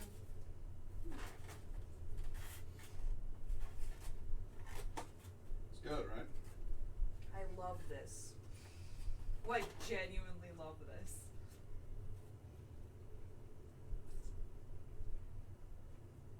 It's like straight up apple juice in the beginning. And then it becomes spicier. And you can almost, it kind of, there's something like syrupy about like an apple pie. And I'm like getting that out of this. It's caramel apple. That's really good. I think it's good. Perfect. Okay. Yeah, I kind of almost choked on the samosa. Okay, that's not good. I just didn't want to. So so dedicated am I to letting Indigo speak her mind about in the review that I almost choked to death on a samosa in silence rather than interrupt her speaking. Now I've turned into Mrs. Piggy. Miss Piggy. Anyway, that's where I'm at. That's a good fucking beer, guys. It was a good recommendation. I'm glad I tried it. Hank Dunn says hydrate.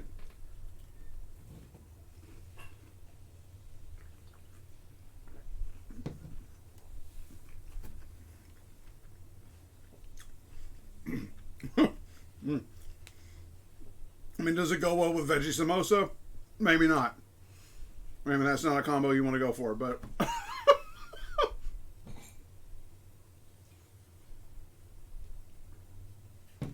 but that's okay.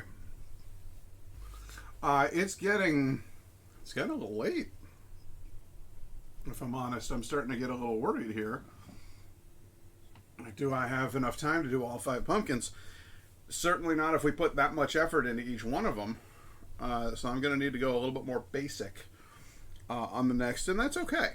There's nothing wrong with doing one that's a little basic, because that one was like I invested time and patience and effort into that thing, and I think it came out phenomenal. So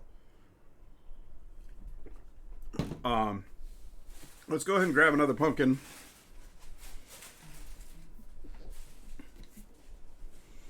Come here, you. Come here, you. Ah.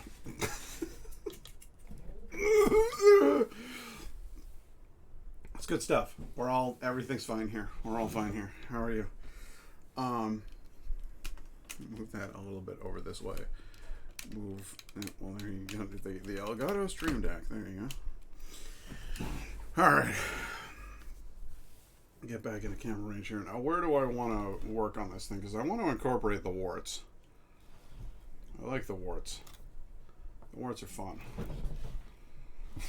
Let's just start carving right in here. So what kind of guy do I want to make out of this one? Hey, baby, what should I do with the white pumpkin? The white pumpkin? Mm-hmm.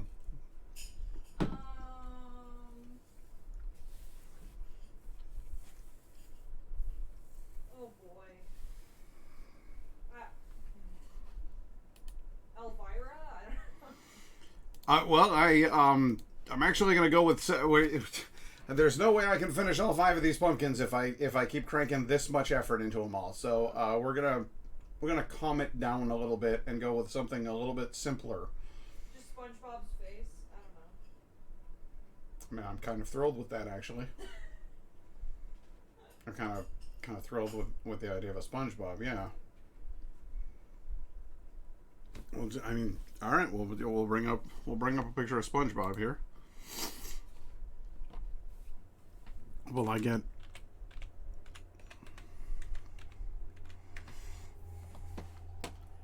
I need a picture of SpongeBob, but I need him looking like a little creepy.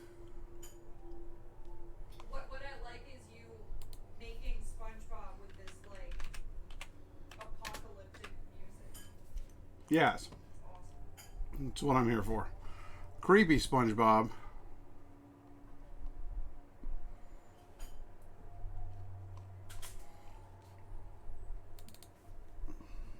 Just do his normal smiling face, but angle his eyebrows. Yeah. Sneaky SpongeBob. That's what I wanted.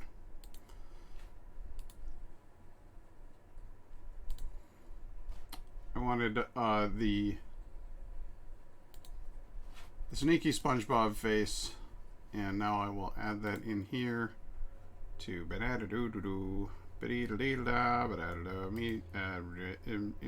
image source. There we go. Oh, lives in a pineapple.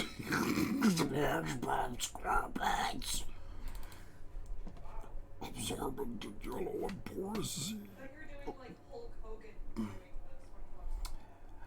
SpongeBob. Oh, lives in a pineapple under the sea. I'm gonna need to crop this image slightly because, well, let's be real, it's just too fucking busy in there, isn't it? So crop the left by a 100, crop the right by 100, and done. So that is our reference point for creepy SpongeBob. I gotta go ahead and draw it on here carefully. Careful SpongeBob. Careful SpongeBob.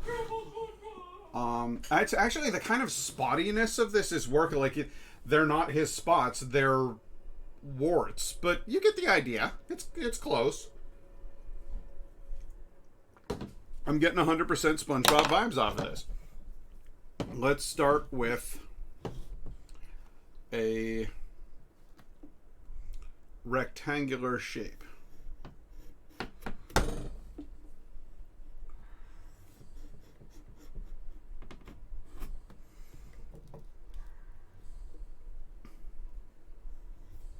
thoroughly approve of this. Oh, this what? New Indian place. Are they good? Oh yeah. Good. All right, so I have some nearly not visible scratches here, and I'm going to work them in. Oh, well, that did not go. That it didn't go. Didn't go along the line at all. That was crap. Let's try it again.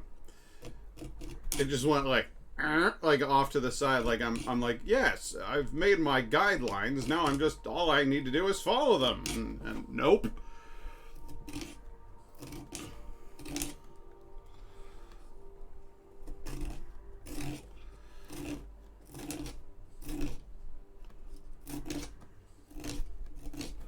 Why is the skin on the white pumpkin so incredibly tough?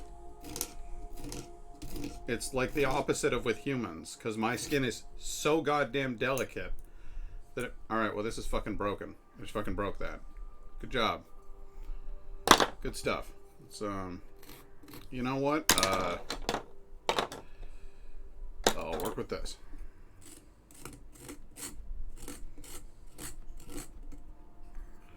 No, that's not working at all.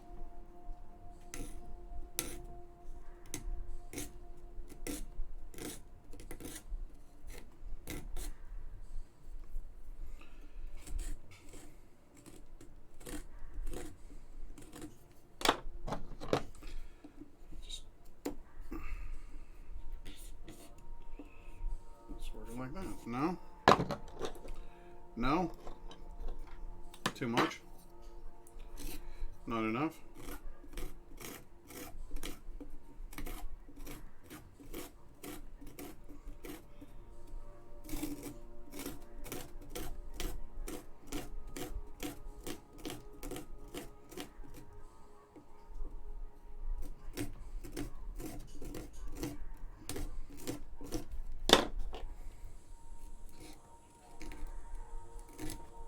Yeah, that's gone, is what that is.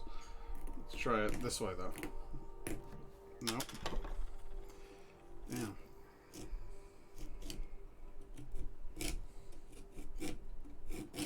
What broke it, Pat?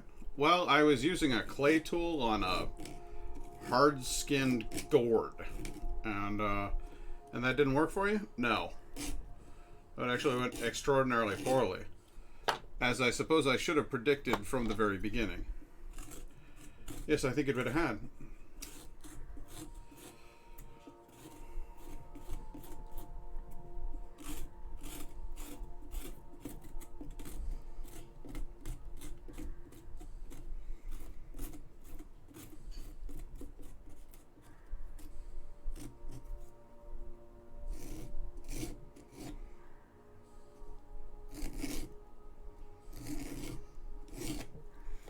Okay, that is one side of my rectangle. Are you satisfied with the one side of my rectangle?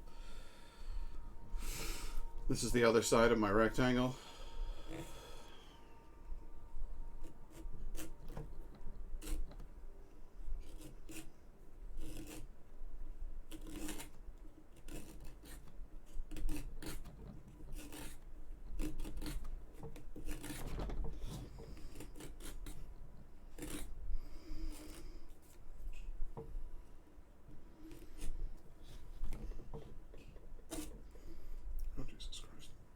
Oh, Jesus Christ.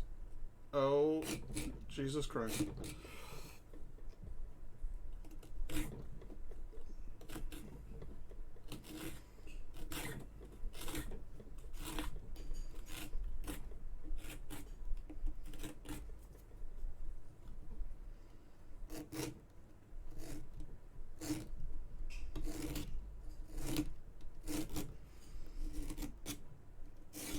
No, don't do that.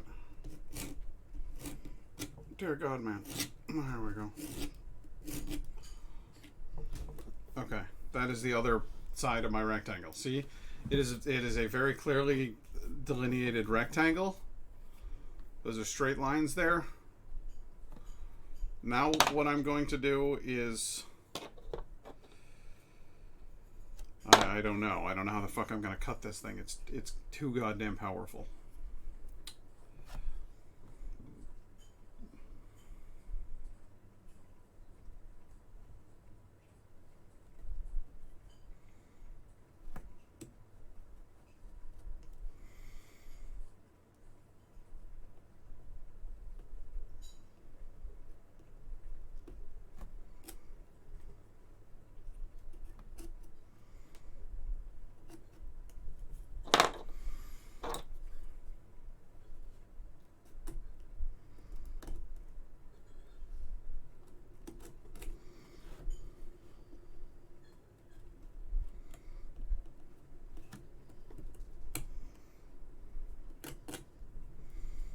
God, no.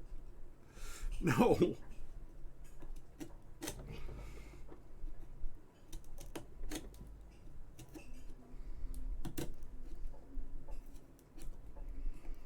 Alright, I got an idea.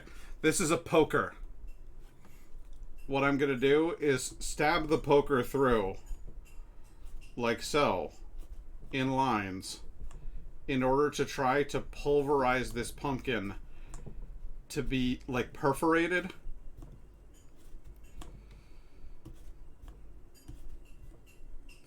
So that I can then cut through those segments. I don't know if this is going to work. And at some point or another, the poker may actually rip right out of its wooden housing and become embedded in the pumpkin such that it cannot be retrieved. These are all very real possibilities here. I'm no longer cutting towards myself with the knife because I do not believe that it can be trusted. I'm frightened of the power of this pumpkin.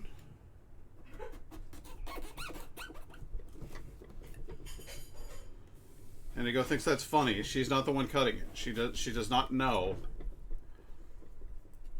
She doesn't know the horrors of this fucking pumpkin.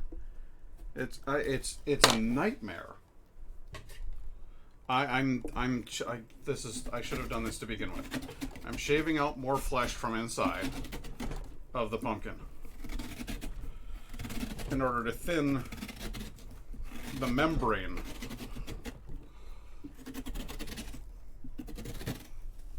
In order to make it easier to carve through, because it's so fucking strong. The meat of this pumpkin, it's like the inside of a nut. Like, it's like walnut meat or pecan meat or something. It's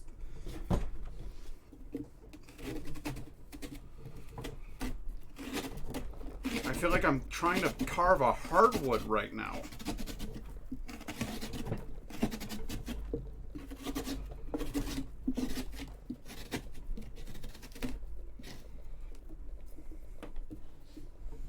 Like I don't know why the space program bothers with ceramics. If they're looking for an ultra light, high tensile strength, durable material, fucking grow some of these white pumpkins.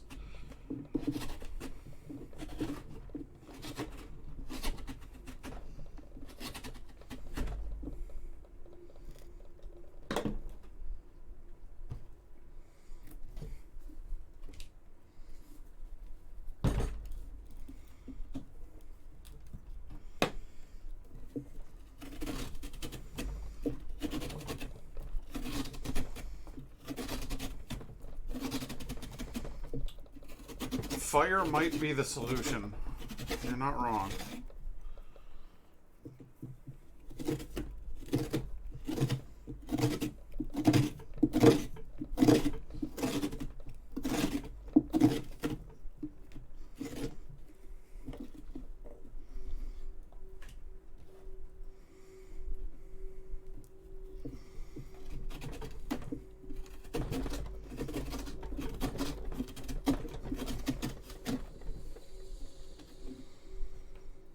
How far from my original... Oh, God. It's still like a fucking inch thick.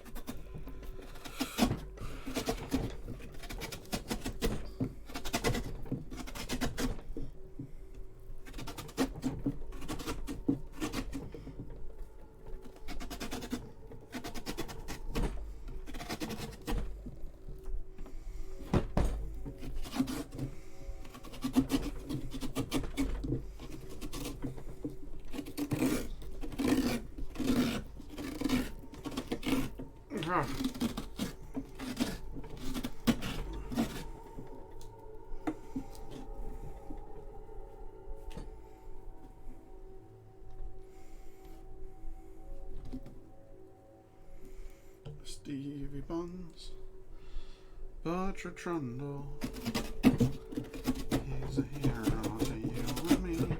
Stevie Buns, Butcher Trundle.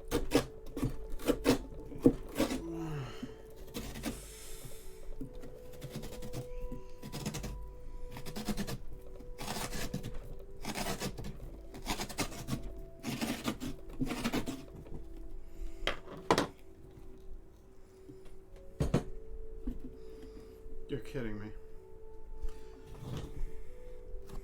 It's still so thick.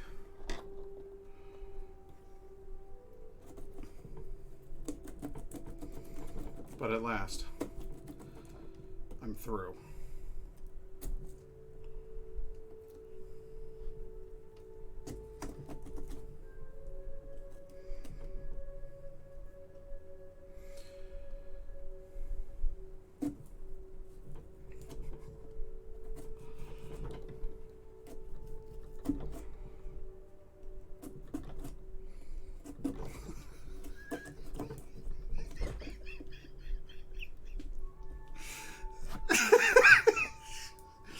It's so strong.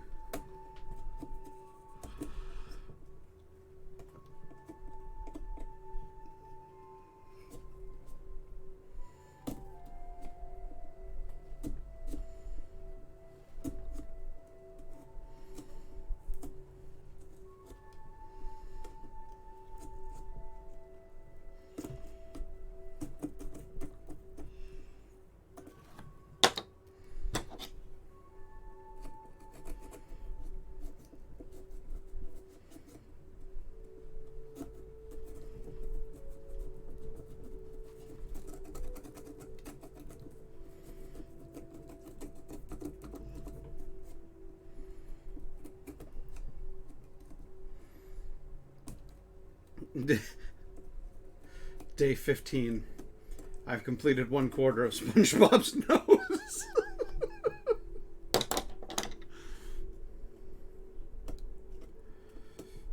I do not know how much longer I will survive. The provisions have run dry. We were fools to come to this land. The ground here will bear no fruit, and the natives will bear no intrusion. I fear that soon I will die, withered away like a husk, but not a strong husk like that of this pumpkin. It is clear to me that man was not meant to tamper with such gourds.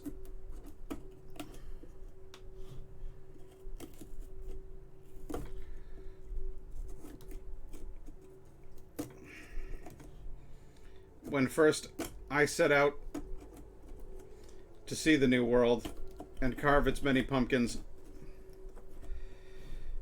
I was a bright-eyed lad.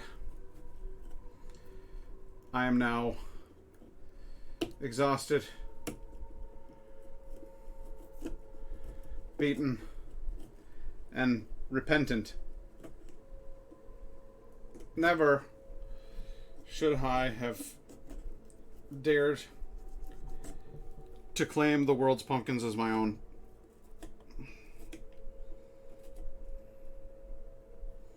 For they have their own will. I've done the fucking nose. This is the hardest thing I've carved, and I don't even know. It's like I'm having fun joking and telling the story of this, lost traveler who tried to carve a pumpkin, but fuck me. That's nothing. I've done nothing.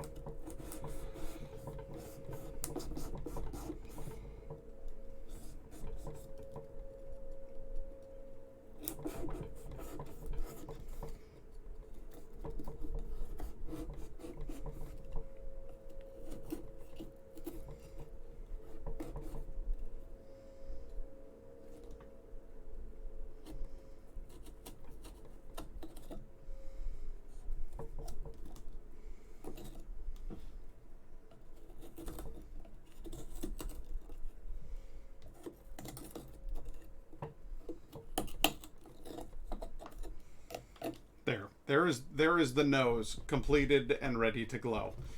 How I will accomplish the eyes is a great mystery to me. What have I done? What have I done? This is what. So you remember the other year? Well, no, you don't because you weren't here. But last year I did pumpkin carving with a Dremel tool. I'm pretty sure that's what it would take to do any of what I'm trying to do. I'm pretty sure that's what it would take.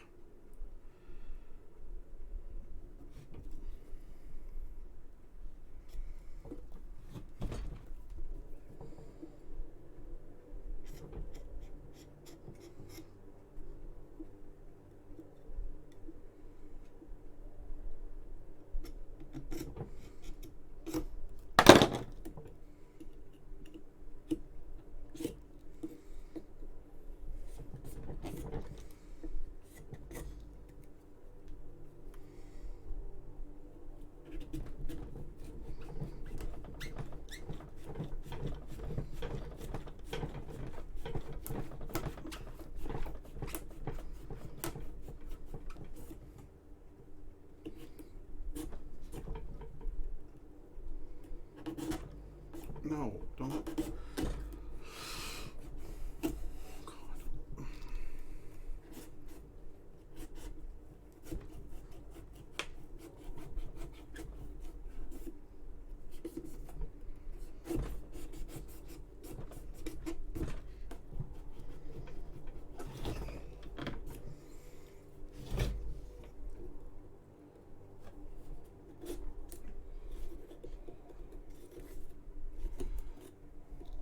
That is how much effort it took to make a straight line. This it's a wash. This pumpkin is it is no, nope, no, babe. I want you to see how far I managed to get into SpongeBob SquarePants before giving up. No, it's not about the complexity of the task at hand.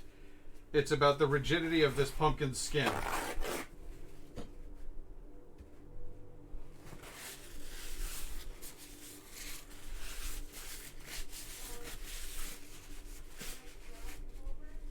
Huh? Mm-hmm.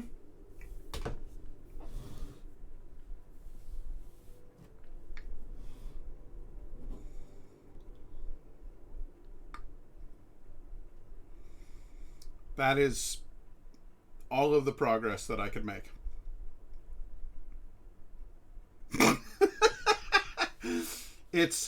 This is the hardest pumpkin to cut. It's remarkable. It's really like I tried my best to like carve out all of the excess like flesh on the inside of it and stuff, but you can't. Well, it eventually gets tough enough that a spoon's edge is not going to tear the flesh anymore. And so you just wind up in this situation where it's like, okay, cool.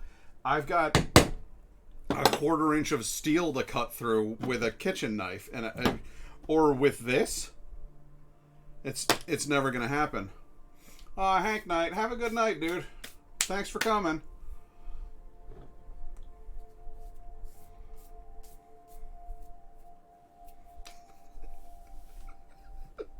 This is literally as good as I can do, though. It's so that's it for the SpongeBob pumpkin. I'm not gonna do that one. It's not gonna happen. We'll just put that right over here in the failure pile. And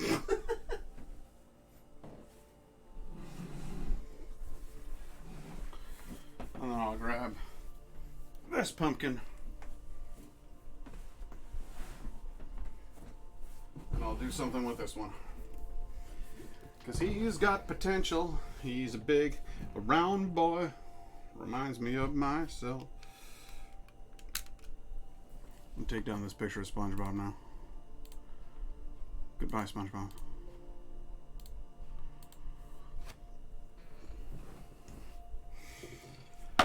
Alright. So we asked about for a little bit. We had some fun. We had some laughs. Now I want to actually carve a pumpkin and try to do a good job of it, because that was fucking embarrassing. It would have taken 4 hours for me to carve like SpongeBob into that one pumpkin.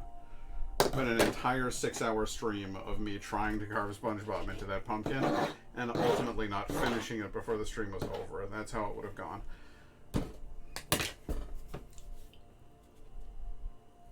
I don't know how I feel about that. This beer gets viscous at the end, like it's a sludge of applesauce. I don't know how I feel about that.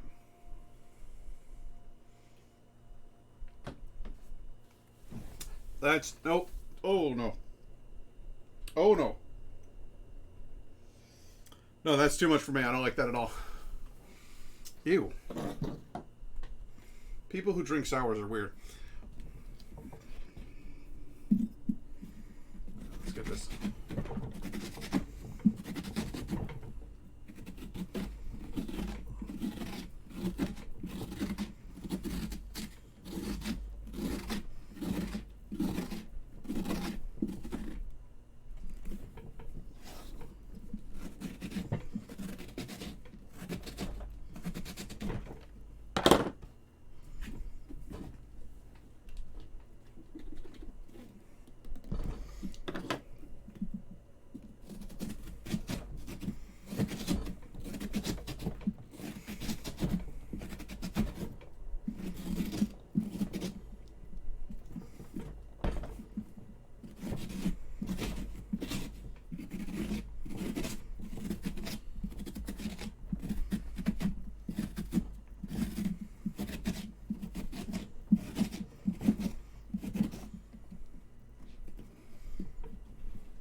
Go. Alright, that seems like... Yeah, I feel like we'll carve right here on what I consider the front of the pumpkin.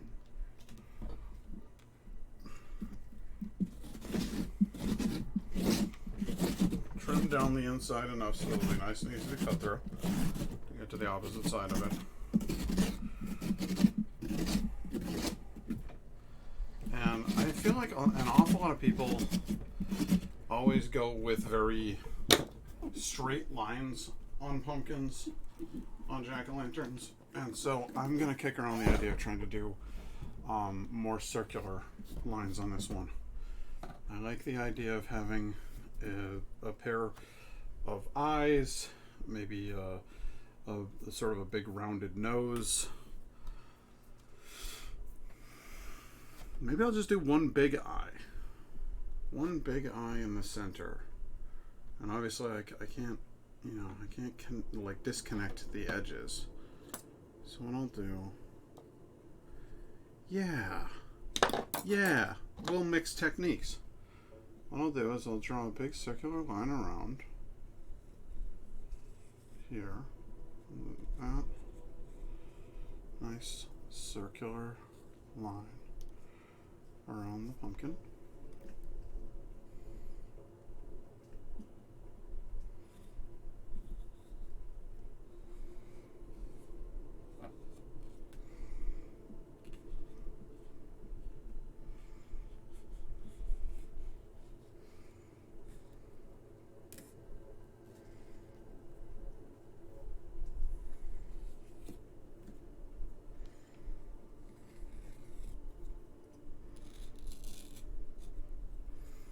And then I'll just go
nice big round eye with some sort of goofy crap going around on the edges, but you get the idea.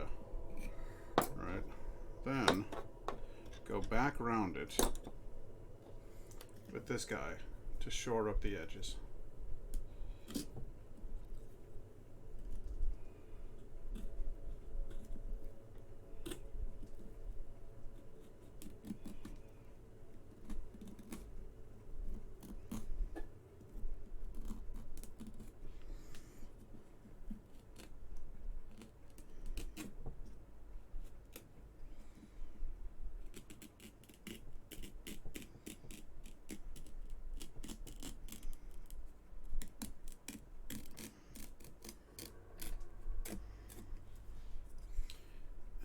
Pop off those bits.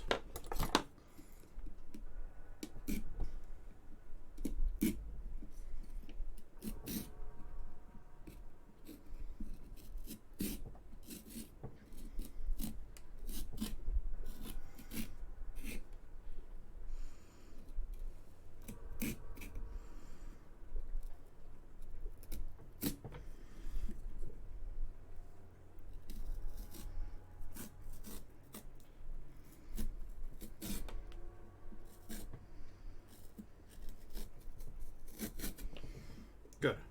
All right, now I want to go around the outside deeper, creating a big fat dark pupil in the center. And for this, I really ought to have another light in there.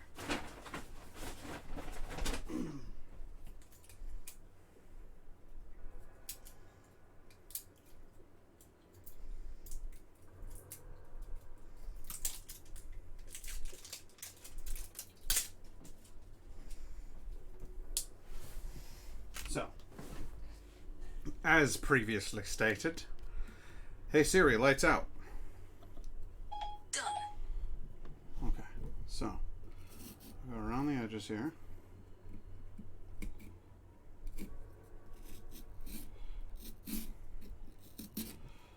And get very bright on those edges, cutting it quite thin.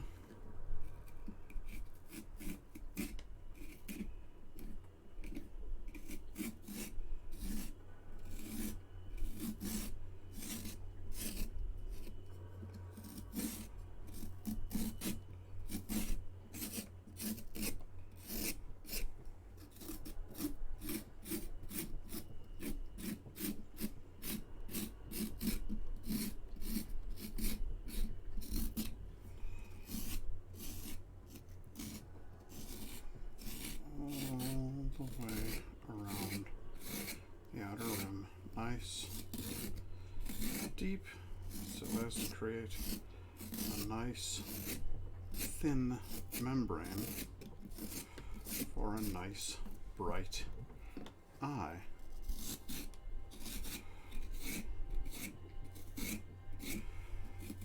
As thin as possible without weakening the structure too much and making it so weak that the eyeball falls through. Rather like an actual eyeball, which is a suspended bizarre fluid sac with very, very important tissues at its center.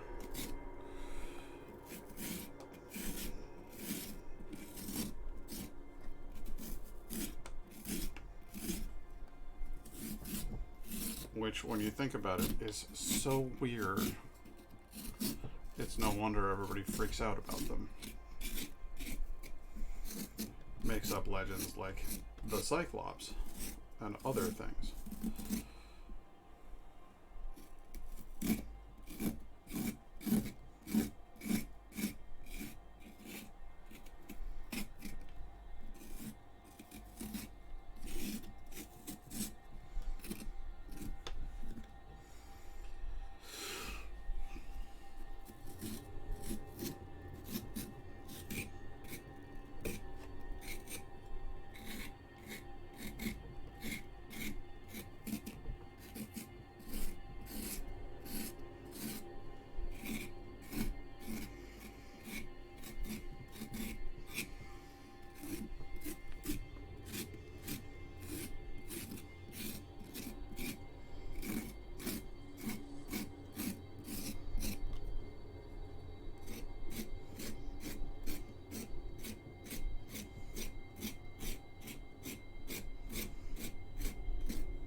know about you, but that's starting to look like a nice round pupil to me.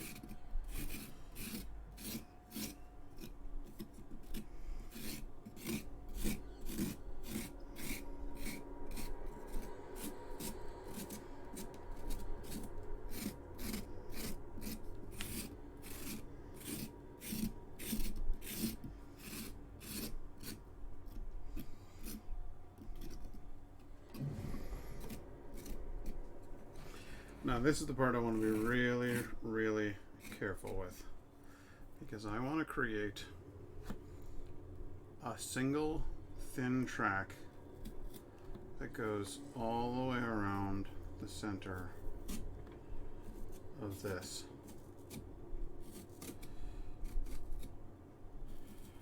To try to create the illusion of an iris.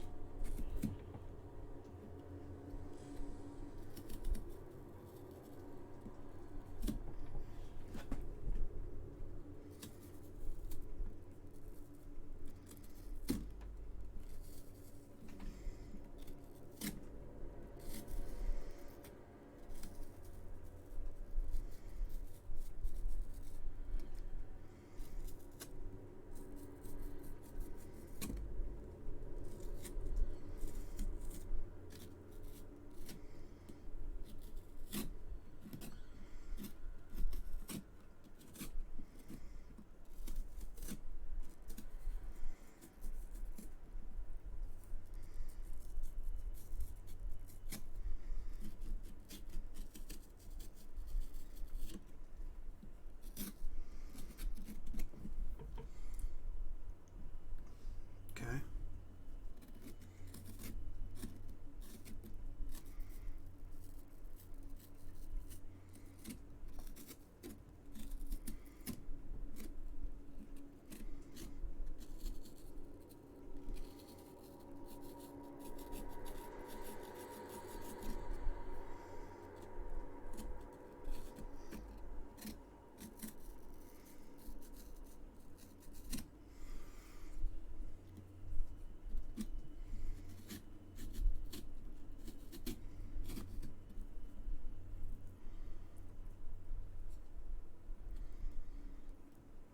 Neat, huh? I might even go so far as to try to create an actual hole here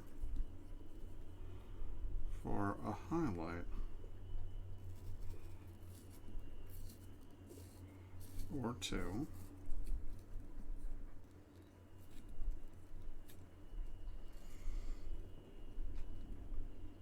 Or three.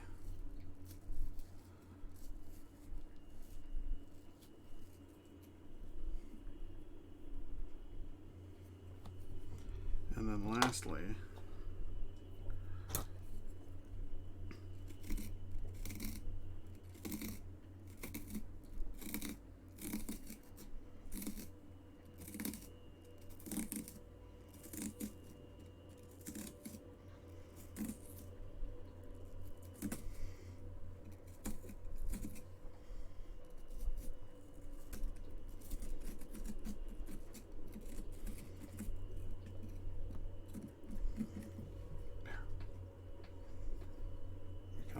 a little twinkly eye.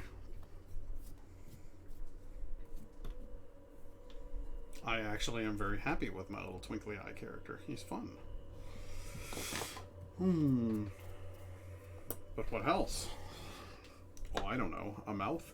Hey Siri. Oh my god. Excuse me. Hey Siri, bright. Okay.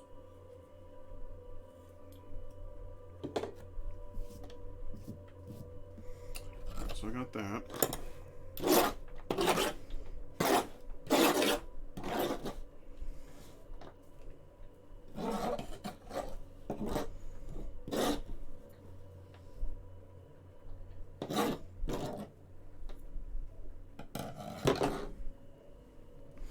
I got my twinkly eye. Now I want a kind of a rounded mouth.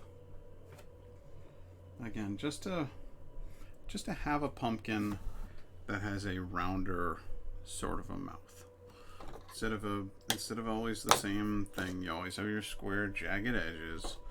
You always have your big, scary pumpkin. You don't know how to play Traveler's End and now love it. You would probably like it too. Oh, okay. Hey, look at this, babe. Hey Siri, lights out. Done. It's my big eye pumpkin. You like him? I'm very proud of my big eye pumpkin. I'm gonna give him a big happy smile. Hey Siri, bright. I tried, but some devices Hey Siri, didn't bright. respond. Hey Siri, bright. Hey Siri, bright. All set. Okay. Thanks. Glad I could get one of them to comply.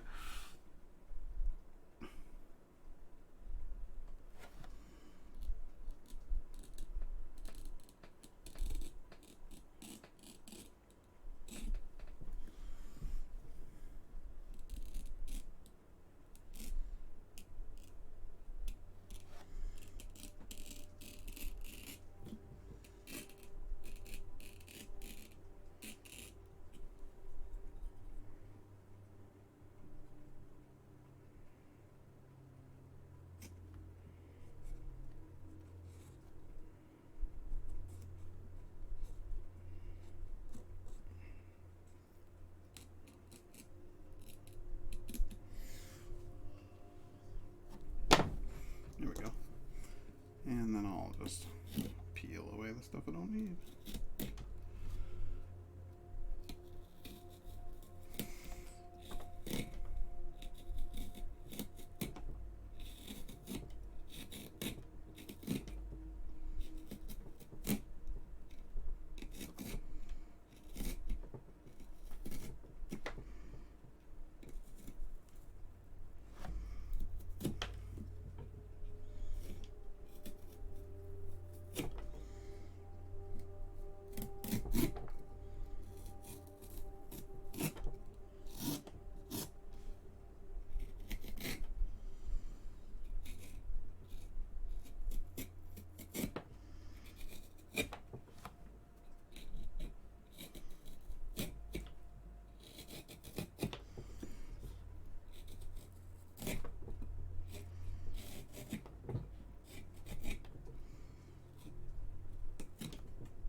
All the way around.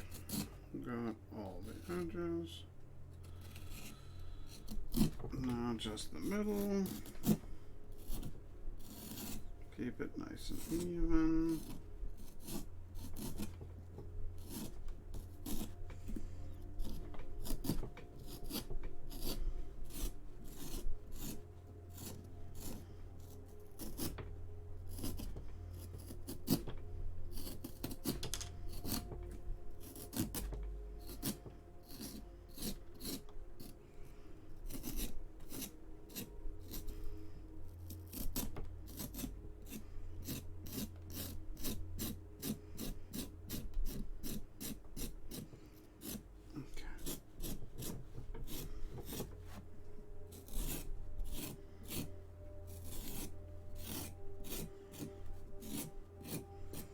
And now I'm essentially going to draw one tooth at a time. Why? Because I can. That's why.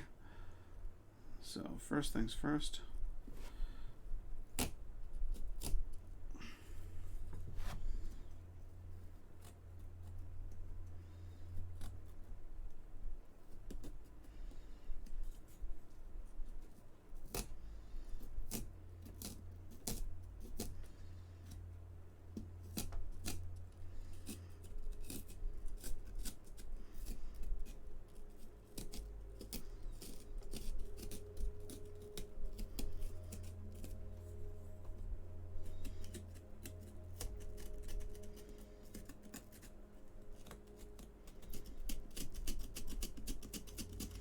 Hey Siri, lights out. All set. There's one tooth. He's gonna look great.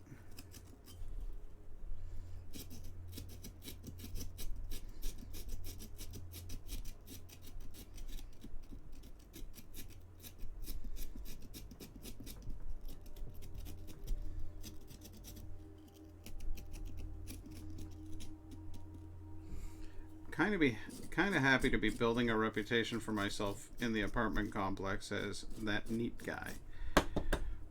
They're like, that guy does neat stuff. And I'm kind of thrilled about that. I'll be out on my porch working on some sort of weird ass wood carving project, or I'll be sanding things, or I'll be staining things. Put pumpkins out like this.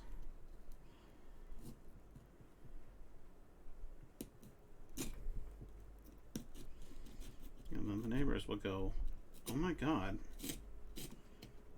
did you make that?" I'll go, "Uh-huh." And they'll be like, "That's so neat." And I'm like, "I like neat things."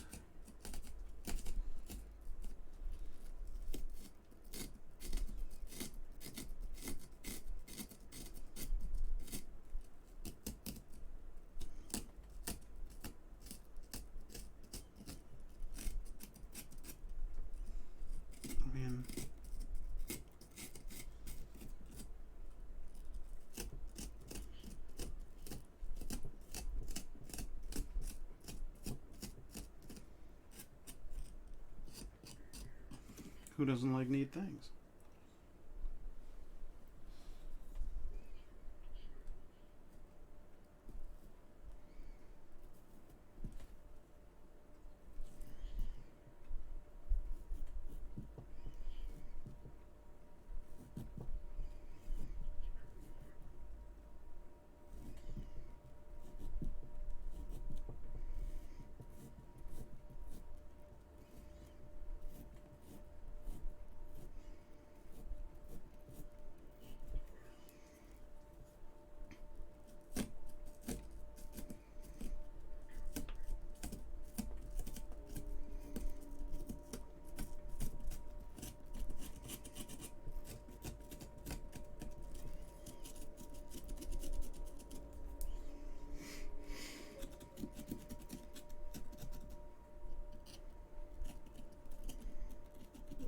Good, good. The teeth are coming along nicely.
Tooth 4.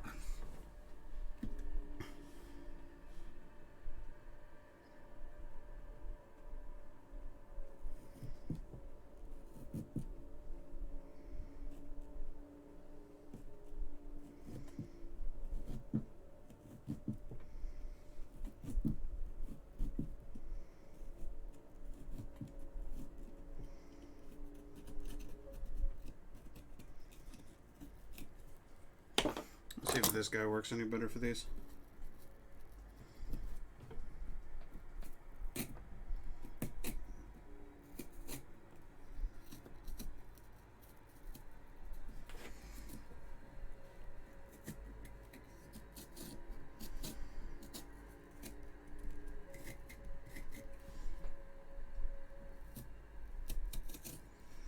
Close, but not quite.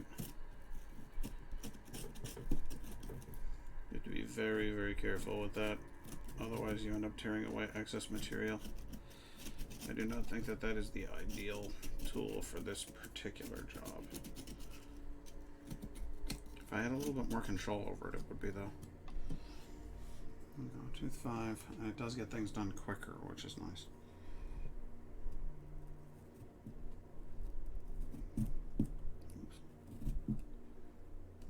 Through there.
There we go.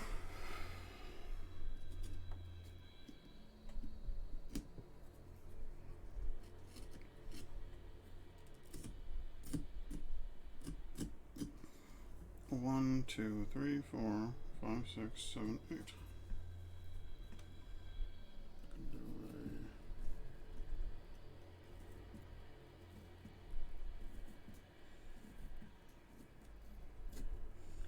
Tooth number 7.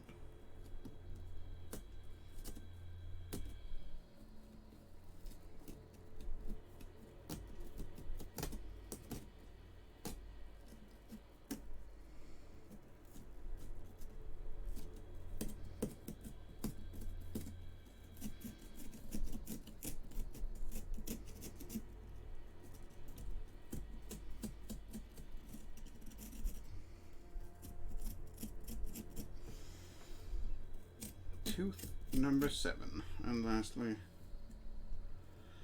tooth number 8, number 8, number 8.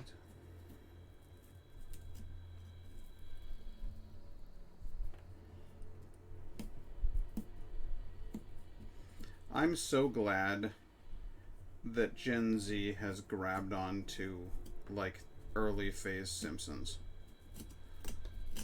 and like recognizes that as being a powerfully good funny show, because I see memes like Simpsons memes all the time now. They're all over the internet, and people are finally getting, after a long time of the Simpsons being sort of a show where it's like, oh god, why is this still on the air? I think some of the kids finally got curious, and they're like, why was this show ever on the air? And they went back and watched some of the early episodes, and they're like, oh, I see, because the show's fucking magical and wonderful. Got it. It's all clear to me now.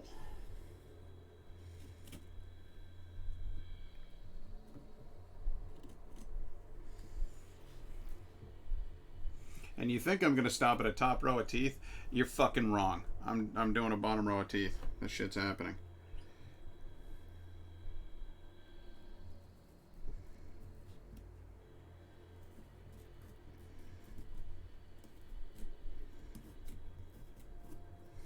Yeah, this is basically Mike Wazowski. They do not get to hold the copyright on a one-eyed monster. I can make a one-eyed monster if I want to, but it is looking very Mike Wazowski, and I'll own that.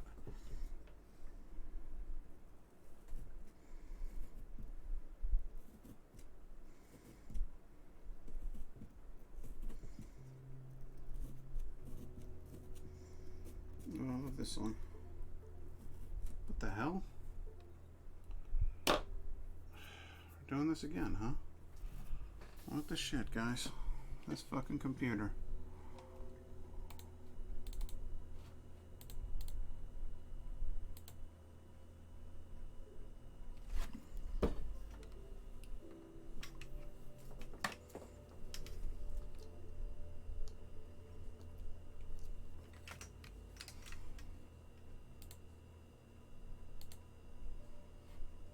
Yeah, you can try. But I'm right here. I haven't gone anywhere. Do not know what that is. A cascading USB failure.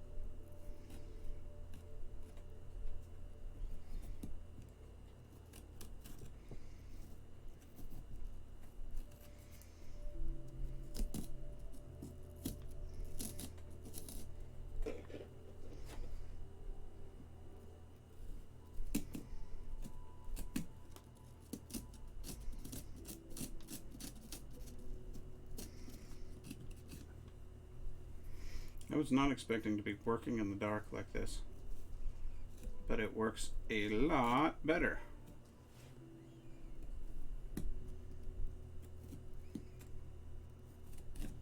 For this particular type of pumpkin. The traditional jack-o'-lantern where you just carve holes in it? Okay, maybe not. Not so much. But for this light depth, that's what I'm going to call it, light depth pumpkin. I need to carve it to the right depth in order to allow this amount of light through. The light depth pumpkin. The light depth jack-o'-lantern. Yes, very good.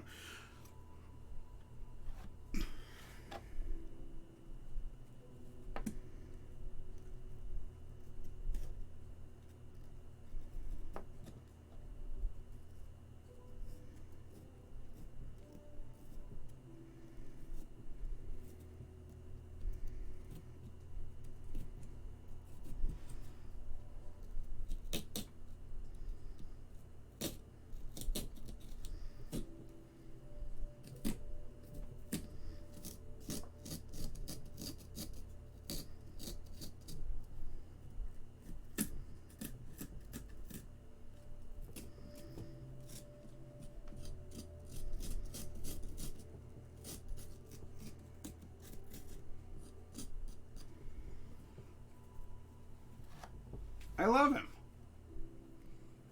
I absolutely love him. I love him so much, I want to put a big tongue sticking out over here.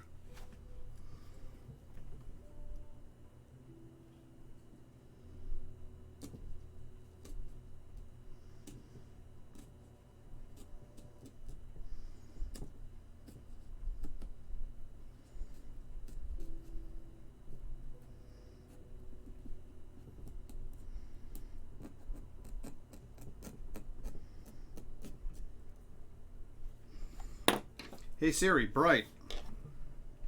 Okay.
what.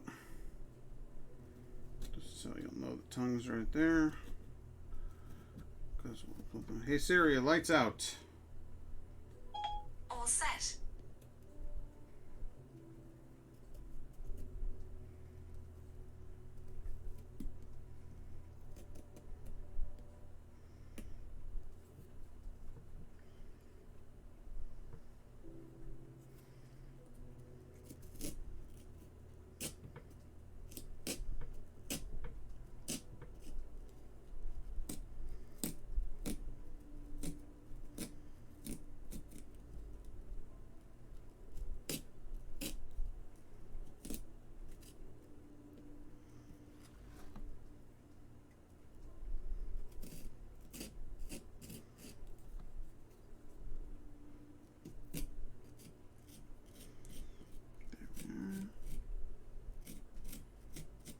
Times, and then we'll get another tooth right here.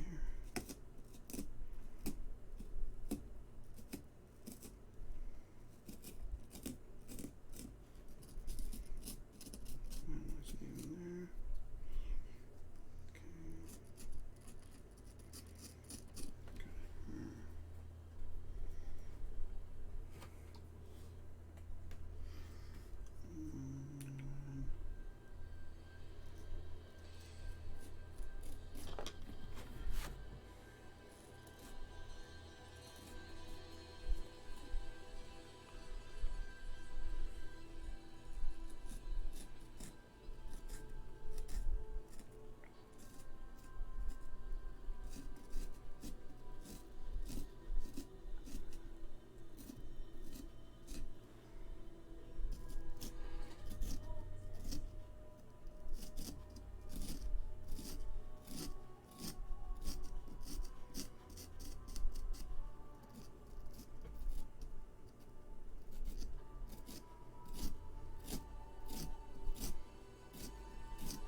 So get in there, and then right here.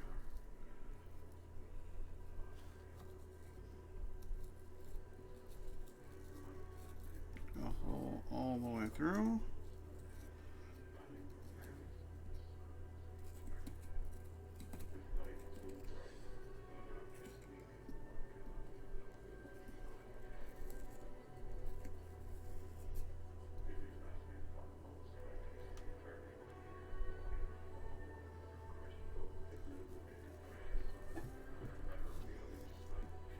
Another hole right here.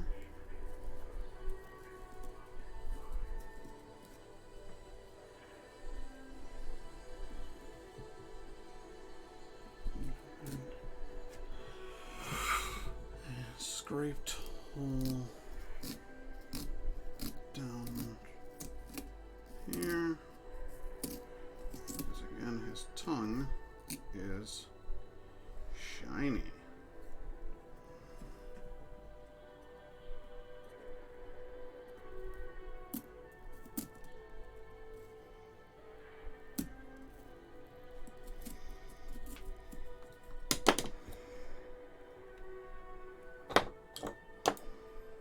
Where's the blade? There we go.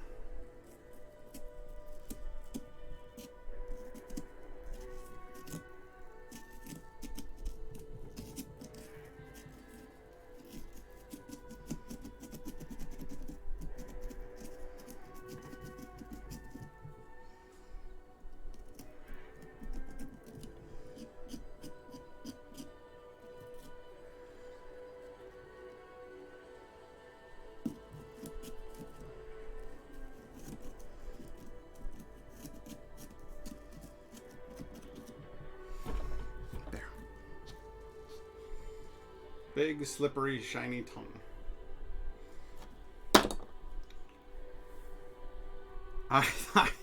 I really like him. I think he's a lot of fun with this little top on him. And he's got, it's almost like that acts as his little eyelid or whatever. I really like him. I think he's just he looks like a sweet boy. He just wants to give everybody a big old kiss. And I like that just fine. Hey Siri, bright. I tried, but some devices didn't respond. Hey Siri, bright. Okay. Cool. So, I know it's about 15 minutes earlier than you might have normally expected me to start shutting down the stream. But it's either that or start another pumpkin. And, well, we know that it'd just take us another 2 hours or something. So, I'm going to call it a night.